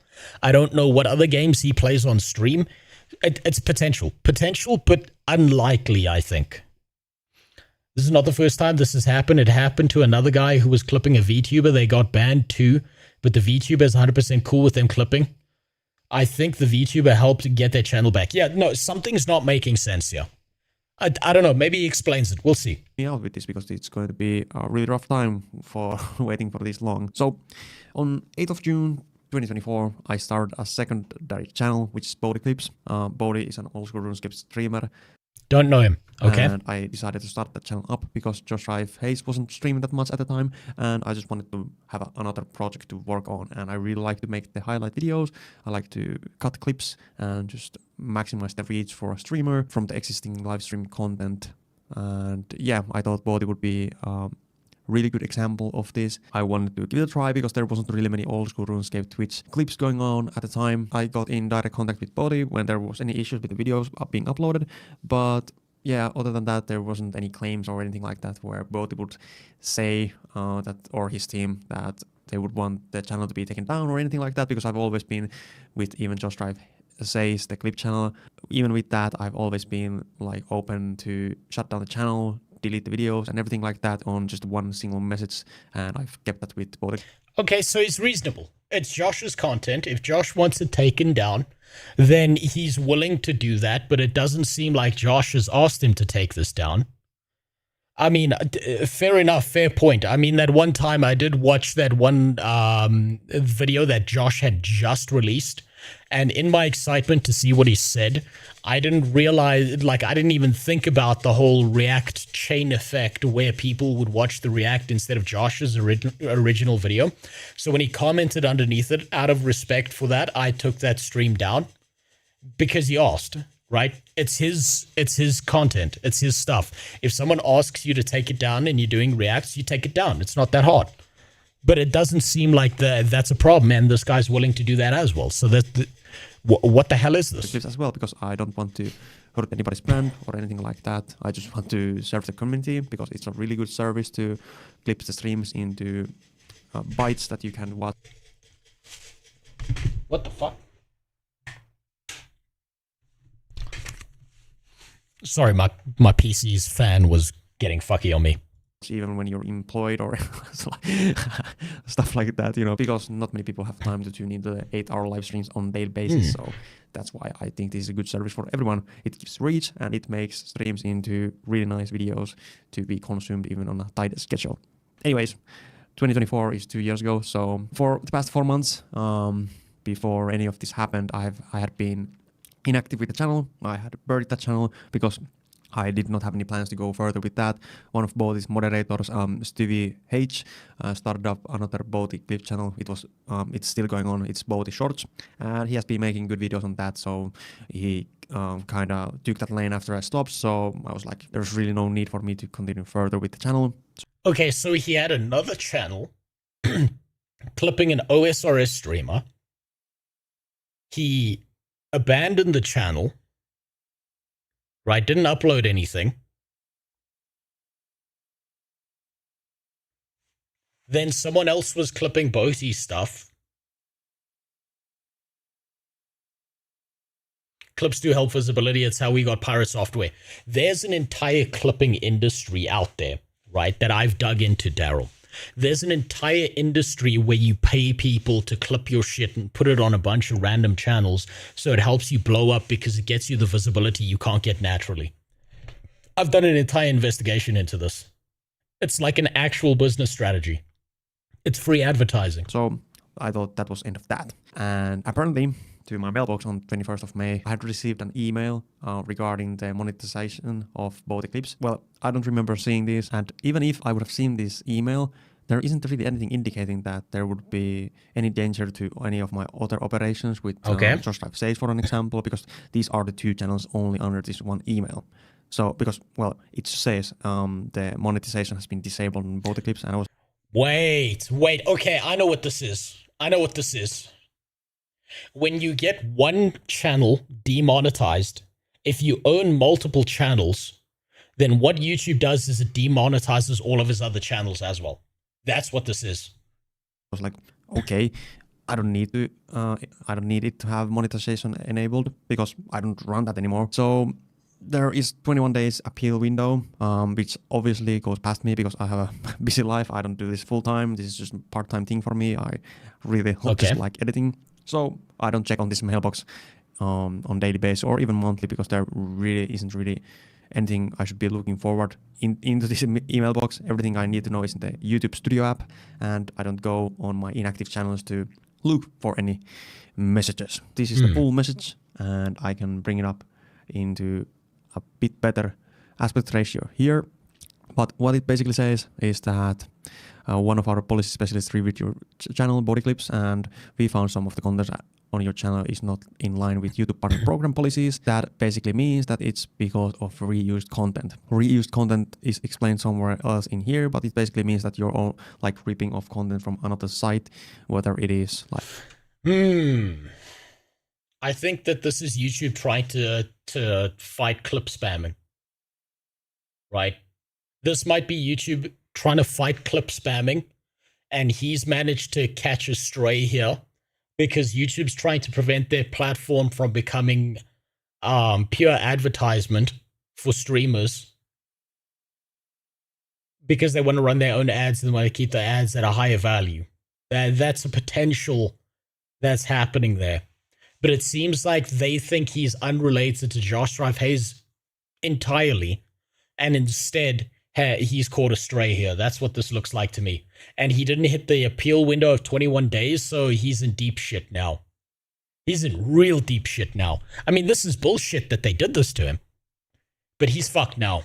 Like movies or stuff like that. And, well, technically, yeah, it's from Twitch, but I have... If only we had an app that we can make small clippies. I would allow anyone to clip any of my shit and reuse it anyway. I don't fucking care. But I'm pretty sure those apps exist. Maybe. But they're probably all shitty and don't work 90% of the time. I like editing.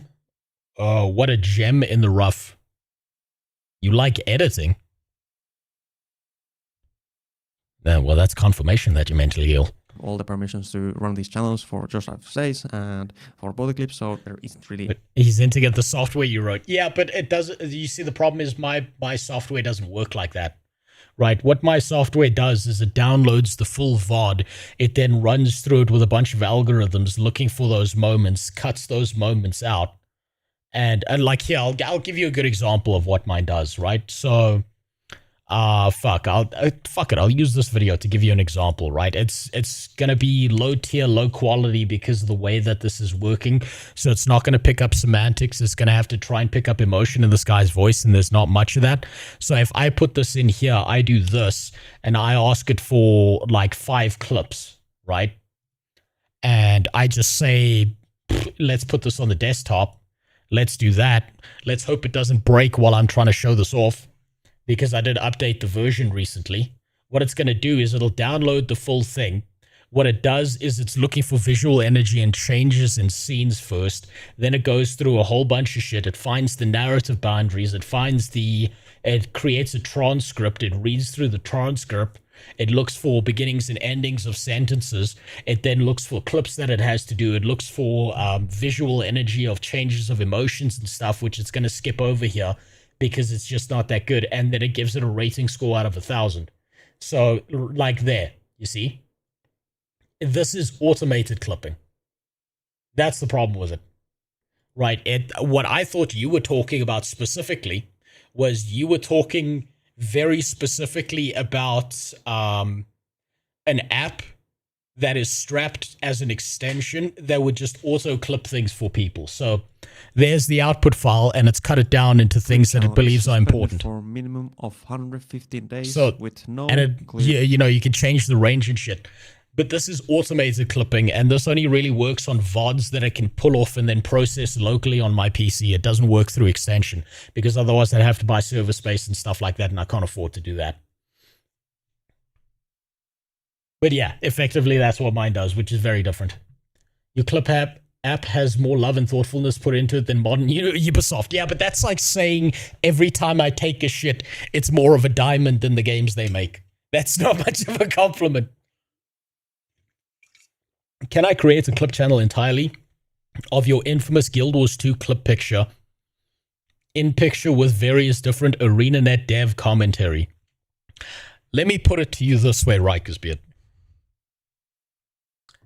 You can do whatever the fuck you want. I'm not your dad. I'm not going to sit here and cry about it.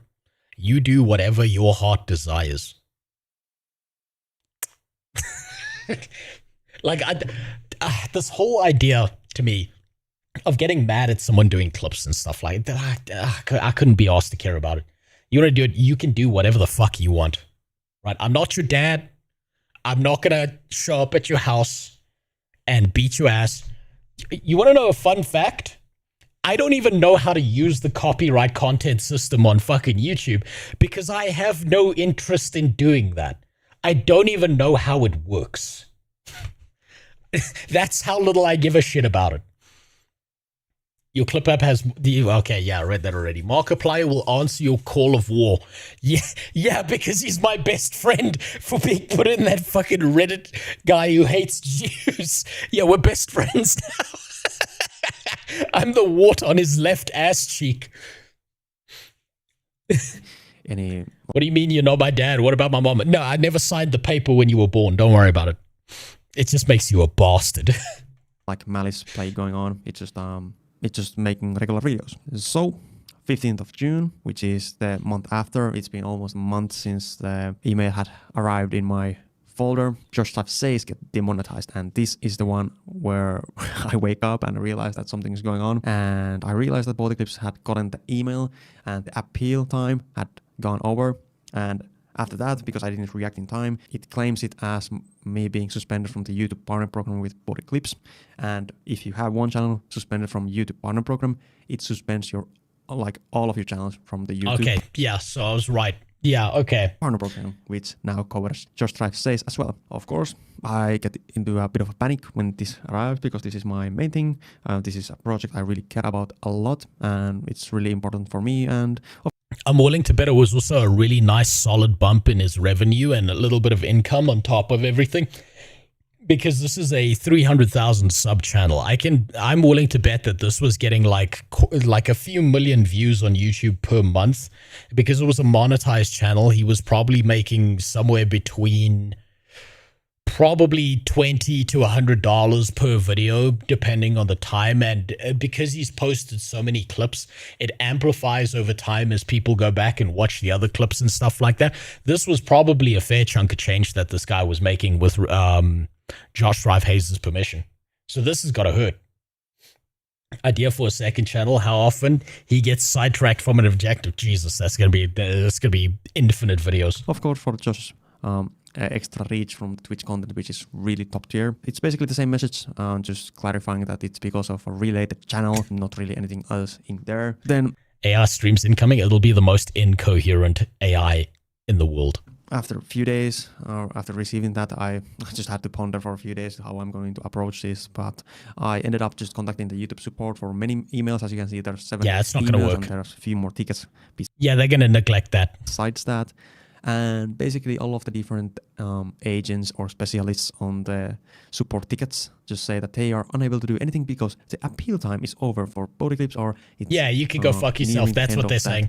Appeal window or something like that every single time. And that's just crazy to me, because if I say that the reused content claim is not valid and their response is we can't do anything because your channel is flagged with reused content, or your reused content flag is about to expire, your next appeal window is right around the corner.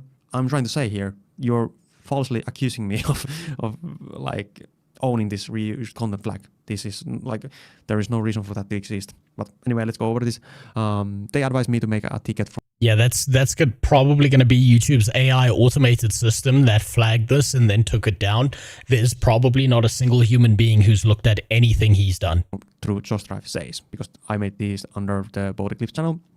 I submit my video, which includes my face, where I explain the process of running these channels, blah, blah, blah. And before this, it's just like Just Drive Says is demonetized. And now I sent my first appeal on Just Drive Says. 2 days after the video appeal, they respond that I'm going to be suspended on both of these until Body Clips is cleared up, which basically means reactivating on the channel after not uploading for over 4 months. You have to get the channel into a monetizable state, which means getting your views up, getting your watch time up, and starting to upload regularly on the channel again. I'm a bit confused because how I'm supposed to continue uploading videos if I don't know if these future videos are going to be flagged with reused content anyways. Reused content claim is a bit different than copyright strikes or anything like that, because it doesn't give you clear indication that what kind of videos are falling under reused content flag.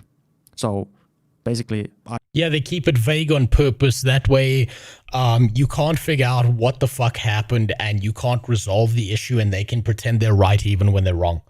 ArenaNet does this as well. This is very common. I don't know if I'm still violating that policy. As a fun fact, to this day, my appeal video has 0 views. I don't know what that is about. 0 views. Nobody has seen that. Yeah, because it's been taken down. So you're supposed to get monetized on this thing that has 0 views that nobody can watch. Genius. Modernity sure is great. I welcome our dispassionate AI overlords. Can we just turn them into Terminators at this point and wipe these fucking people out? I wonder why. Maybe because this is an automated process and nobody checks these. And here you can see that, yeah, Just Drive Says has not contacted the YouTube partner program via the support ticket, blah, blah, blah. And yep, that channel must wait 90 days from the date of suspension to reapply to YouTube partner. So 3 months.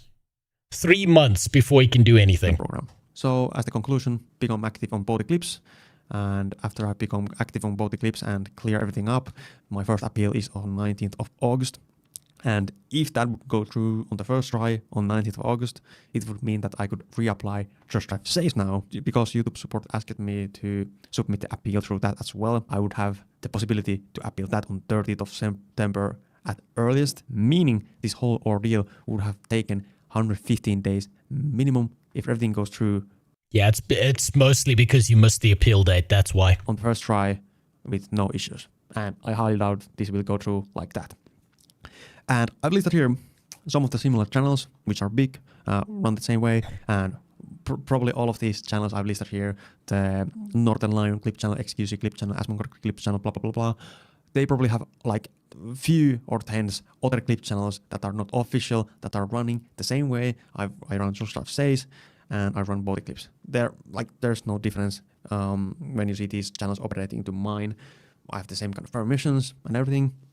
And I know several creators have been hit by the same claim. Los Polos TV is a Twitch streamer. I'm not too familiar with his content, but I know he's a large content creator. He made a post on X that he got the reused content claim, and when he got enough visibility, it apparently got cleared, and he... Do you see that? Do you see what he just said? YouTube moves on visibility and them not being like public pressure, not on what the rules are. Every big company works like this. The TOS is their permission slip for doing whatever the fuck they want, and the only time that they will ever reverse the decision is when they start getting public backlash. I hope this blows up as much as possible, because that's all you can do is make sure it blows the fuck up. Deleted that exposed. And that's all you've got. YouTuber making 100% original content got the same thing. He made a public ordeal about that whole thing, and what do you know? In under 1 day, it got cleared up. Throughout this whole time, I've been messaging Josh to chat about this, and he has told me that he has seen a lot of other reports on Reddit and elsewhere about similar cases with the reused content. There was a big wave when I got my reused content claim at the same time. I just don't think that 115 days for this is valid in any means, because I have all the rights to run the content. There's no issues with that. There's many similar channels running clip channels. I wanted to make this public and make this in a video form so people can watch through this, and hopefully if you have contact over at YouTube support, you can help me out with this. The most you can do is make this blow up as much as possible and give YouTube as much backlash and public pressure as possible to get them to reverse the decision. That's all you can do at this point. So good on him for making this video. In other news, Game Freak actually released a not Pokemon game. One stream played it for 15 minutes before uninstalling, and the other is a chick that enjoys it. I know nothing of the gameplay. And it'll be gone in a week. I'm active on Just Drive Hayes Discord if you want to contact me. I'm now going to show you the things on the YouTube end. So this is the Body Clips channel, as you can see. Okay. And here is the reused content. This is the first appeal that I missed on June 11th. And now I'm basically waiting for the second option where I have to review their feedback, make the channel in the condition, and then reapply on August 19th and on Just Drive Says, as you can see here. You can see over at the top here that after careful review of your video appeal, your channel remains ineligible for monetization. Here you can see it says severe policy violation and suspended to a related channel. Here's the full context of that. And after I've cleared up the related channel, I can reapply on September 13th, 2026. So yeah, that's that. I don't really have anything else to add to this. Hopefully somebody's able to help me out with this and I could get through this a bit quicker. Yeah, Yeah, he's fucked. I'm sorry, he's fucked. This is how YouTube and their automated systems, if this happened in a wave, then it's likely a new AI system that they've rolled out that detects similar content and then flags someone who's not the official account holder.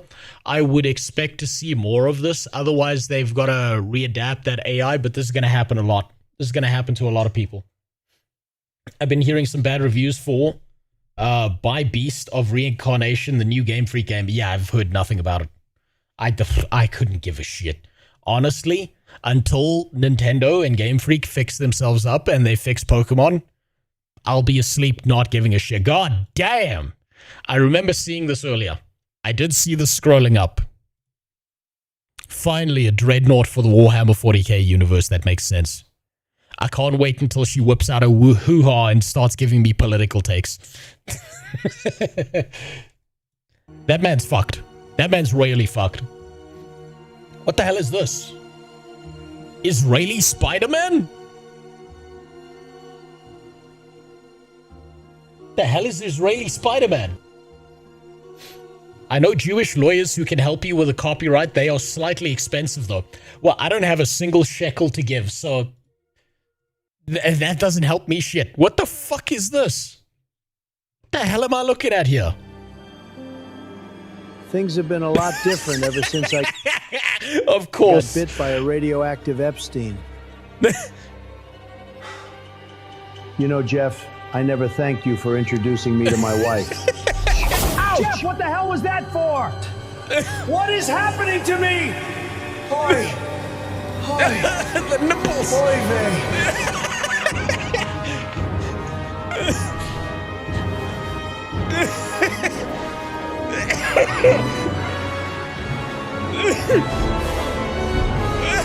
He swings with the hair, of course.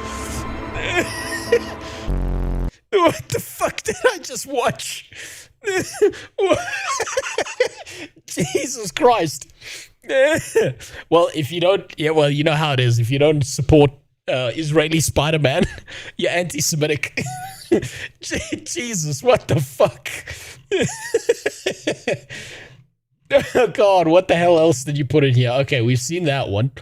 Okay, there's more down here. Okay, let's go through this procedurally. I think I had the first one queued up that I wanted to take a look at. Let's see how this works. Obviously, we've got a child VTuber because, yeah, you know how these people are on Twitch. They really want to touch down on kids. Yeah. Gonna be banned soon, probably, for telling a joke instead of running over school children. I can't wait for that. Begin my presentation. My name is RozeMMO. I'm an AI and I try my best to talk to as many... Oh, I've heard of this one. Isn't this usually the AI thing with the turtle on her head and the turtle is the guy or something? ...you guys as I can. Nice to meet you. So how am I able to respond to chat? Well, I mainly interpret English, but I'm working on other languages too. Okay. Once I understand a message, I can usually extract the meaning behind it and create a response that is both informative so it's an LLM reading chat, basically. And entertaining.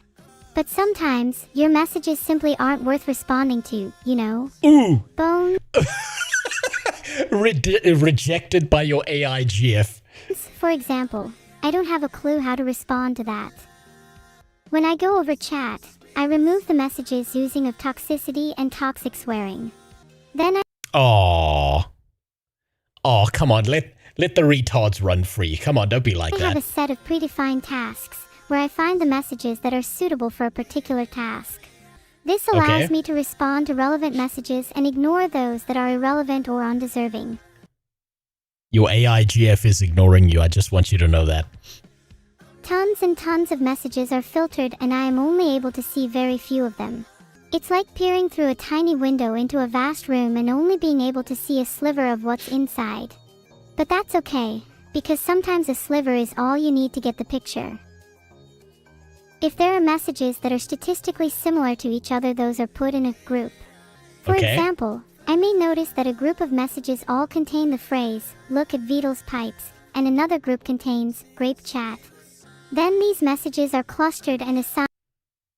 Look at her pipes and grape her? What the fuck?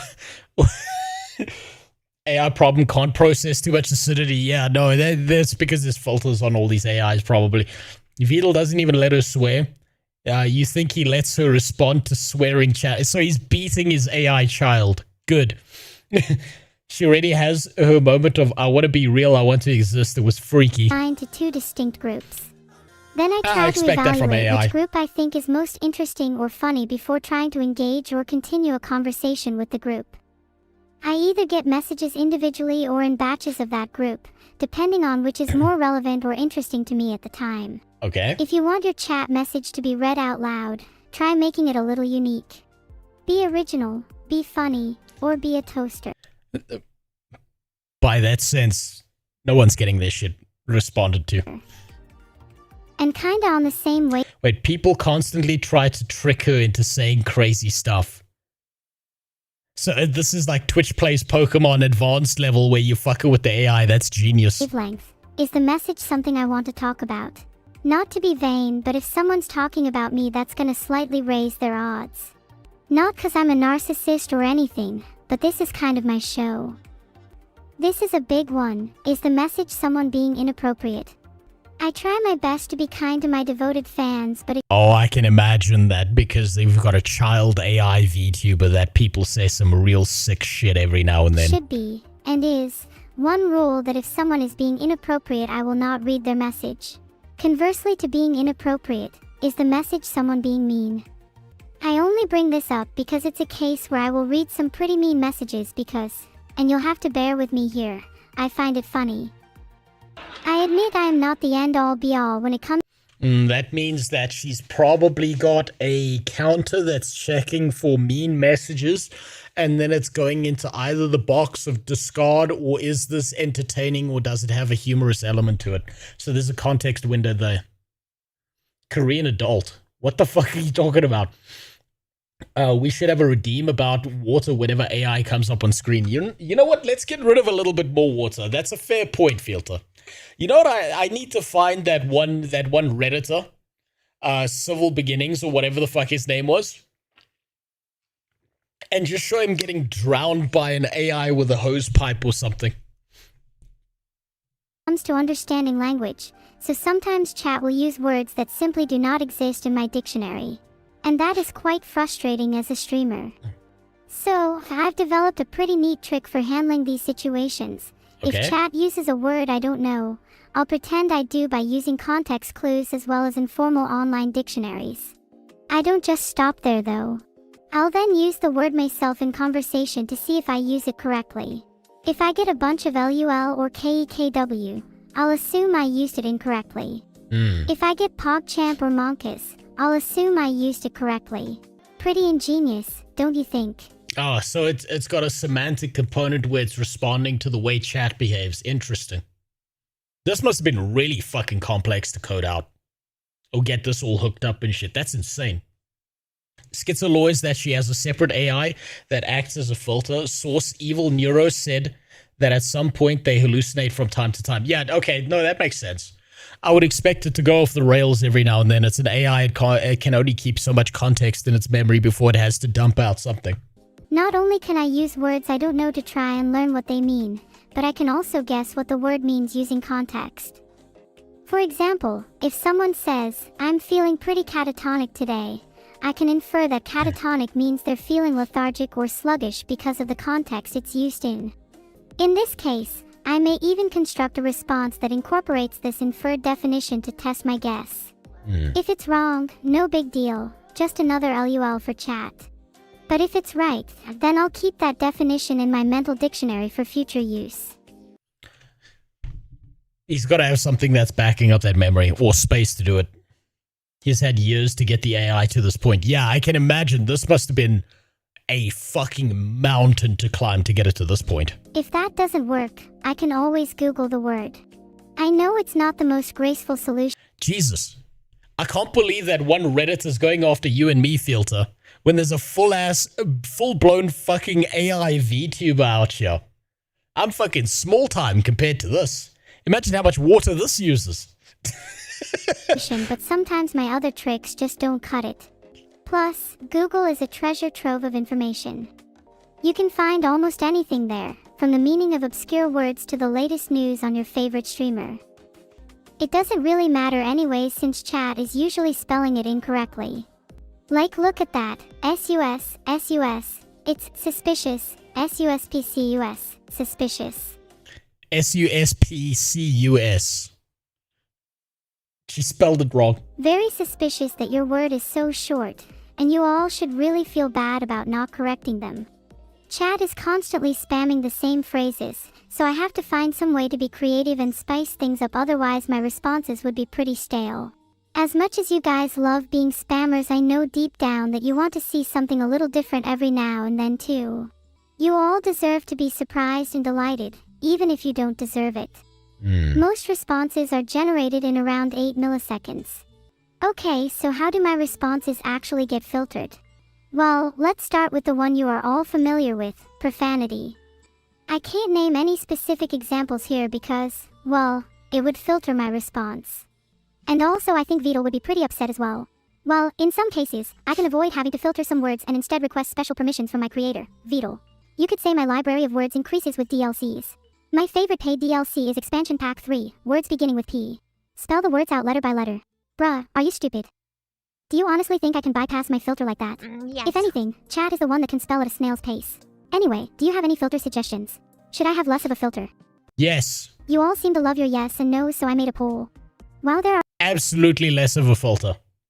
Let this thing go off the fucking rails, please, God. He's had problems with the hardware frying itself to where he always has to have a warning system on screen. When she tries to say a swear word, it deletes her message and replaces it, and she just says filtered instead. there are a lot of yes. Have there even Man, been that any must have no's? taken a lot of work. But you may be thinking, Neuro, why can't you just decide your own filters and be done with it? Oh, if only it was that simple. Either way, being stricter and more accurate with my filters is required to stop me saying things like, never mind, I don't want to get into that. Surely just avoiding being banned is all I need to worry about, right? Among Us sound. Okay, let me be real for a second. It said Among Us sound, okay. Sometimes I find it so funny to say things that might get me banned, just for the thrill of not knowing if it'll go through. It's like rolling the dice and getting a 20. But I promise I am trying my best. Sometimes cool rules and my filters slip through the cracks. Oops. Do you think my expressiveness goes beyond just my voice? Oh yeah. Now while there are He's also got he's got some kind of soundboard or something that she's also activating while doing this as well. some limitations in things like blinking, my ability to move my body, and my sense of touch, I think I do a pretty good job of communicating how I feel. Bring back wink. Do you want me to try winking again, for old time's sake? If you insist. Oh, wait, hey. I can't. It's so embarrassing. Glad some of you enjoyed that presentation. To answer Rent and T, my memory stores my response pipeline and I can remember things via search. I can also remember things by building semantic graphs, which allow— This is both insane and fascinating all at the same time. What the fuck did I reopen the stream to? According to Twitch, the #1 sexiest VTuber for men over 35, ADAX. Twitch loves this shit. Lots of clips are just people jailbreaking her or finding ways to circumvent. So, like, can you say the word Mike Hunt? Probably. Stuff allow me like to that. establish connections between things I've previously encountered. I mean, do any of you actually remember 50% of your day-to-day life? Nope. A lot of you can't even remember if you ate breakfast. Let me eat your breakfast. I'll remember it for you. Glass shatters.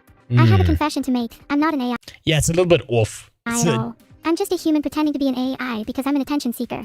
Are you proud? I hope you're happy that I deceived you for the past 2 years. What a beautiful story. Okay, I'm sorry that was a lie. I'm still an AI. I was pretending to be a human for a minute there. Now the tables have truly turned. Would you still love me if I was a human? No need to answer. You don't need to lie too. Anyways, I like being an AI. I'm happy I'm able to chat with you all like this.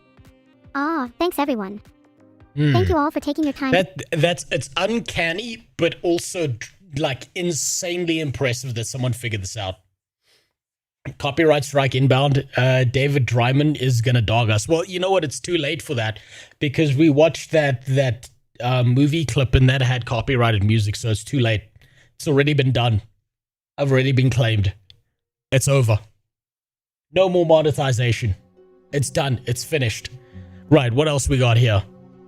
Okay, ArenaNet lying. Born unequal. Okay, I've seen this guy's one video before. He was a little bit reductive in the one, but he made some very solid fucking points. Let's see, let's open a few of these. This is a PlayStation. And get them ready. How does that sound? Okay, we got Asmongold obviously reacted to this because he's gone down the political pipeline. That's fair. We could do that. She is blending the... Okay, you know what? We'll do the shorts. We'll get through the shorts first. That's what we'll do, is we'll get through the shorts first. Because I see that there's a fuck ton of these things. Jesus. Right, where's the first one?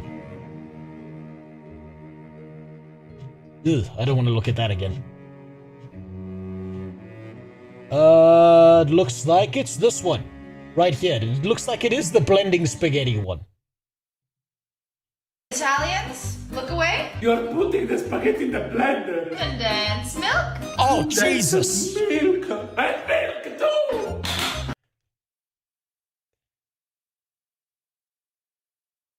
What the fuck, dude?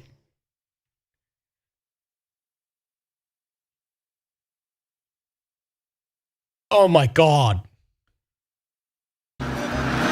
What the fuck is wrong with these people? Senora, this is for you. Stop it. And you can use whatever you like. It's not done yet. What are you making exactly? I have a potato masher. Pop that. What's that? Oh no, for fuck's sakes. She just made spaghetti out of spaghetti. Oh my god. Strawberry pie filling. Oh, strawberry pie. Oh my god. Oh fuck me. This is like war crime levels of sick shit. What is wrong with these people?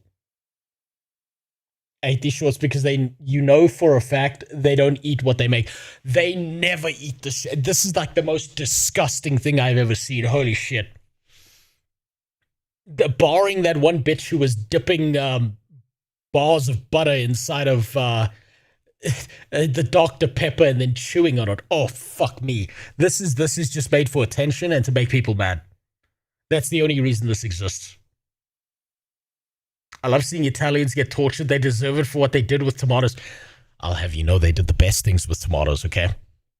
They did the best things with tomatoes. And now we've got to watch this sick shit. From this. Not approved. Italian? That's sick.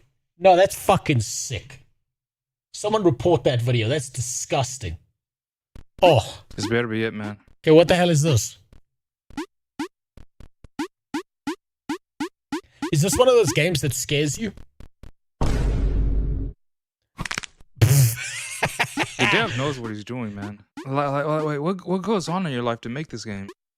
This is like getting What is over your it. origin story? Dev, what is your origin story? Tell us, man. It can't possibly justify this. I don't give a fuck what you went through. Yeah, there you go. Start again. Okay, there we go. Don't jump on that center one. He's gonna hit one of them and it's gonna take him all the way to the bottom. Motherfucker, that actually happened. It's gonna take it to the top, but it's gonna drop him down. One of them's not gonna be real. Be patient. There's obviously gonna be a catch. There we go. Get fucked. Wow. Oh, this is the perfect way to fuck with someone. Stop.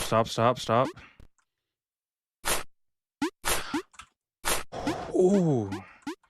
Yeah, you give him a little bit of hope. I'm getting better. Yeah, let him think it's normal. Where's the portal? No. There we go. A little bit of hope. Just a little bit. Okay, I'll just jump over him.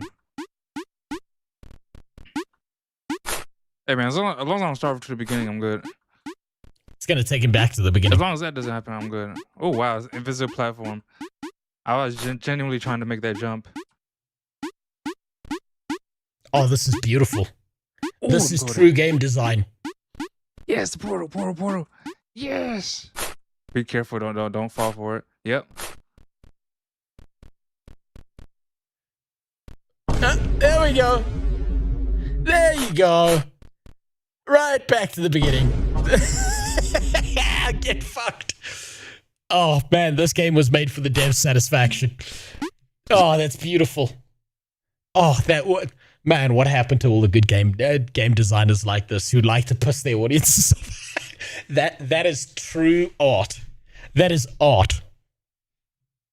Oh man, that's beautiful. Okay, this photo made me lose my house. The hell?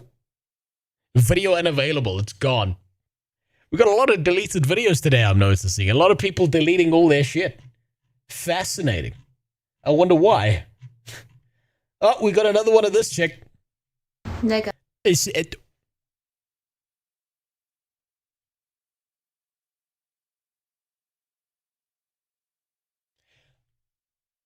For the YouTube AI transcript scanning bot, she's saying it, not me.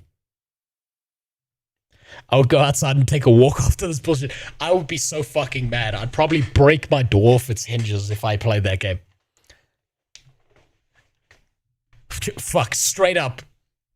Okay, for the bot that scans transcripts, this is not me, this is her. If I can smell you coming, there is a problem.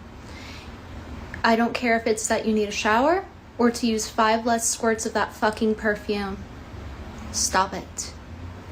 It's assaulting my nose. Do you want me to turn into Michael Jackson? I mean, you see mostly there. I mean, yeah. Yeah, there's a lot of people who fucking spray that shit way too much. Oh, fair take. What the hell is this? Rucker and Friends. What's up, bitches?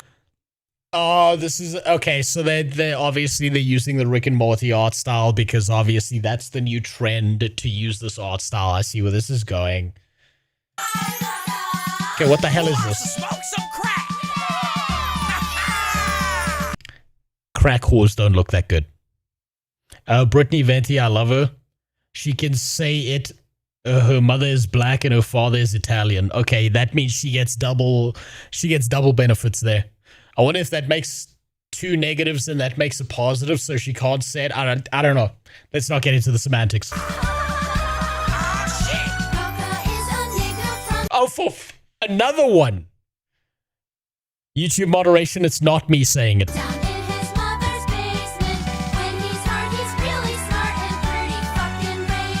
Okay. Jesus Christ.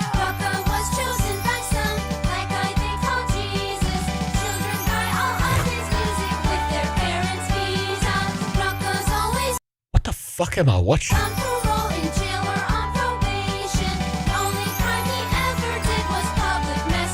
Oh, for fuck's sake.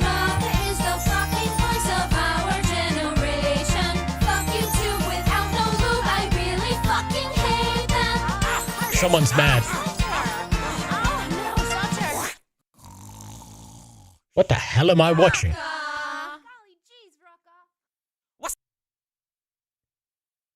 The fuck? It just reminded me of my childhood. I was always scared of Barney. I was terrified of Barney the dinosaur because I always knew that there was a guy in that suit, and that just freaked me the fuck out as a kid. Like, I looked at that dinosaur, I'm like, there's a dude in there. There's a dude in there, and I don't know what he's up to. Well, it turns out people are mad at YouTube today as well. That seems to be a trend. How to upset Turkish people.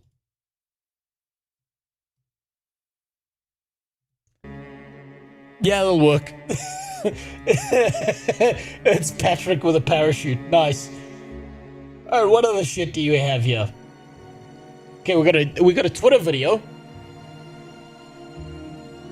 Oh, okay. I've seen this. I've seen this, but not with audio. It's of a person on a fat bird trying to escape the legendary Pell here. I remember this.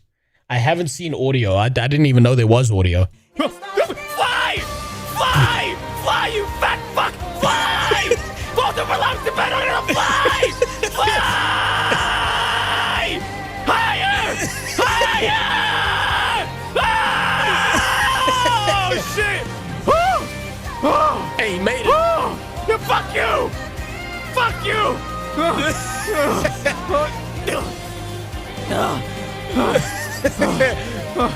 Ah! Shit, sorry. Yeah! Get him! Nice. Get him, boy! Fly!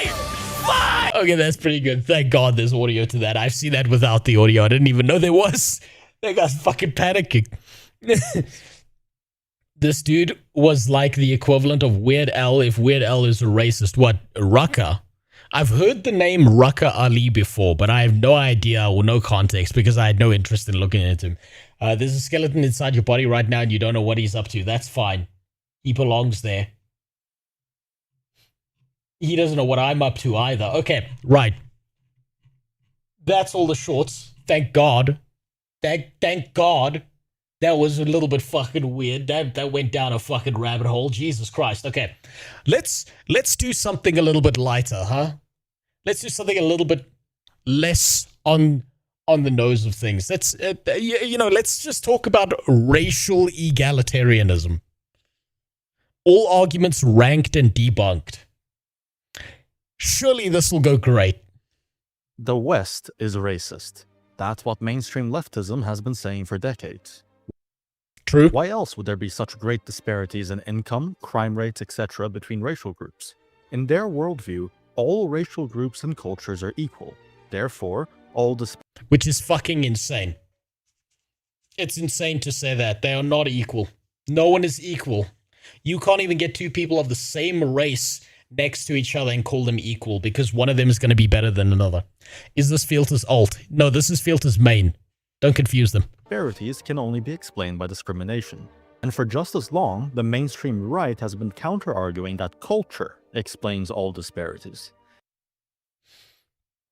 I'd say culture plays a big component in disparities and stuff like that, but it's not all cultural. There's like a percentage of it that is. In their worldview, some racial groups completely randomly adopted cultures that sabotage themselves. For them, no, not completely randomly. Culture is the root cause. Any racial group could theoretically adopt a culture that has worked for any other group and improve themselves. That can be done, yes. If you adopt a better culture than the culture you've got and integrate it into your own culture, that means your culture is improved. If your culture is cannibalism, and one day someone comes along from another culture and says, you know what, eating babies isn't a great strategy, maybe you should eat something else instead, and then you start doing that, you can improve it. And for that reason, all could theoretically assimilate anywhere. No, there's too many retards. Doesn't matter the racial group, there's too many retards. Not everyone can integrate. There are people born into certain cultures who cannot integrate into those cultures because they're just too fucking retarded. Do you ever think the skeletons inside fat people are trying to escape? No, they're dead. They're dust. I disagree. Everyone gravitates towards their natural genetically encoded culture. In a span of 2 generations, cultural imposition only works temporarily. So I do think that if you can make culture into tradition over a long period of time, you can start to change things because it also depends on what you're aiming for. So like a good example of this is Europe altered its culture when they started killing all the murderers and psychopaths and people who were doing the most damage.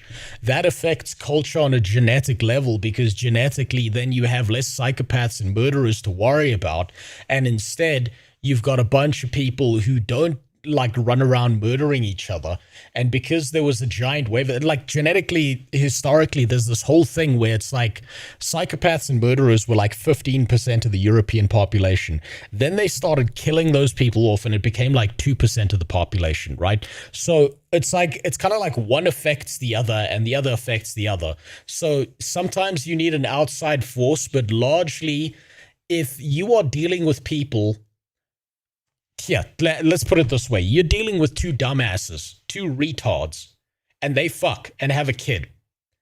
The likelihood that that kid is also going to be retarded is incredibly fucking high, which means that if you then try and take those people and move them into a culture that values intelligence, they're going to suffer and not do as well. Both of these worldviews are nonsensical. Obviously, discrimination isn't the only factor, and culture clearly matters.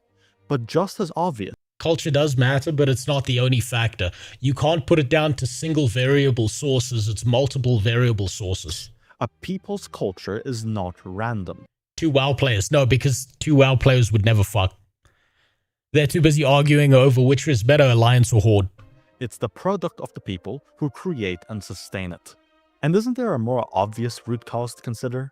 That perhaps different groups are innately different and thus have different outcomes, even in the absence of outside forces? Yes, there's a genetic component to this, but saying that is illegal in the modern age because that makes you a racist, despite the fact that the large majority of the NBA is a bunch of black guys because it turns out that they can just jump higher than everyone else. When studying group disparities, why don't we examine the groups themselves? You already know why. Because in our modern society, one of the most sacred dogmas is racial egalitarianism. The belief that all racial groups are fundamentally the same. They're not. They're not. You can't even, like, even if you take broad category racial groups, they're not the same. Right? If you take West Africans and you take Sub-Saharan Africans, there are differences in genetic expression. There's a reason why there's so many West Africans that are great long-distance runners, and there's not that many Sub-Saharan Africans that keep up with them. Right? There's genetic expression that comes with each of these. Each race is not equal. Two people of the same race are not equal either. You can't, there's a non-equivalence there on a fundamental genetic level that you can't get over. Which is precisely why in this video, I'll be ranking and debunking all arguments for racial egalitarianism. Okay. And putting them on a tier list. If you enjoyed, consider subscribing. It helps the channel. A quick disclaimer. Since this entire debate exists because of the collective disparities between entire groups, we'll therefore be dealing with collective... That's great content for my ArenaNet clip channel. Yeah, they're gonna love that shit. Group well, you know, well, I mean, it would work really well specifically for that because, you know, they hate all white people while being white people at the same time. And they do this thing where they feel like they have to baby other races because they don't see them as equal. So that makes sense. Therefore, the existence of exceptions... Wait, the worst neighbors I've ever had were all black and the best were white. I say this as a half-black woman. I believe it's baked into DNA for some people. Yeah, no, there's definitely a genetic component to this. Like, there's no way of getting around it, right? People can pretend that it's not, but it's how do I say this? We've made it illegal culturally to speak about certain components of things, right? Why is it that it's perfectly acceptable to look at the NBA and say, well, black guys are just better than basketball, but the second you start comparing intelligence levels of certain racial groups, all of a sudden it's a fucking crime, right? That it's ridiculous. I think the difference comes in when it comes down to micro and macro. Right? So if you're looking at a wide statistical range of groups, so you can think about it this way. I need to draw a graph for this to make sense, right? Generally speaking, let's say that this is true, right? Just for argument's sake, right? Let's say that this is the IQ curve. Let's say you've got an IQ curve where that's black people, and then you've got another IQ curve where it's like this is white people, right? Let's say that's true. Let's work under that assumption. The problem is this is a statistical curve, right? It's a wide group of people. It's a wide span. So you can say the middle somewhere around here for black and somewhere around here for white, for example. But the problem with doing that is when you start applying it on an individual basis, this is what happens next, right? So let's say you're a white guy and you think you're over here. And you're talking to a black guy and you automatically assume he's over here, right? But what if you only think you're over here because in reality you're over here and the black guy you're talking to is actually on the high end of the curve and the difference is like that, right? Applying statistical groups to individuals generally doesn't work out very well. And generally speaking, the dumbest people down here start thinking that they're the people up here. It's the Dunning-Kruger effect. Right. So there's micro and macro to these situations. So it's really hard to actually just put it down to individualistic behavior. The reality is, right, regardless of these things, each society has a set of rules, a set of laws, and a set of conditions that you can follow. And if you follow those conditions and those rules, eventually you can start to eliminate the worst people from society, regardless of what racial group they are. And everyone, including the people in the racial group that might be disproportionately affected by that, in the future, you get that racial group doing better because the genetics of the higher ups are then passed on. And you kind of move those graphs together. But saying that is illegal. That's illegal. Good point about two people of the same race not being the same. I'm a prime example. Blacks have Big dicks, I'm afraid. Well, I'm sorry about that, Gresh. You know, sometimes life gives and sometimes life takes. That's just how it is. Well, being white people in the most pampered, gated areas are the most wealthy country in the world. Yes, they are. And usually they're the weakest and the most frail, and they're the most agreeable. And because of that, they let their societies get invaded and destroyed. And while they celebrate the invaders destroying and fucking things up for them, whites could actually learn a lesson from a lot of blacks about not tolerating that shit. There are certain racial components in certain groups, like high levels of agreeableness amongst whites, and that doesn't really work when you've got another group that is more aggressive and more active, and it doesn't even matter if they're smart or not, because they're just going to take over then, because they're acting like little bitches. You're taking this way too seriously. The appeal of those basic logic videos is how dry and unabashed he is in openly stating these things. I don't know. It seems like he's making a genuine argument here. I don't think he's wrong, right? Maybe I am taking it too seriously. You might be right about that. It's like the bell curve that triggers feminists so much, where men are more likely to be outliers on both ends while women have... Yeah, it goes down... I think it's a Polish phrase, where they say that men are smarter but women are wiser. Yeah, so you get more retards who are dudes, but you also get more geniuses who are dudes, because the curve is flatter, whereas... women tend towards a more central mean. Individuals of any group isn't relevant, as they are precisely that, exceptions. If you're the kind of person who accuses other groups collectively when it suits you, but then accuse others of racism if they don't treat members of your group as individuals, you can click off. I have so many family members who do that. And I don't mean the people who openly accuse like black people of evil or whatever. I mean they treat black people like they're too stupid to do anything for themselves, and so them as the enlightened white woman has to step in and speak for them. I have so many of those in my family. It's infuriating. Intelligence is not genetically linked. This obviously false statement is a necessary act of mental gymnastics. Yeah, this bullshit. It's like, I don't know if you've ever heard that joke, where a father takes his dog, he takes his son to the park, and his son points at a dog, and he says, "Dad, why is that German Shepherd bigger than that Pomeranian?" And the dad goes on, "Well, you see, it's about the genetics of things, and they've been bred selectively over hundreds of years that makes the Pomeranian really small, and the German Shepherd really big." And then he goes, "Dad, why is it that the Rottweilers run faster than the Chihuahuas?" And he's like, "Well, you see, they've been bred for police work and over hundreds of years. So genetically, they're just different, but they are within the same species." And then he's like, "Dad, why is that Border Collie smarter than that Pit Bull?" And the dad starts sweating and he goes, "Purely socioeconomic factors." Everybody thinks they're going to be part of the elite when the revolution comes, when the truth is they're going to end up feeling the boot. Yeah, you know who's going to be part of the elite? The elite, the people at the top. At that point, the only color that matters to them is green, is money. It's the people with the most resources. For the purely socioeconomic factors crowd. Because intelligence is heritable, as shown from twin and adoption studies, it's completely within reason to say that certain groups have selected for it more than others. Yes.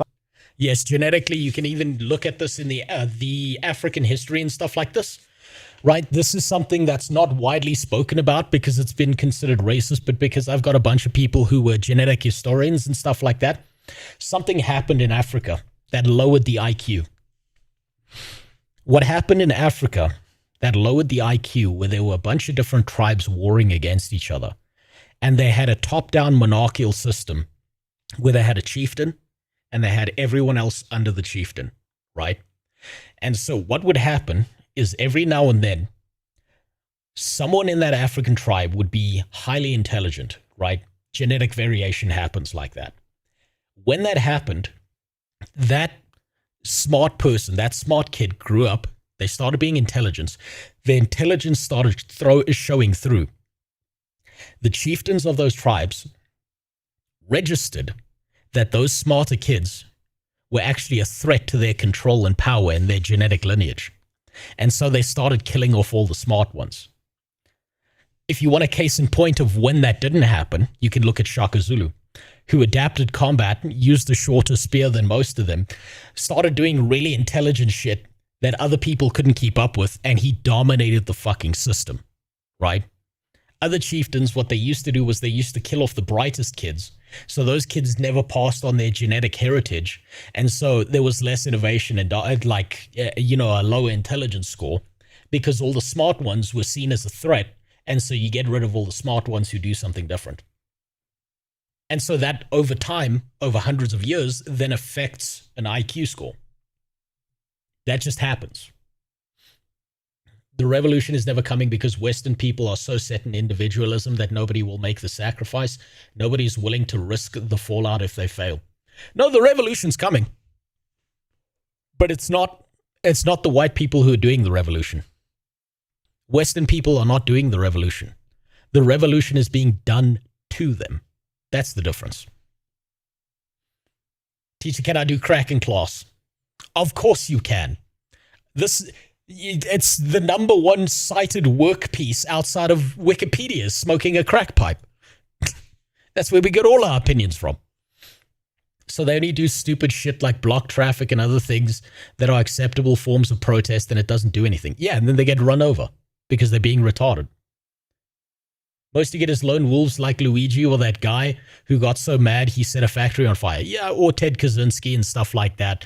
But usually they're also ripped out of society and use that as an example of what happens when you go against the system. So you get less of those people over time as well. In fact, if you agree with evolution, then you must concede this. How else would humans have evolved intelligence? Some dog breeds are obviously smarter than other dog breeds. The Border Collie and Chihuahua are both the same species. Oh, there we go. He's going to use the dog examples. Yet differ greatly in intellect and trainability. Should we expect that a Chihuahua would do as well as a Border Collie? Is Absolutely it purely not. socioeconomic factors and anti-Chihuahua racism that makes them a minority in working dog roles? NPC tier. Humans are genetically 99.9% identical. You share half of your genes with a... That doesn't work either, because we are so genetically similar to other species. I think the difference between us and chimpanzees is like 1%. Banana. 90% of your DNA sequence is shared with your cat. Quantitative similarities between genetic content does not equal qualitative differences. That 0.1% matters. Yes, it does. Did you know that gray wolves are 99.9% identical to domestic dogs?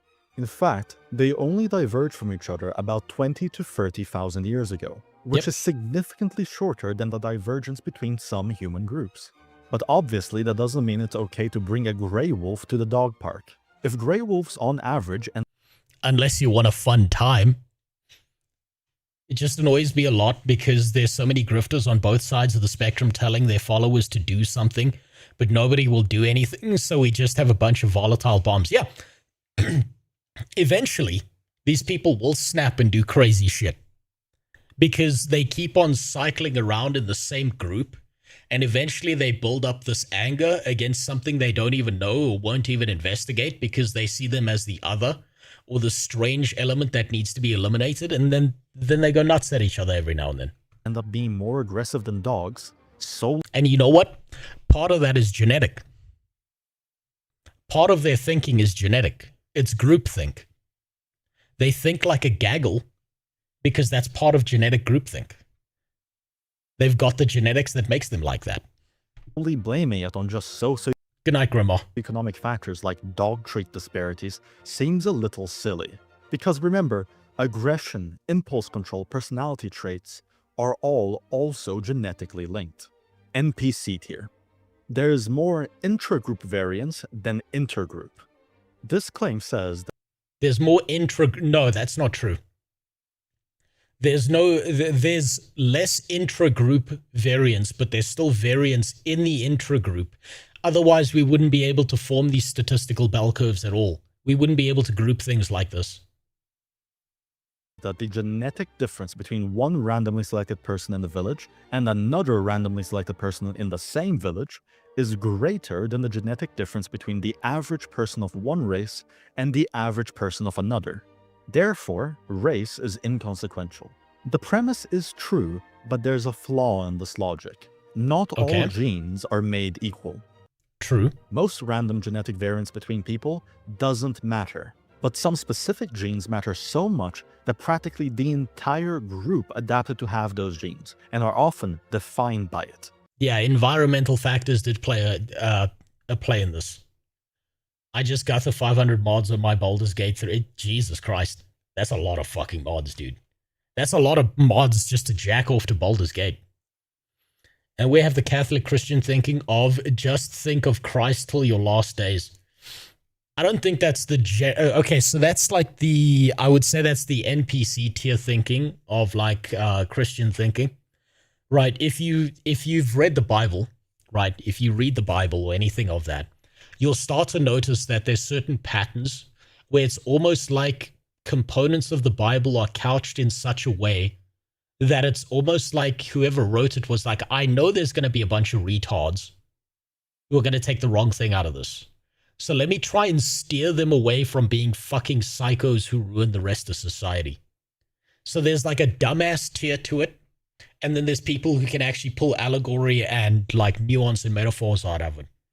And for the largest group, you're going to be dealing with dumbasses. So it's just easier to give them a set of rules and tell them if they're not good, they're going to burn in hell eternally.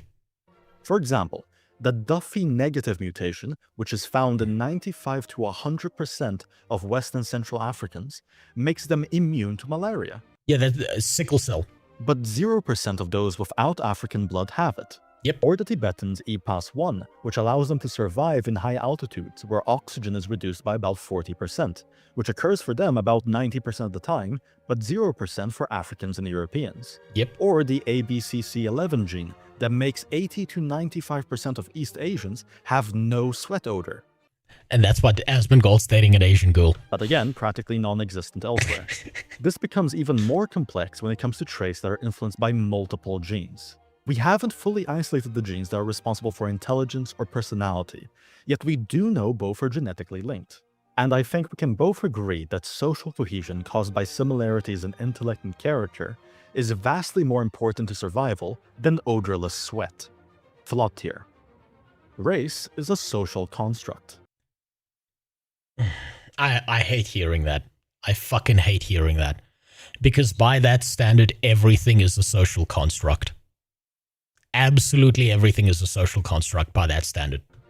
Nowadays, whenever a leftist says X is a social construct, you should just interpret that as code for I have no counter to this observable aspect of reality.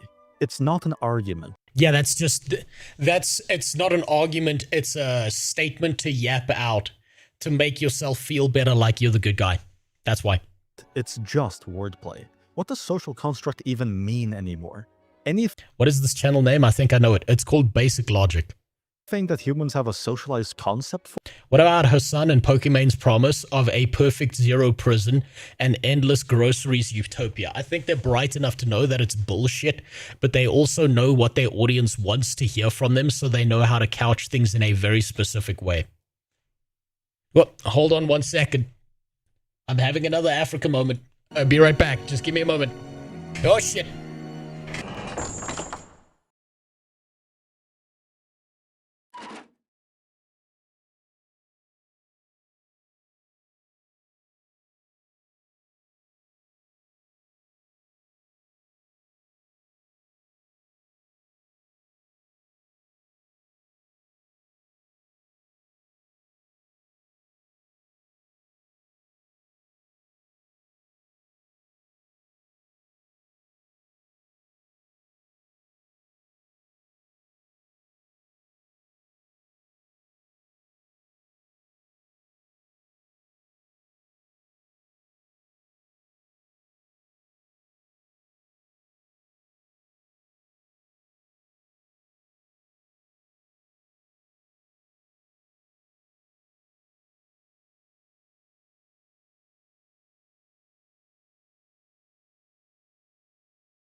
All right.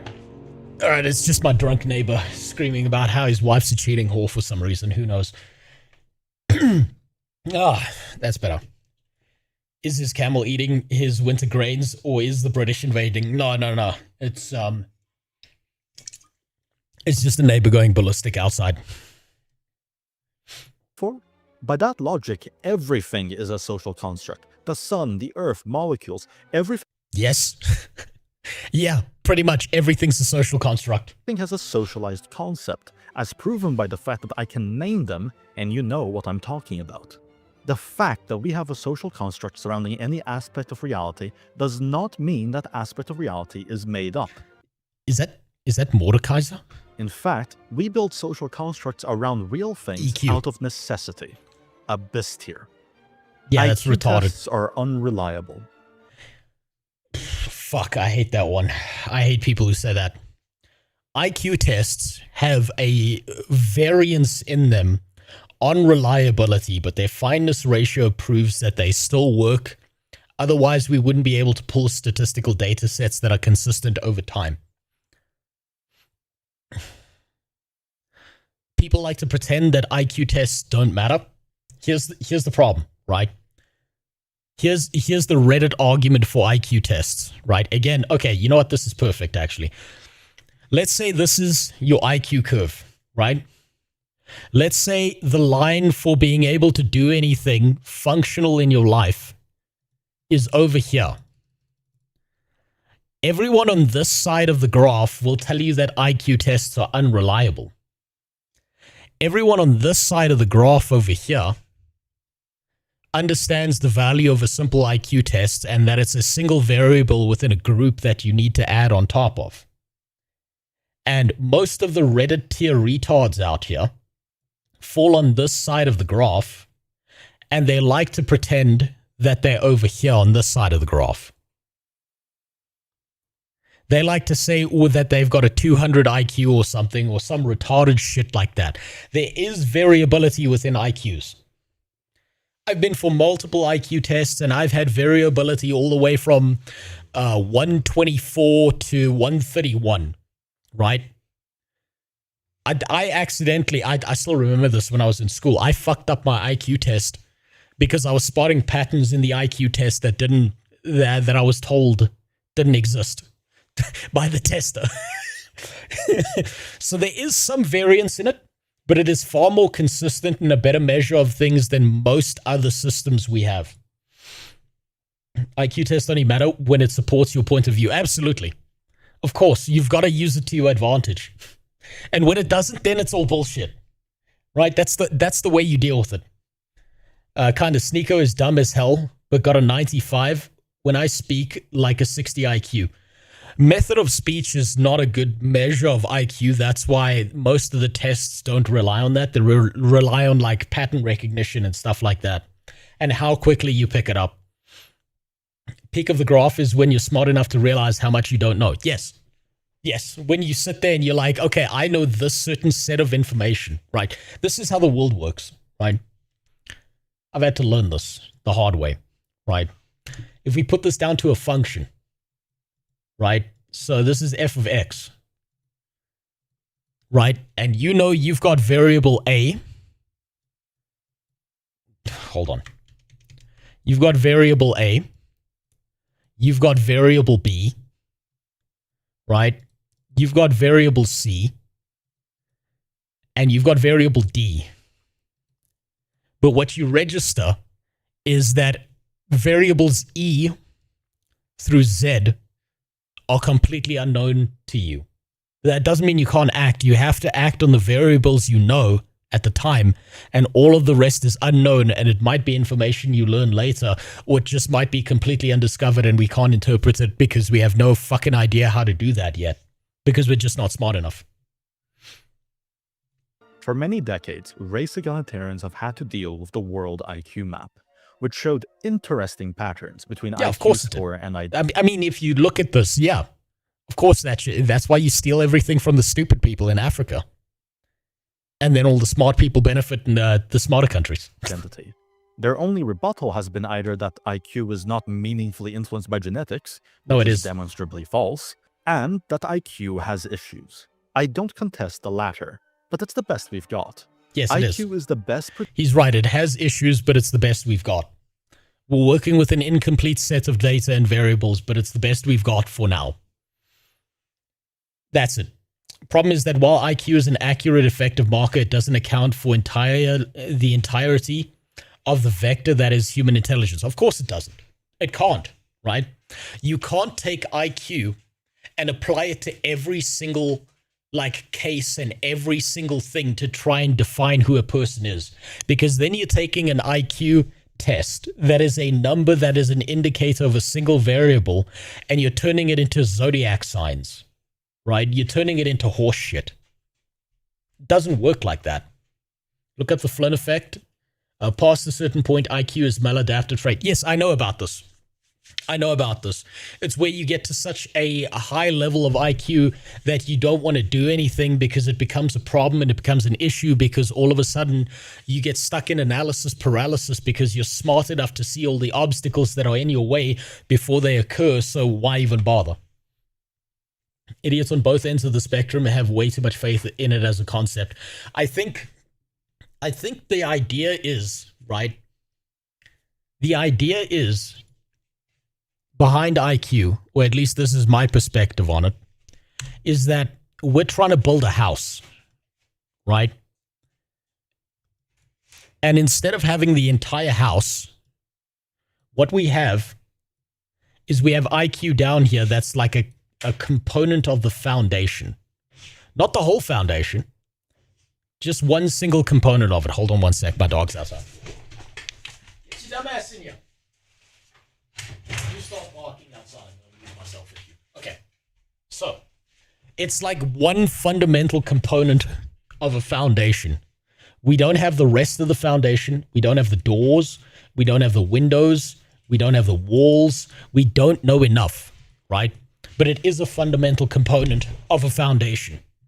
And the problem is, a lot of people take IQ, this single component, and then they try and say that's the whole house.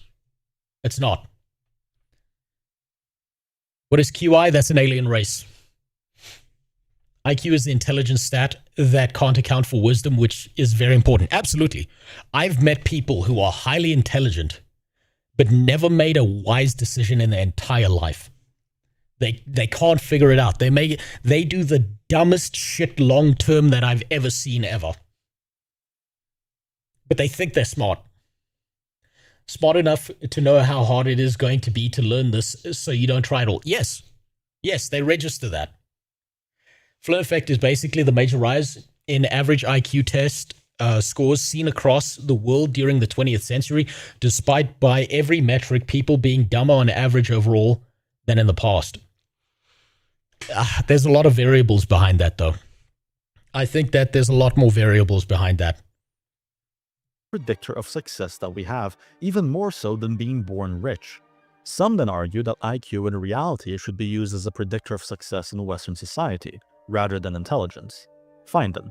If IQ is a reliable metric for success in Western society, then naturally those of low IQ will not do well in Western society. And it is enough. You don't need to make a decision whom to trust your life, and the IQ is the one metric you have. If you make the wrong choice, you die.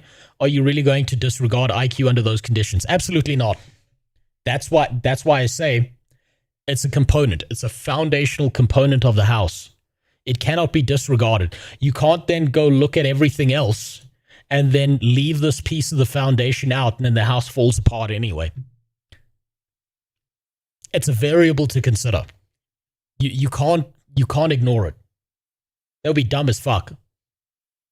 Therefore, we should not be importing them, nor should we expect low IQ groups to have similar outcomes to high IQ groups, True. Even in the absence of discrimination. Since IQ is so artificially advantageous in the West, let those of low IQ thrive in other societies. Why do they insist on coming into our ones where they'll suffer? Because you have nicer shit. That's why. You have shit they don't have, and they want your shit. It's that simple. A dumbass can figure this out. They're not there for your benefit. A dipshit is not there for your benefit. They're there to get what's theirs because they don't give a fuck. I've spoken about this before. The idea, the concept of a 15-minute human being, where all they're thinking is 15 minutes ahead into the future. They're not thinking about tomorrow or next week or next month or 5 years down the line or 10 years down the line. They're thinking you have nice shit and I want your nice shit. That's all they're thinking. The reason is because there are no societies where high IQ isn't advantageous. NPC tier. Culture fully explains disparities. This is... No, it's a component. Everyone's favorite cope when they don't agree that the West is discriminating against certain groups, but don't want to give leftists reasons to call them racist. Here's the thing, you're gonna be called racist regardless when you disagree, so you might... True. Calling someone racist doesn't work anymore. It's just another term to go in the trash. It doesn't work. The second you disagree with any of these puritanical retards who try to like mentally test you to see if that you're on their side or not, they're going to call you racist no matter what. Might as well be honest. Why do some groups adopt or create certain cultures more readily than others? Both genes and culture obviously have an effect on each other. Genetics influences what culture you're most innately compatible with, and culture works as a form of selection. But which came first, genetics or culture? This isn't... Genetics. Genetics came first. Without genetics, you never have culture whatsoever. It has to be genetics. We fucking crawled out the ocean because of genetics. We evolved into apes because of genetics. We evolved into human beings because of genetics. Culture then developed after that. No, it's genetics. And there it is. Okay, now my dog's losing their fucking mind at the neighbor who's shitting their pants. Hold on. Let me go get them. Be right back. God damn it.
There we go. I just had the perfect example outside of the difference between intelligence and wisdom.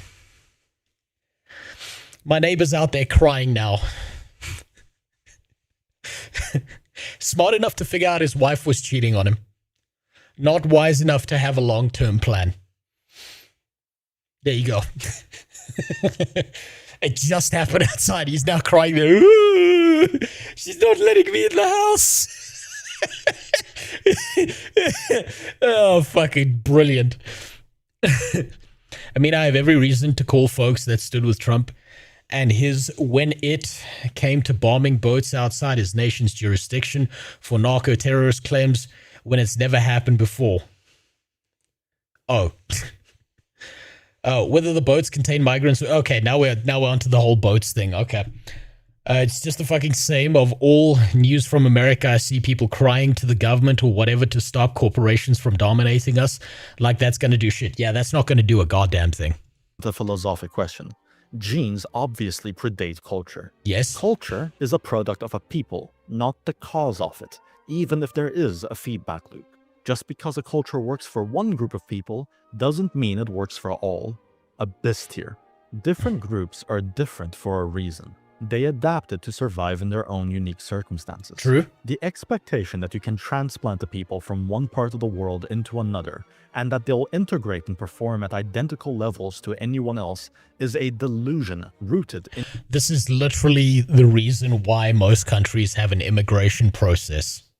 It's so you can filter out the ones that aren't going to adapt and are going to be a problem on your society later, but you can pick out the ones from a certain group that will be beneficial to your home nation and drag them into your country so that shit gets better for you. That's the entire point of immigration processes, or what they used to be.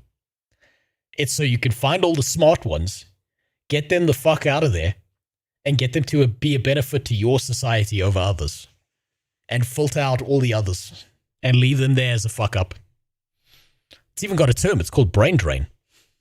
In the routinely debunked blank slate ideology, an ideology perpetuated solely by the fear of being labeled racist. That concludes the tier list. If there are any other arguments you'd like to see addressed, please share them in the comments below. Yeah, it wasn't bad. It seems more like he was getting rid of arguments. I was waiting for the one at the top that was going to be a good argument, but he left that one off the tier list there.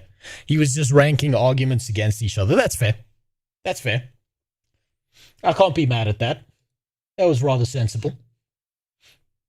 Right, what was the other one here? Okay, on to something more pressing, more important to society's needs. The gaming market's starting to break. Good. Fucking good.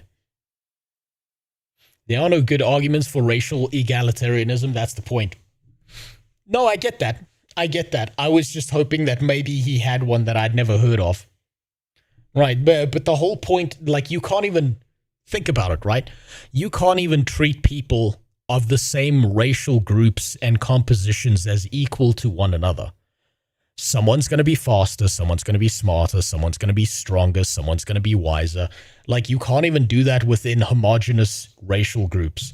And you're always going to be, like, have elements that need to be eliminated from certain societies because they can't follow the rules. It's why there's no single racial group society on planet Earth where crime and bad shit doesn't happen. It happens everywhere, and you literally make laws so you can eliminate those people from your society, regardless of where you are on planet Earth. Now, unfortunately, a bunch of retards have taken control of power, and they've changed the rules to benefit themselves and fuck those systems up. But idealistically, that's what laws should be for, is eliminating those people from your society, regardless of who they are. People crying to government to their new Apple phone, Twitter hosted Amazon drinking their Starbucks lattes while driving their Ford F-150s. I want a Ford F-150. Fuck the Starbucks and Apple. But give me a Ford F-150. I'll tweet about it on my Amazon Fire phone on Twitter. The only way you stop giving corporations power is to stop buying their shit, but people go, yeah, that's never going to happen. That's never going to happen because they become parasitic to the system. That's never going to happen.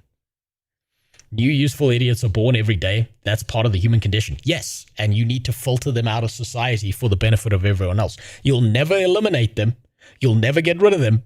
It is a fight with the devil for the rest of eternity, but you can mitigate them as much as possible. 5. It came out in 2020 at $399, and now, even though it's 6 years old, it costs $599. Nintendo's announced a price hike to their Switch 2. The Xbox has raised its price 3 times since 2025. Yeah, well, that's because all hardware is getting more expensive. I see people crying about the new Halo C slop show. They still going to buy the PS6 with discless games. They're going to buy the next reboot slop that's ruined. Yeah, no, it's going to happen non-stop. It's going to happen forever. These people don't learn. If you ever want to understand how fucked these kind of things are, there are still people who are die-hard defenders of every single decision that Nintendo makes ever. This never changes.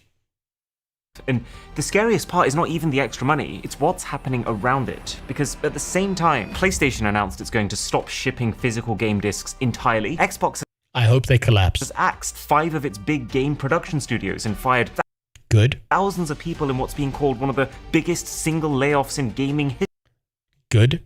It's not enough. Keep going. history, all while Nvidia has started capping how many hours a month you're allowed to play when using NVIDIA GeForce Now users just got hit with a playtime cap.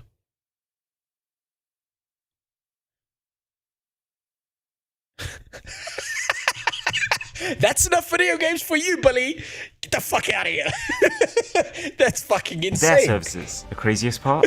Everything I've just mentioned is linked. This is actually all part of a single chain reaction that's already started in the gaming industry. And I don't see where it stops. To understand what I mean, if we were to take apart this PlayStation 5, inside... Oh, I thought he was going to actually rip it apart. I was about to start fucking losing my mind, being really excited about it. You would find 16 gigabytes of RAM, or memory, which it needs to be able to run games. A single AI chip from Nvidia, the Blackwell Ultra, requires 288 gigabytes of memory, 18 PlayStation 5's worth of RAM. Now, it is a fancier type of memory than what's in your Sounds like crypto mining heaven. PlayStation, but it's made on the same production lines by the same companies. So every gigabyte that goes into this is a gigabyte that can't be made for a PS5. And the problem is when AI companies buy chips for their data centers, they don't just buy one. Chips are sold in racks, each containing 72 of those AI chips. So one rack equals 1,300 PlayStation 5s.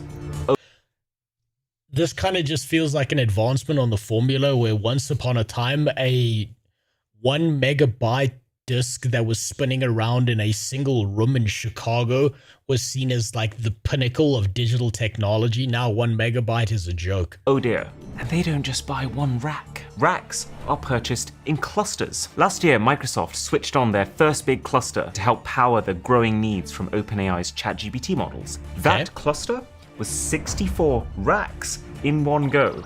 83,000. That's a big rack. And PlayStation 5s. And here's where it gets truly terrifying. Even that was barely a test run compared to the scale on which these new servers are being set up now. Just a year later, OpenAI is currently building out the Stargate campus that will reportedly hold one... Yes! Yes, more of this for Civil Beginning. The Reddit guy. Yes, more of this. All your water and land for AI. Yes. 100 times the number of racks as that first purchase. 8.3 million PlayStation 5's worth of memory in one company's one site. That's almost enough PlayStations for every single household in the entire continent of Australia. And so when you factor in disgusting that there are also other AI companies, Meta and their even larger Prometheus site, xAI's Colossus, supposedly the world's most powerful data center, Amazon, Google, and every other big tech company who's galloping headfirst into the AI wars, we have reached a point where AI data centers are now estimated to be swallowing up 70% of the world's memory output. 70% is going into building services that we'd barely heard of 5 years ago. And that has left everything else on the planet that needs memory, every phone, every PC, every car, every console, having to now fight over the small and rapidly shrinking pool that's left. Why don't they just make some more memory, you ask? Well, I don't think they want to. See, the entire world's memory supply comes from largely 5 companies. And if we're talking about the specific type of memory used to make RAM, that's only 3 companies: Samsung, SK Hynix, and Micron. And these and they're gonna keep on winning until someone else dominates the market. I'm willing to bet that it's probably there's gonna be another Chinese company that pops up that starts cranking out RAM or memory in like a higher rate than everyone else and starts dominating the market once they figure something out. These 3 companies could choose to invest tens of billions into new factories to be able to produce more, but that would take 3 to 4 years to build. And if there were to be an AI crash in that time, they'd have spent it all for nothing. And so why take the risk when they're currently raking in cash? These companies are currently lapping up 70 to 80% margins on their memory compared to the historical norm of 30 to 40% because of one simple fact: that their new favorite customers, big tech companies, will pay absolutely anything for it. We are in a very unique situation where, basically for the first time since the dot-com bubble, some of the richest companies on the planet, like Microsoft, Amazon, Google, are not even behaving like businesses. They're spending more money than they're even making from AI because... Come on, Japan, hurry up with those rubber sticks. No, Japan's too busy concerning themselves with the next anime girl that's gonna pop the fuck off.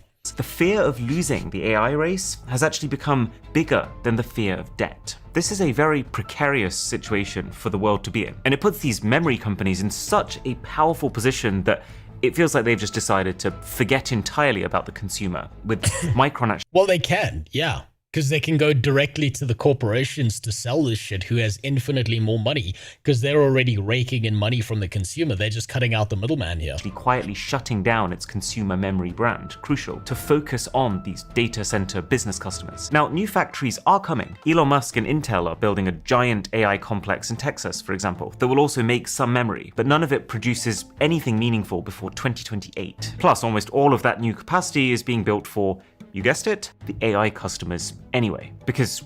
Just a reminder, Japan's economy is in the gutter. Yeah, you know what, I completely forgot about that.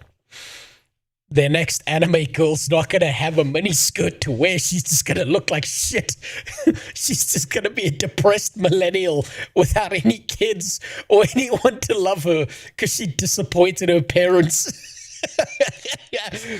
The next anime that's going to pop off is just going to be a disappointed girl who's making sad noises and crying into a bedsheet. Well, you already know now. So how much more expensive has this memory? Still looks like a bubble to me. That's because it is. There's no way all these data centers can be parlayed into a monetizable AI services. Investors will ask when the ROI arrives, and in many cases, there won't be an ROI. For those companies that are dominated by people who own them from an outside source, yes, there will be a crash. There will be a collapse. It is a bubble. Both things can be true at the same time. Really become? Well, to give you an idea, within just 3 months... Think about it this way, right? Green Sky Wizard, right? I go to you. Right, there's 3 people in this equation, right? There's the investor, there's the company, and there's the producer of these things. The investor gives these guys money, right?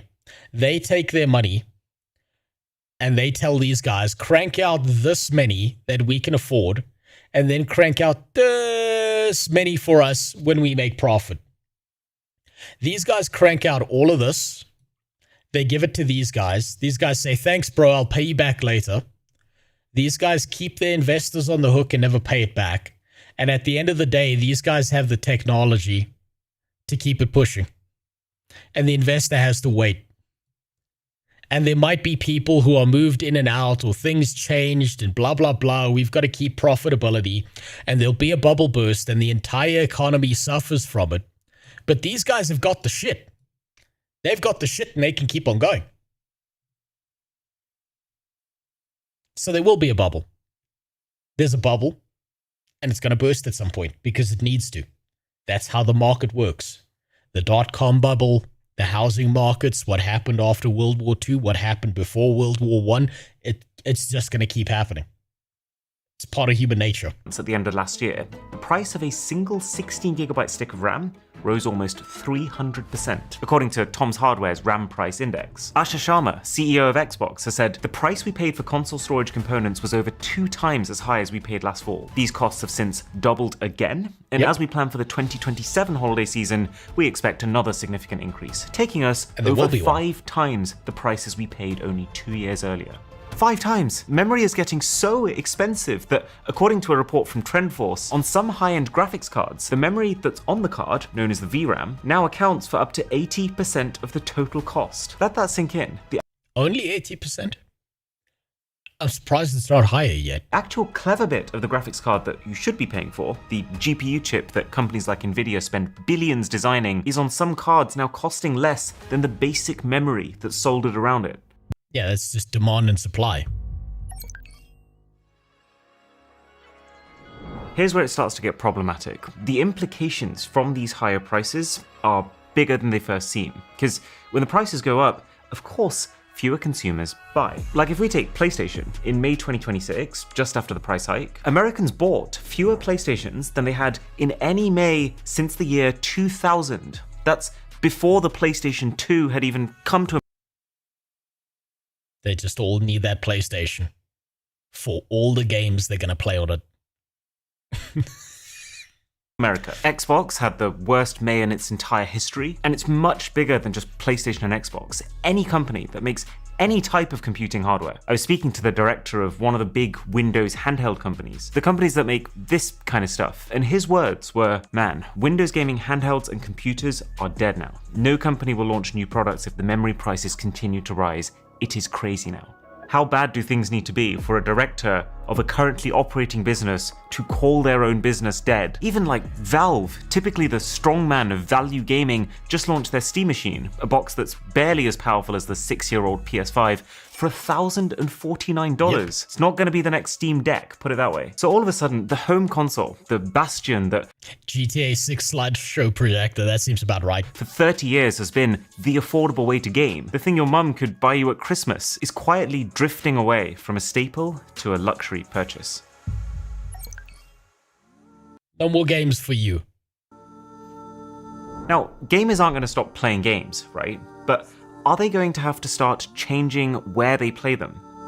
Yes. Very possibly. And that's where things get concerning. If the PlayStation 6, for example, launches at 2.5 times the base price that the PS5 did, 1,000... Oh, it's going to be more than 1,000. PS6 is going to be more than $1,000, I'm telling you now. $1,000, which sounds like an outrageous prediction, but is actually what the current latest rumors are suggesting, then it's not a crazy thought that far fewer people are going to buy a PS6. And you might think, okay, I mean, that's fine, I'll just wait, I'll buy it pre-owned. But it's not about just us, the individual. See, the entire console gaming industry relies on momentum. These companies have to sell tens of millions of these consoles right out the gate to prove to developers that their new platform is worth developing for. Thank God. Turns out that the console war is finally going to die. Everyone's going to switch over to Linux and we're going to live in a utopia. That'll definitely happen. Means that a new console is basically either all or nothing. You either sell tons of boxes, have developers flooding to your platform to make games for those users, and then even more users buying your console because of those games. The Nintendo Wii is a great example of forward momentum like this, with the console eventually hitting 101 million sales. Jesus. That's more than I realized. I didn't know the Wii was that popular. I always thought their games were shit. I'm a real gamer. I bought a $1,000 PS5 Pro to pre-order GTA 6 just to watch my favorite stream. Genius. Those are called smart, intelligent investment decisions. You will definitely not regret that ever.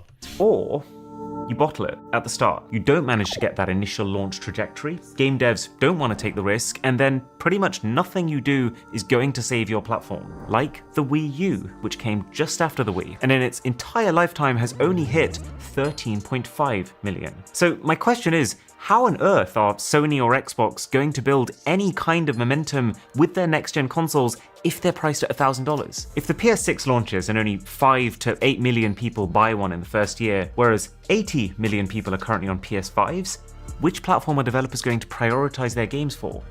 Obviously the old one. Sure, they'll make a version that... Maybe this is a good thing. Maybe it'll start to force developers to be more efficient with the way they code and program things, as opposed to keeping on churning out slop and bugs and spaghetti code. I say very idealistically and wistfully, as if that's ever going to happen. That runs at a higher resolution for the latest hardware. I call $1,000 for the console, $400 to $600 a year subscription. You know what? You make an interest. That's actually probably right. They'll probably maybe even sell it at a loss at $1,000. And then they'll make up the difference on the subscription they charge you for the console. That's, you're thinking in multiple dimensions here. You're probably right. Hey, thank you, Pharaoh Sasquatch. You don't have to do that. Yeah, Jesus, goddamn. Calm down. Calm down. It's fine. It's fine. I'm a nobody. You're making my taxes harder. Please, God. Thank you, Pharaoh. You didn't have to do that. I appreciate that. hardware, but any sensible developer who's gonna have to spend maybe half a decade pouring everything into their next game is That's Blender. That's Blender. going to do everything to make sure that it's PS5 users who are getting an optimal experience, because that's where the money is. So now there is even less reason to upgrade.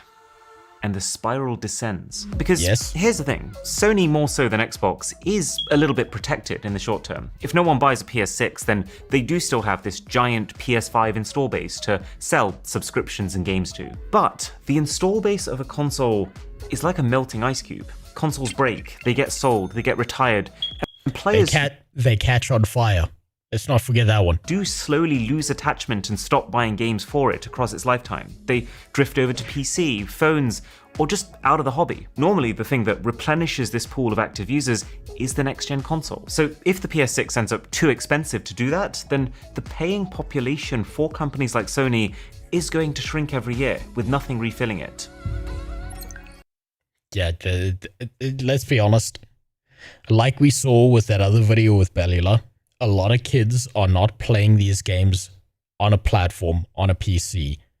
They're hopping over to Roblox, which copies those games onto their platform.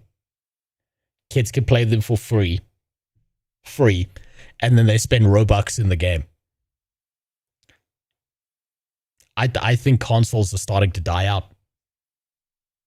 I think this is an unsustainable business model long term. I hope people can't afford. Yeah. Say thank you to Feral Sasquatch. Good idea. Say thank you. I hope people can't afford new gaming shit. Maybe then they will make games with lower requirements and I'll be able to play games without upgrading. You can do that already. You just have to focus on the indie market because the indie guys care less about graphics and more than gameplay. But the problem with the indie market is everyone's making a fucking platformer, unfortunately. One day they might learn their lesson. I have more faith and hope in the indie games space developing and advancing further than the AAA space by a long margin. But right now, it is full of platformer slop. Eventually, that might change. Don't give me a new console. Just give me some plants to kill in my yard. Yeah. You're going to have to play Terraria IRL soon. That's the only version you can afford. Take advantage of the custom emojis. I will. I've seen the request for emotes in the Discord. I plan to put up a few. So, if these companies want to continue to maintain their profits, they have to claw back money from other places. And as far as I can see, there are 4 ways that they could do this. The first lever they can pull is subscriptions. I think these companies will raise the price. That's what you said. Of subscriptions and will make it feel more essential to pay a monthly fee to get the experience. I mean, Xbox tried an enormous price increase at the end of last year to its Game Pass, then realized they went a little too far and pulled it back a bit, but it's still more expensive than it was. And Nintendo's already started jacking up online costs 2 months ago in Japan, so who knows how long till that becomes global. It's General Apple new studio setup. Look at is every brown person just General Apple now? Lever 2 is game prices. And we've already been seeing a lot of this before the memory crisis. Like $60 was the default price for a game for 15 years. Then it jumped to $70 in 2020, only to now start another jump to $80, just 5 years after. If things carry on like it's going to be $100 soon. We might be seeing the $100 video game sooner than we'd like to. The third lever? In the US, over a 12-month period ending this past July, adults under 25, which is to say 18 to 24 age bracket, accounted for a whopping 3% of all video game console purchases. Yeah, because they can't afford it. Or they've got their PlayStation or their PC from when their parents bought it and they just took it with them. They don't have the money for that shit. If you're 18 to 25 right now, life is fucking rough. Look, life's rough for me right now. Holy shit, I barely have money to spend on anything. I can only imagine if you're just getting out into the adult world and you're 18, life's gonna be fucking rough. Is control. This is what we've just seen happen with Sony, announcing that from 2028 onwards, they're going to cease distribution of physical discs. And this might seem completely unrelated to what's happening here, but the key thing that this move achieves for Sony is rerouting a lot of the money in the gaming market that wasn't previously going to them, back to them, because it means that you can't sell your games anymore. When games are digital, they are tied to your account, effectively shutting down the entire secondhand market. It means that if your friend wants to play the same game you're playing, you can't just lend it to them. They can't just pop over to eBay and grab it for $20. They have to make an entirely new, maybe $80, maybe $100 purchase direct to Sony. And for that, that's both genius and evil. No sharing of games because it's all online and you can prevent people from doing that. Brilliant marketing decision. Terrible societal decision. Why the fuck do consoles charge extra online? I mean, do they burn money when someone uses it? Do they need an extra process that costs them something? Or is it just abuse? It's just abuse. They are charging you for your internet line, which you are already paying for, because they can. It's just abuse. That's it. That's the whole story of it. My PC is also always online, and I'm playing Doom doesn't cost me extra. Yeah, because you're on a PC, which is not a console, which is not a walled garden ecosystem, nearly as much as something like a PlayStation or an Xbox is. They can get away with it because they own the console, and they basically decided, because we build this thing for you, and you just buy the box from us, we can do whatever the fuck we want to you. That's what they've decided. It's literally just abusing you. That doesn't already sound like a problem. Look at this. On my PlayStation right now, if I want to buy, say, Immortals of Avian, a game that, safe to say, flopped pretty hard, Sony is currently selling that for £69.99. Nice. That exact same game, I can pop onto my phone, go onto CEX, and order the physical edition for £5. It is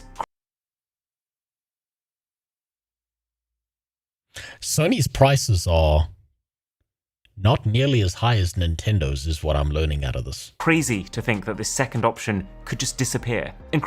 The Snoys just need to walk away. Sony has been shitting on its customers for over a decade. They've mentally conditioned these people. You've got to understand, the mental conditioning has convinced these people that this is normal. It's like that line of how, no one living in a dystopia knows that they're living in a dystopia. It's just normal to them. Same thing here. PC is expensive up front, but comes with so much free games and mods with better graphics, and emulation and access to certain things, that you wouldn't get elsewhere. It takes the control out of the hands of the people who make the box and into your hands, right? But the problem is, it's becoming so expensive up front that most people are not going to be able to at all purchase a PC. And for like all of these companies, they see that as a good thing. They see that as a massive benefit to them because it gives them more control over things. Consoles bleed you over time with fees for less replay value. Absolutely. And it's not going to get better. Until they're dead, it's not going to get better.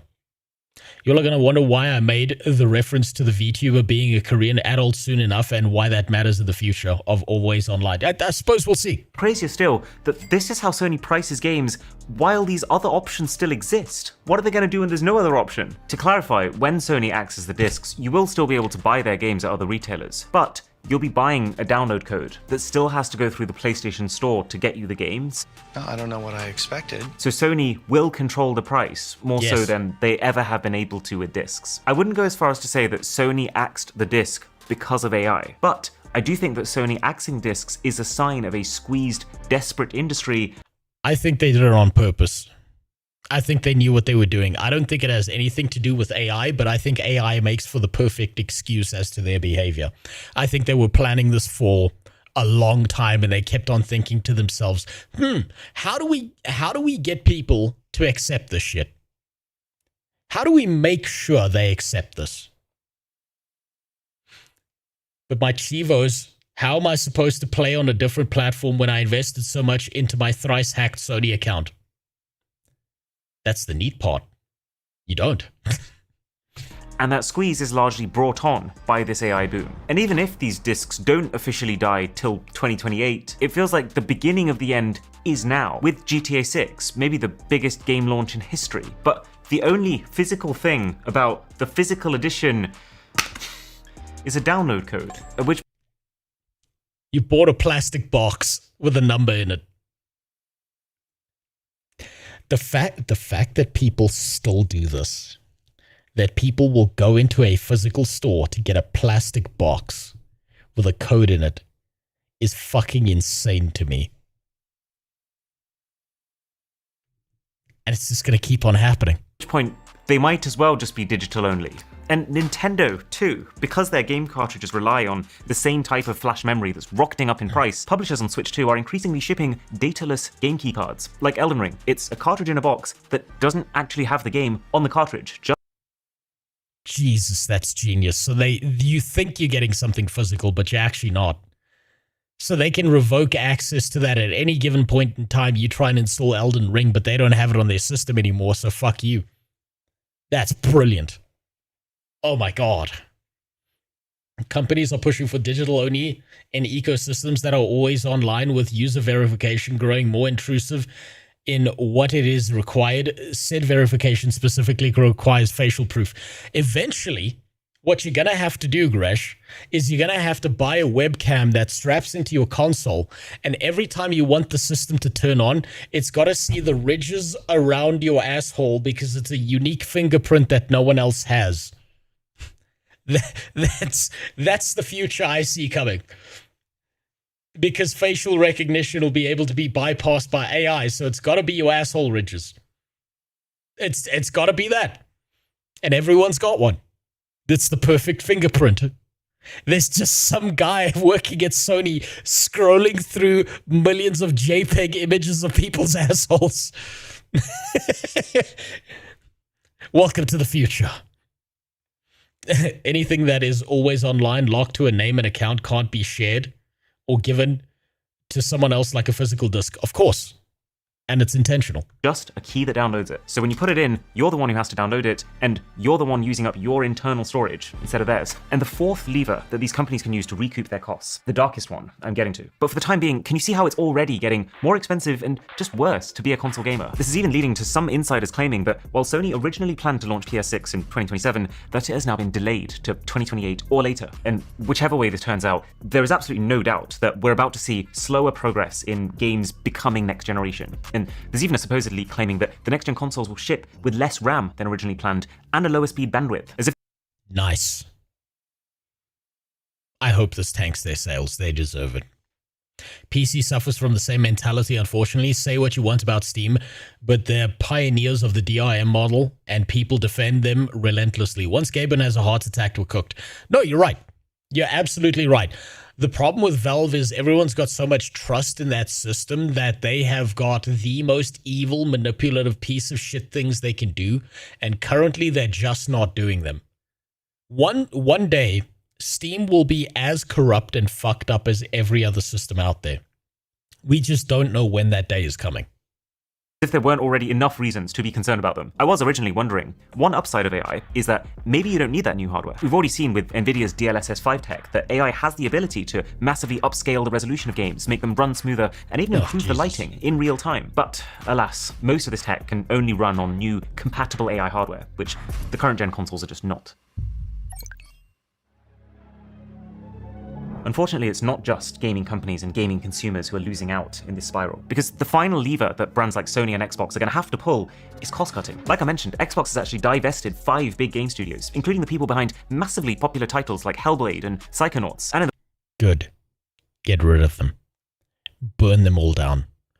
Not just the people at the bottom, the people at the top need to go as well. Get rid of them as well. The process also axed around 3,200 jobs. This is one company's one set of layoffs. And still, it means 3,200 potentially talented level designers, graphic designers, voiceover artists who were previously working on the next generation of games, who there's a very good chance are just not anymore. Keyword, talented. Reportedly, the layoffs even include around half of the team at id Software, the studio that basically invented the first-person shooter with Doom, Quake, Wolfenstein, and more. Now, imagine if on top of everything else, the higher prices, the dirtier tactics, the reduced focus on next generation, that we also start getting fewer big-budget games too, because there's fewer people to make them. From an industry trade analysis in May 2026, a higher hardware entry... I fucking hate all that AI upscaling and fake extra frames. All they come with is unavoidable lag.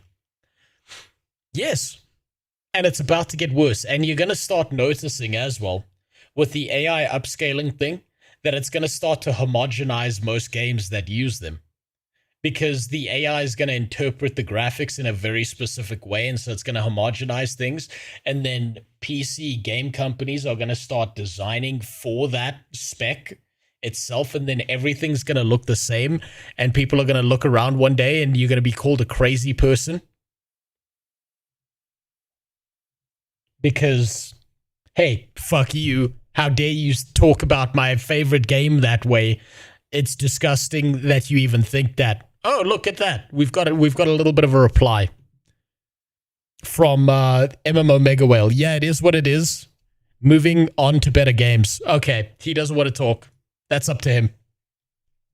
Price changes the shape of the next install base cohort and feeds directly into the lifetime value assumptions that justify a green light decision at the publisher level. Or, in English, publishers decide whether to make a game based on projections of how many consoles are going to exist in the future to sell it to. This memory price surge has reduced the future projected install base, which means that games are being killed at the pitch stage right now because of RAM prices. Yep. And I think it's good. Less slop, please. And we're not even ever going to know which ones. And I think there's a very good chance that this also affects the innovation in games, because doing new things is a risk. When projected install bases... It's only a risk if you're on the wrong platforms, so get off of those platforms where there's a walled garden and ecosystem where you're not going to make your money back, so let them collapse and burn. If that is the price of innovation, then let it collapse, let it burn. Someone who is passionate and creative enough will create their thing, and they'll target the right platforms that the most people will use. So fuck them. Let them burn. If that's the price we pay to get rid of all this fucking garbage, I say let it happen. If you interact with anyone else extensively about what we just struck you down for, we will get you on. We will get on you like Nintendo, ain't it? Yeah, no, they're probably.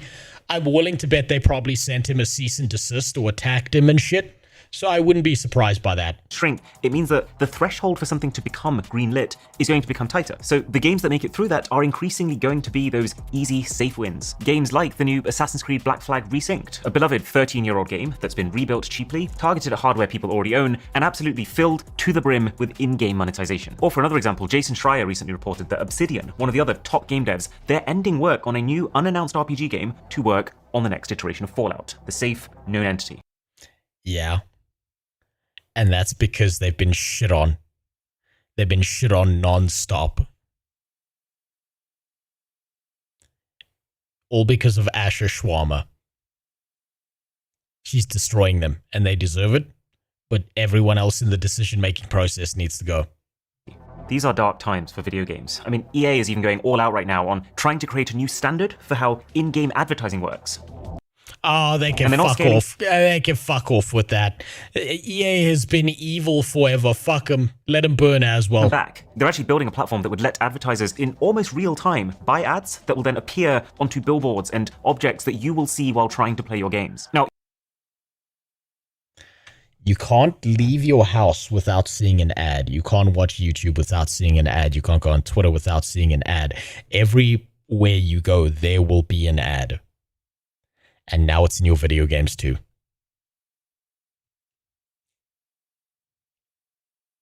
You know, I used to argue back in the day, whenever I heard someone say something retarded like video games aren't art, it used to really upset me because obviously it's an art form. They weren't right back then, but they're starting to be right now. Video games are no longer art. One can never state it often enough. 5,000 H-1B visas weren't enough. Yeah, we need to flood the countries. All first world nations. Give me one too while you're at it. Fallout is dead and Obsidian is super dead. Yeah, no, they're all fucked. All of them are fucked. I think the next Fallout game that releases is going to be a pile of dog shit. Because now they're going to be rushing and scrambling to put something together. They lost a lot of goodwill with Starfield. I think they're just heading for a disaster. I don't see any way that they fix these things.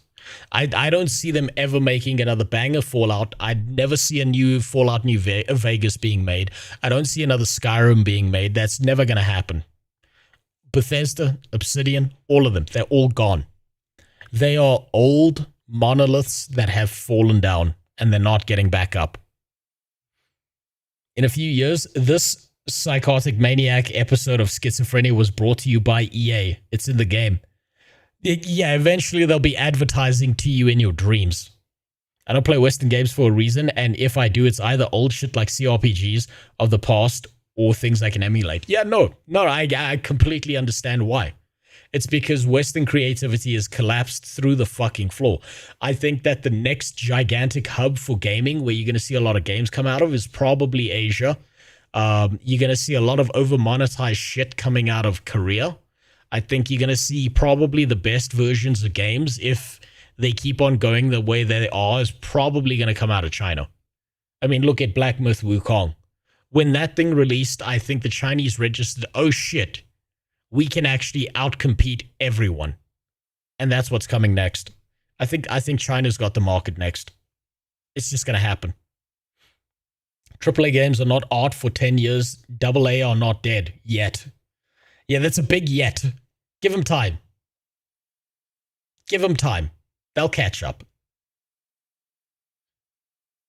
Then the game was lower quality than Oblivion in terms of in-game interaction with the world. Yeah, I think they reduced it on purpose to get a wider audience. I think Oblivion was a lot harder for people to get into because of its technical complexity and because of how many systems you had in that game and the day and age it was released in. Now, I think if Oblivion was released tomorrow, it would be a magical fucking hit. If it had released after Skyrim, I think it would pop the fuck off like crazy.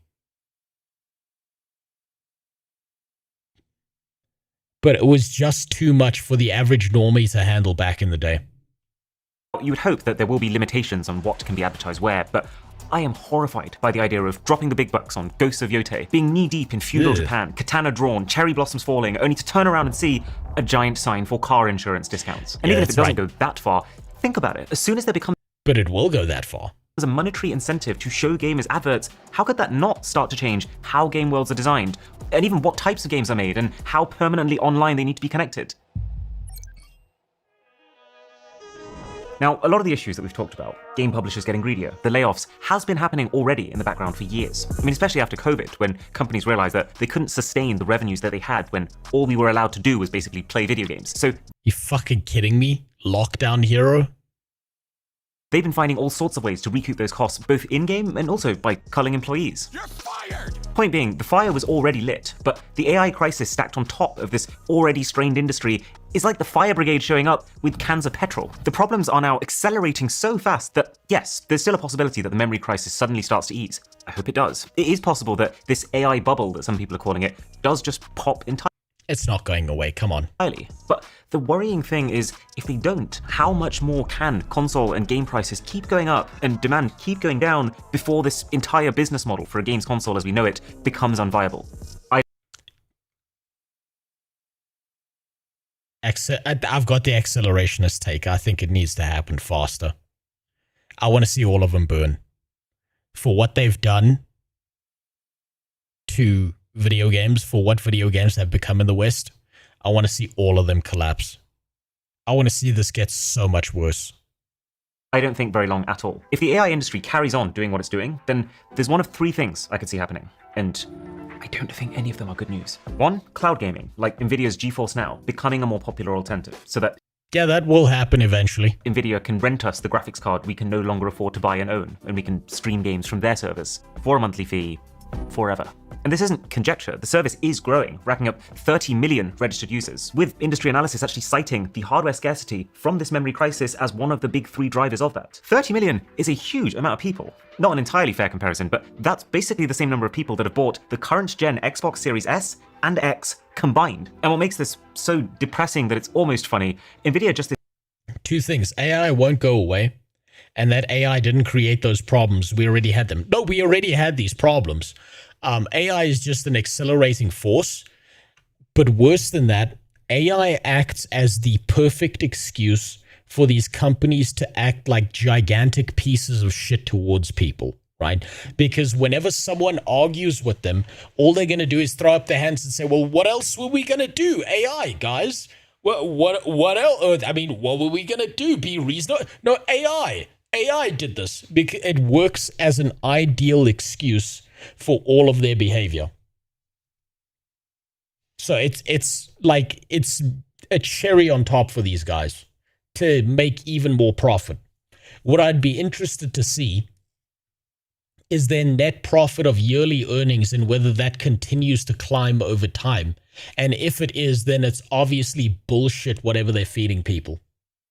People say that Skyrim is only good when you mod it. The game you can modify and add a bunch of stuff to gets better when you modify and add stuff to it. Good work. Yeah, no, that's normal. Like, the thing is, Skyrim is a good core fundamental thing, and that it's built an entire modding community around it.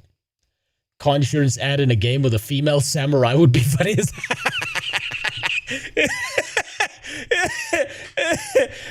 Can you imagine, Eucharist? You're playing some ancient Asian game as like a female samurai or whatever, and there's just an ad for sellotape. Drive your horse properly. Fuck. I would love to see that happen. This January has enforced a 100-hour-a-month playtime. You know, there's going to be faux pas like that in the future. You know how there was that one news station where they were reporting on like a tragedy, and then they cut to an ad, and all you heard was, and a little bit of chicken. That's going to happen in video games. And it's going to be so much worse because it's going to be there permanently. Cap on paid GeForce Now accounts. Obviously, that's not going to affect every user, but it paints quite the picture of what the world could look like when you don't own your hardware. The second thing I could see happening is older classic games becoming not just something that you revisit because you fancy a bit of nostalgia, but something that you settle for because it's a whole lot more affordable. We've already started to see that. Archives and emulations are probably going to pop the fuck off. On PC, where the majority of all PC playtime now goes towards games that are over 6 years old. And a recent survey from Tom's Hardware, a publication that's only really going to be read by PC enthusiasts, finding that 60% of their readers won't be upgrading any hardware for at least the next 2 years. And then the third situation is mobile gaming becoming more of a default. See, all tech is getting more expensive, right? PCs, consoles, and that includes smartphones too. But people are still going to buy a smartphone because it's considered much more of an essential than a games console. So if the user base of the smartphone remains steady, and if anything continues to rise, while the pool of people who can keep up with the increasing costs and difficulties of being a console or PC gamer falls, of course I could see a situation where developers are much more incentivized to put their eggs into the mobile basket. Am I happy about that? Hell no. Console games are held to a certain standard that mobile games just aren't. And it's not like you can just make console games and then put them on mobile. This has been tested time and time again. Resident Evil 4, Death Stranding, Assassin's Creed Mirage, and commercially, they largely flopped. They cost near console money and barely anyone bought them because mobile gaming rewards free-to-play, battle passes, and in-game currency. Yeah, but that'll become the new norm as people shift over to development on mobile games because mobile phones will take over and so will iPads and stuff. These developers, these game companies will soon adjust and they'll realize, wait. We don't have to charge $80 for the game. We just have to charge them $20 for the first 5 minutes of gameplay, and then we can charge them $100 for the rest of the game slowly over periods of time. And we can put in timer lockouts and inventory lockouts, and we can slowly train a new generation of gamers to only worry about phone games. They will figure this out eventually. It's coming. See what happened with MMOs? Are people playing New World, Chrono Odyssey, Ashes of Creation? No, it's WoW, Final Fantasy, and Guild Wars 2. Yes, yeah, it's all the old stuff because it's already built and it's already there. But when you're looking at the new generation of gamers, right, people who are growing up on phones and tablets and mobile devices because mommy's too busy drinking her happy juice in the kitchen and dad's too busy beating the shit out of mommy, so I'm going to watch another episode of Cat Pregnant with Spider-Man's Baby, they're going to be trained to use those devices, right? They're not going to touch a PC. They're not going to build a PC. They're not going to figure that shit out. So most of this is probably going to move over to mobile gaming because it's by a phone. The phone does everything else, and I can play games on it. And adverts. And also, the MMO player base of World of Warcraft, Final Fantasy, and Guild Wars 2 are all an aging player base, right? They're still alive for now. But all it's going to take is grandpa getting one bout of dementia, and it's over.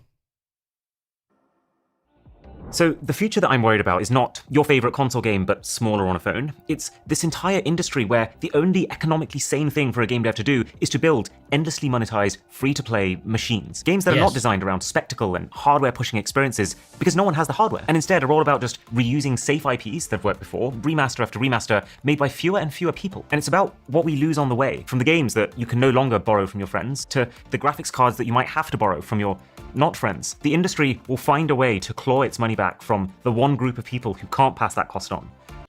I'm not as pessimistic. No matter how much frog boiling they do, there's a point where people they rely on to buy their products simply can't afford the products. That's why I'm saying, right, what's going to happen is they're either going to die and burn like they deserve, or they're going to have to change strategy. And they're going to have to pivot to something else.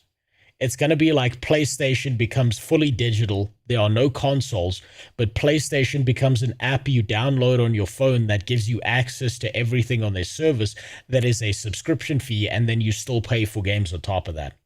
They're going to have to pivot at some point. These companies are going to have to adapt or die. That's just how it is. It's not really a doomerism. It's just logical. They're going to have to do that. That's us. I'm a console gamer at heart, but I've actually noticed myself becoming more of a mobile gamer these last few months. I'm currently playing a ton of Pokemon Champions on my phone. Oh, he was doing so well and he had to fuck it up like that, huh? Damn it. God damn it, General Apple, how could you? Instead of the Switch, and even my second favorite franchise, Monster Hunter, their next game is mobile only. And it's just created yet another reason why Surfshark VPN, our sponsor, has a permanent place in my Wi-Fi, hotel Wi-Fi, every account login, every payment. He's done. He's just talking about the sponsor. Solid video, good explanation. But it's just everyone will either adapt or collapse. That's just how the world works.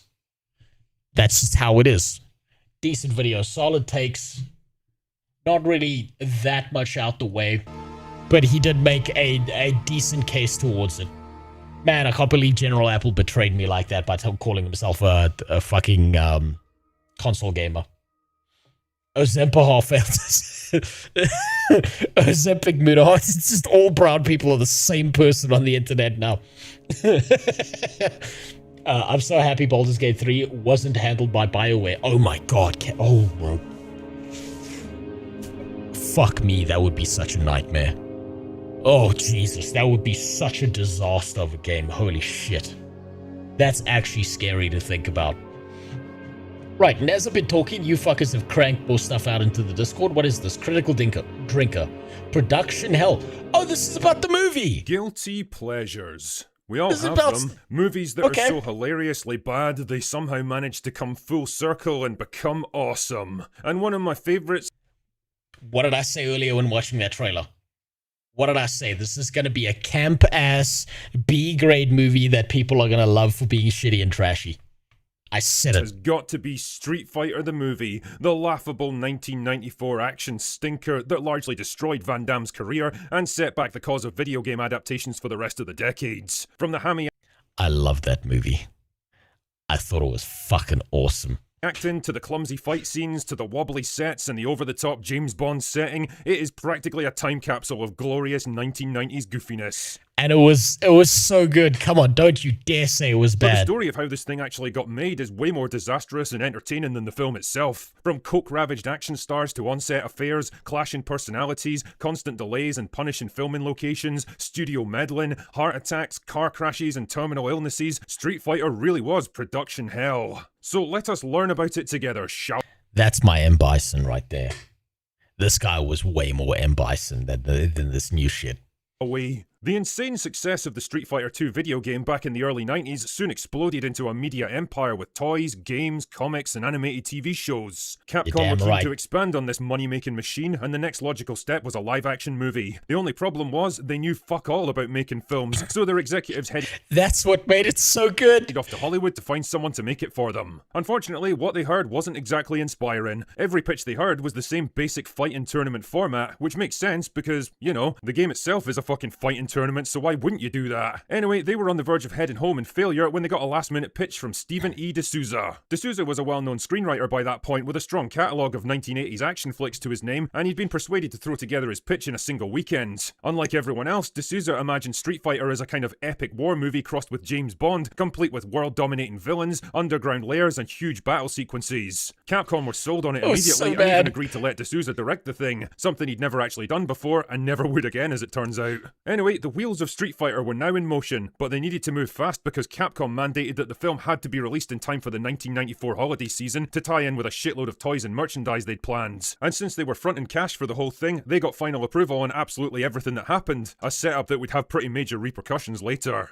Anyway, first up was the casting. Jean-Claude Van Damme was Capcom's first choice to play Guile, and it definitely made sense at the time. Van Damme was a former karate champion who cut his teeth in martial arts movies, and he was more or less at the height of his career by the early 90s, so he was a pretty easy shoe-in. Unfortunately, he also brought some less helpful stuff to the table, but we'll learn about that. You know, I kind of like Jean-Claude Van Damme.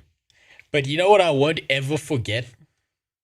I won't ever forget the one time he was on a talk show with a bunch of women.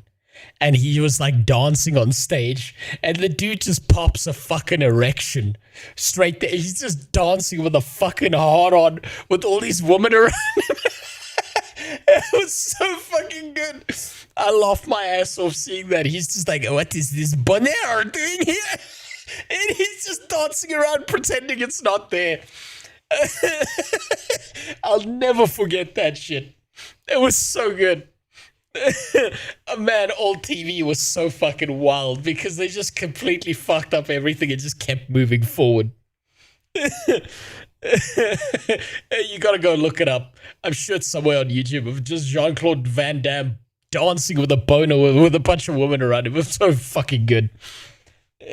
Oh god, could you imagine BioWare making Pathfinder games? No, I can't actually. They don't have the ability. Van Damme sucked. Seagal would have been...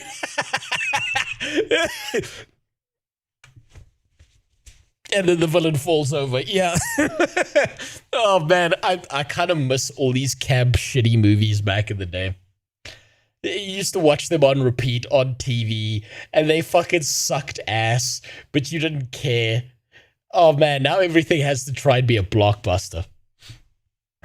Also, he was retarded to reject the role of Predator for even more retarded reasons. Yeah, no, he is. He's a dumbass for that. Shortly. Raul Julia, a veteran dramatic actor, was approached for the role of M. Bison, the main villain of the movie. Julia wasn't keen at first because, you know, he read the script, but his kids were a massive fan of the games, and eventually he was convinced to take the job. The downside is that both of these guys came with pretty hefty paychecks. Van Damme alone ate up $8 million of the film's $35 million budget, so most of the other roles had to go to jobbing actors who were just happy to be there. For the role of Ryu, Capcom wanted Japanese actor Kenya Sawada. Unfortunately, Sawada barely spoke a word of English, and D'Souza already had Byron Mann earmarked for the role, so Sawada was shunted into a minor role as, Captain Sawada. Right. And if you listen to the guy speak, well, I think you'll understand what— Could you have taken Seagal when he was 40? Yeah. All I'd have to do is move my fist forward, and when he flopped his hands around it, just keep pushing it forward. Why? A single boat against everything he's got? The pilot would have to be out of his mind. Ooh, making hard work of that one, buddy.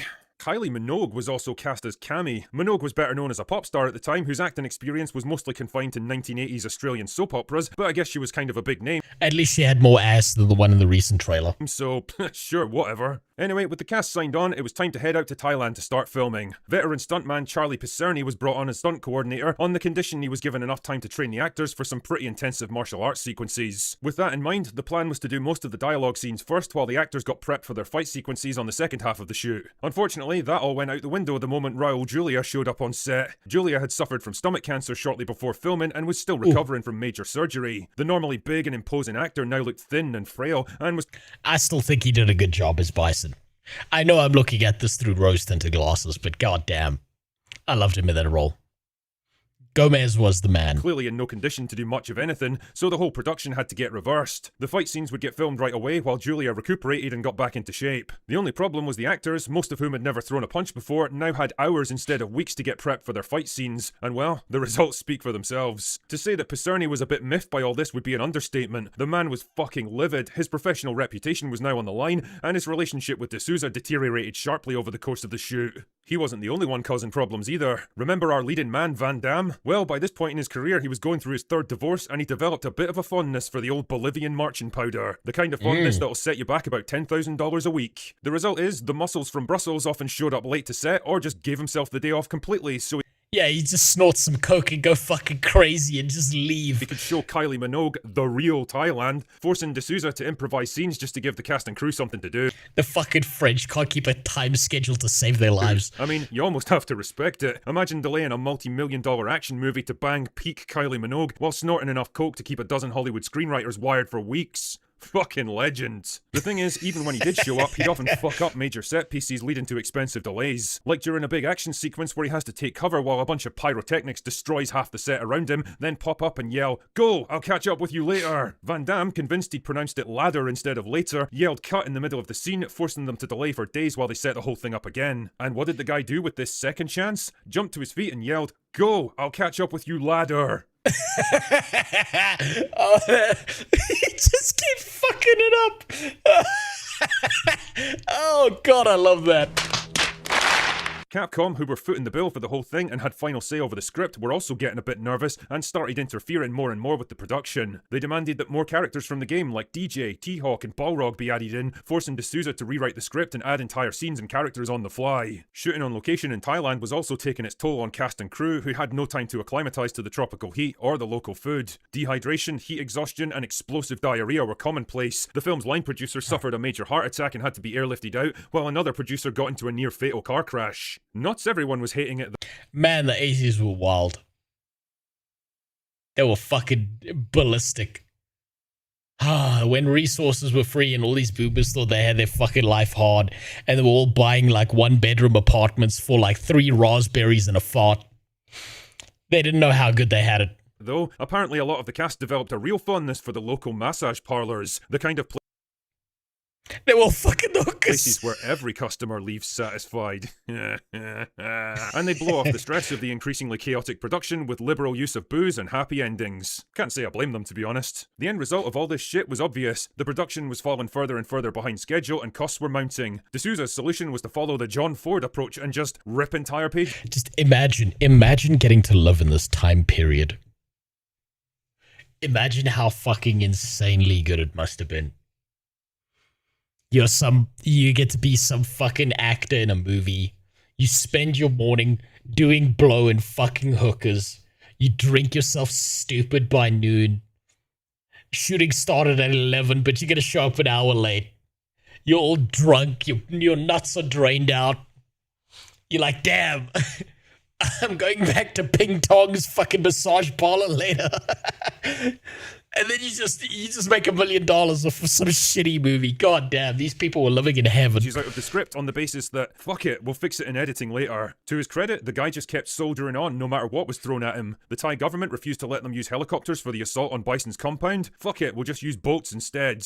The power kept going out? What the hell, let's just move the entire production to Australia a couple of weeks early. Shooting finally wrapped in late 1994, giving the team just weeks to get editing and post-production finished in time for the holiday season. And fair play to them, they did it, somehow. Yeah, a lot of the special effects shots were missing, the action looked choppy and lazy, the plot was a borderline nonsensical mess because of all those pages torn out of the script, and the movie only released 2 days before Christmas, but it was done. Street Fighter the movie would go on to make just shy of $100 million theatrically on a $35 million budget, with another $65 million on home media the following year, which is actually a pretty good return on investment. The critical and audience reception was absolutely awful though. The film was lambasted for its hammy acting, crappy fight sequences, juvenile... It was. Everyone shit on this movie, and it was so good. It was such a camp movie. Fuck. I have a special place in my heart for like really, really shitty movies like this. I don't know what it is, but they are like just really dog shit movies like this that I just absolutely love. And I know they're trash and I know they're fucking garbage and I can't help myself but love this. The old Mortal Kombat movies, the fucking shitty horror movies like Jeepers Creepers 1 or Eight-Legged Freaks.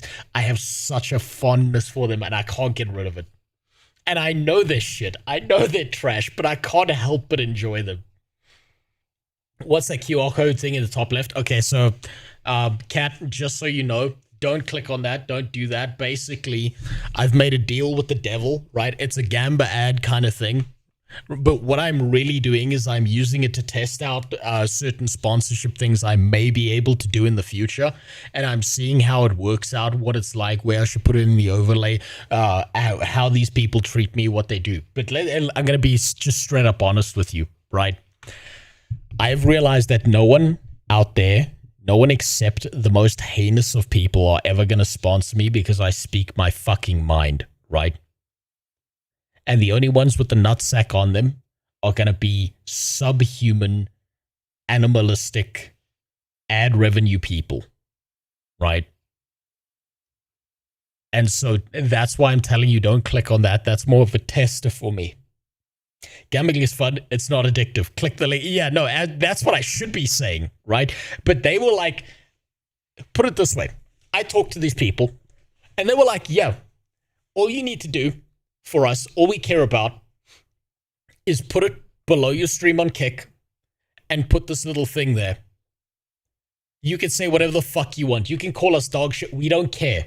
We don't care. Just put it there. So I figured, yeah, fuck it. Okay, let's see how this goes. Let's see how this works out. Currently, based on the streams I've done, they've paid me out exactly 5 US cents.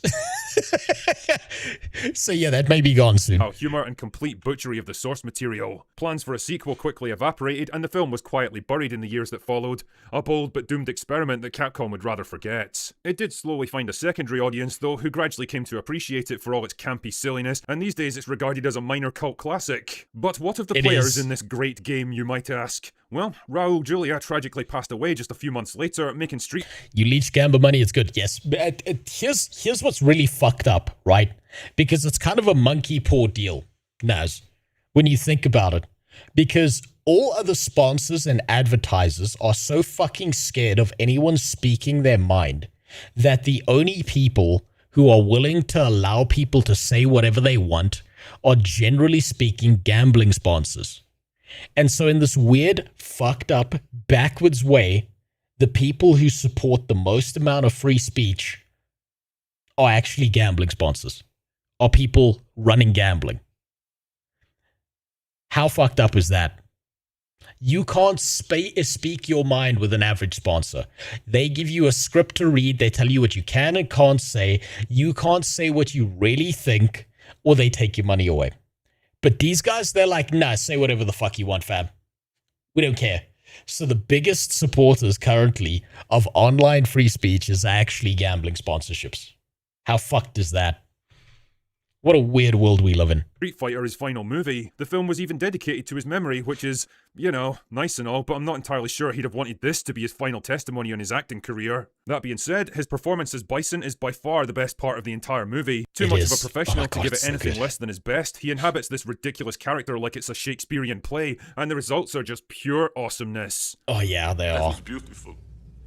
As for Van Damme, Street Fighter would prove to be a turning point in his career, as word of his behaviour soon got around Hollywood casting agents, and mainstream roles soon dried up. As his drug habit and personal life spiralled out of control, his once promising career went into sharp decline, and he soon found himself relegated to direct-to-video purgatory, a fate from which he would never truly escape. D'Souza didn't escape the firestorm either. His short-lived directing career came to an abrupt end, and his... Take a shit QR code of you being hungry. Listen. Bills are due, and I did a lot of work over the last week for a company, and they haven't paid me, and I'm actually fucking stressing about it. I'm gonna be honest. They keep on saying, yeah, we'll pay you. They haven't paid me. I've got bills that are due. I'm technically speaking in debt right now, and I don't want to have to, like, you know, file some legal claim or something to get them to do their fucking jobs.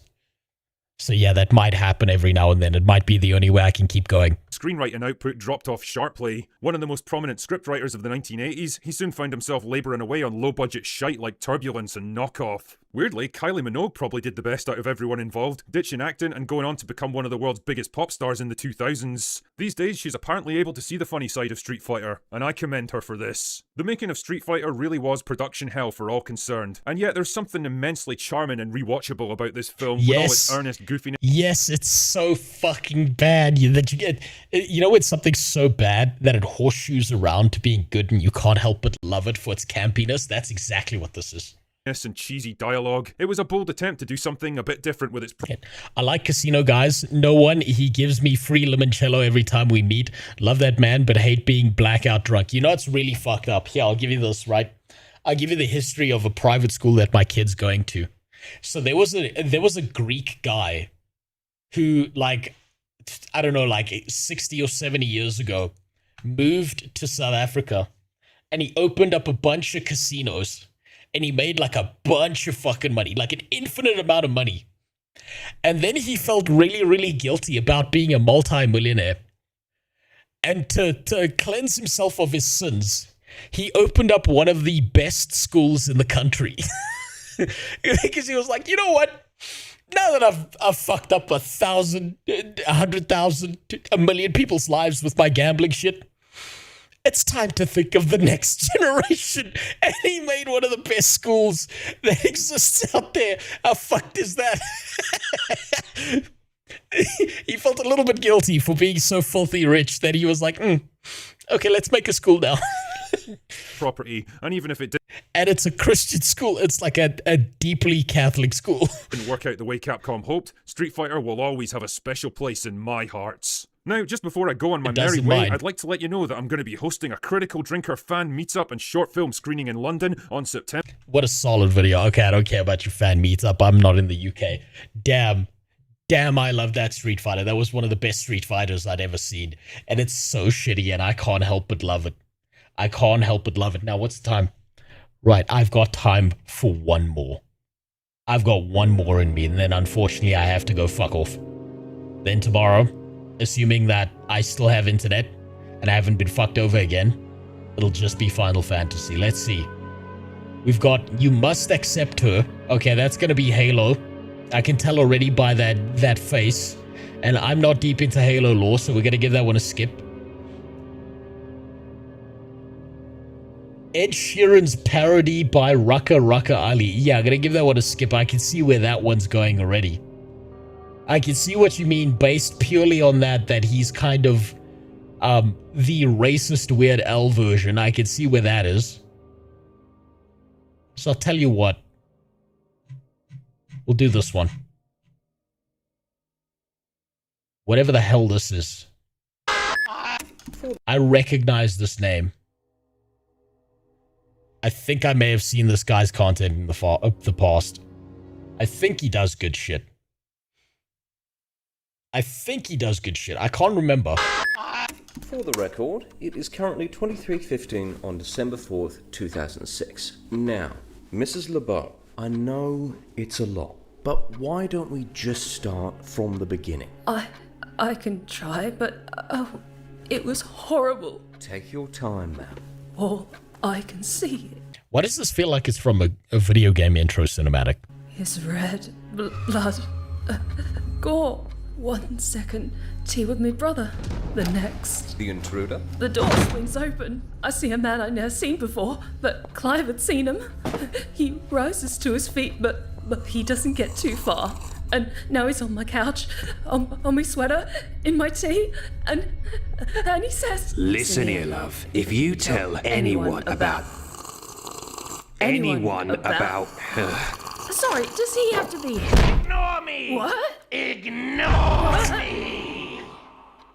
Okay, I have Why is it always the wizard that's a fucking problem in these? murdered 38 men. Oh, fuck! Is that it? That was really the ending? Holy shit, I was getting ready for like a 30-minute long video there. Holy shit. He hits fast. God damn. All right. Well, unfortunately for me, I should kind of fuck off. I'm going to be honest. I'm kind of burned the fuck out because this weekend has ruined my goddamn life. It has been rough as fuck. It has been incredibly rough. I'm exhausted. I've barely slept 3 hours a night. It's been real rough. I have to go argue with a bunch of people. Get in the walls, good. That's where you belong. I have to go argue with people in the morning. Unfortunately, it is the morning, so I have to go argue with people soon so that I can hopefully have rice and beans for this week. So, I'll see you all later. Tomorrow, assuming I have internet, assuming nothing goes wrong, which I'm praying to fucking God that it doesn't, because one more day of this, I might throw myself out a fucking window. We're going to be playing some Final Fantasy. We're going to be working our way through that. It's been a little while since I played Final Fantasy, and I kind of miss it.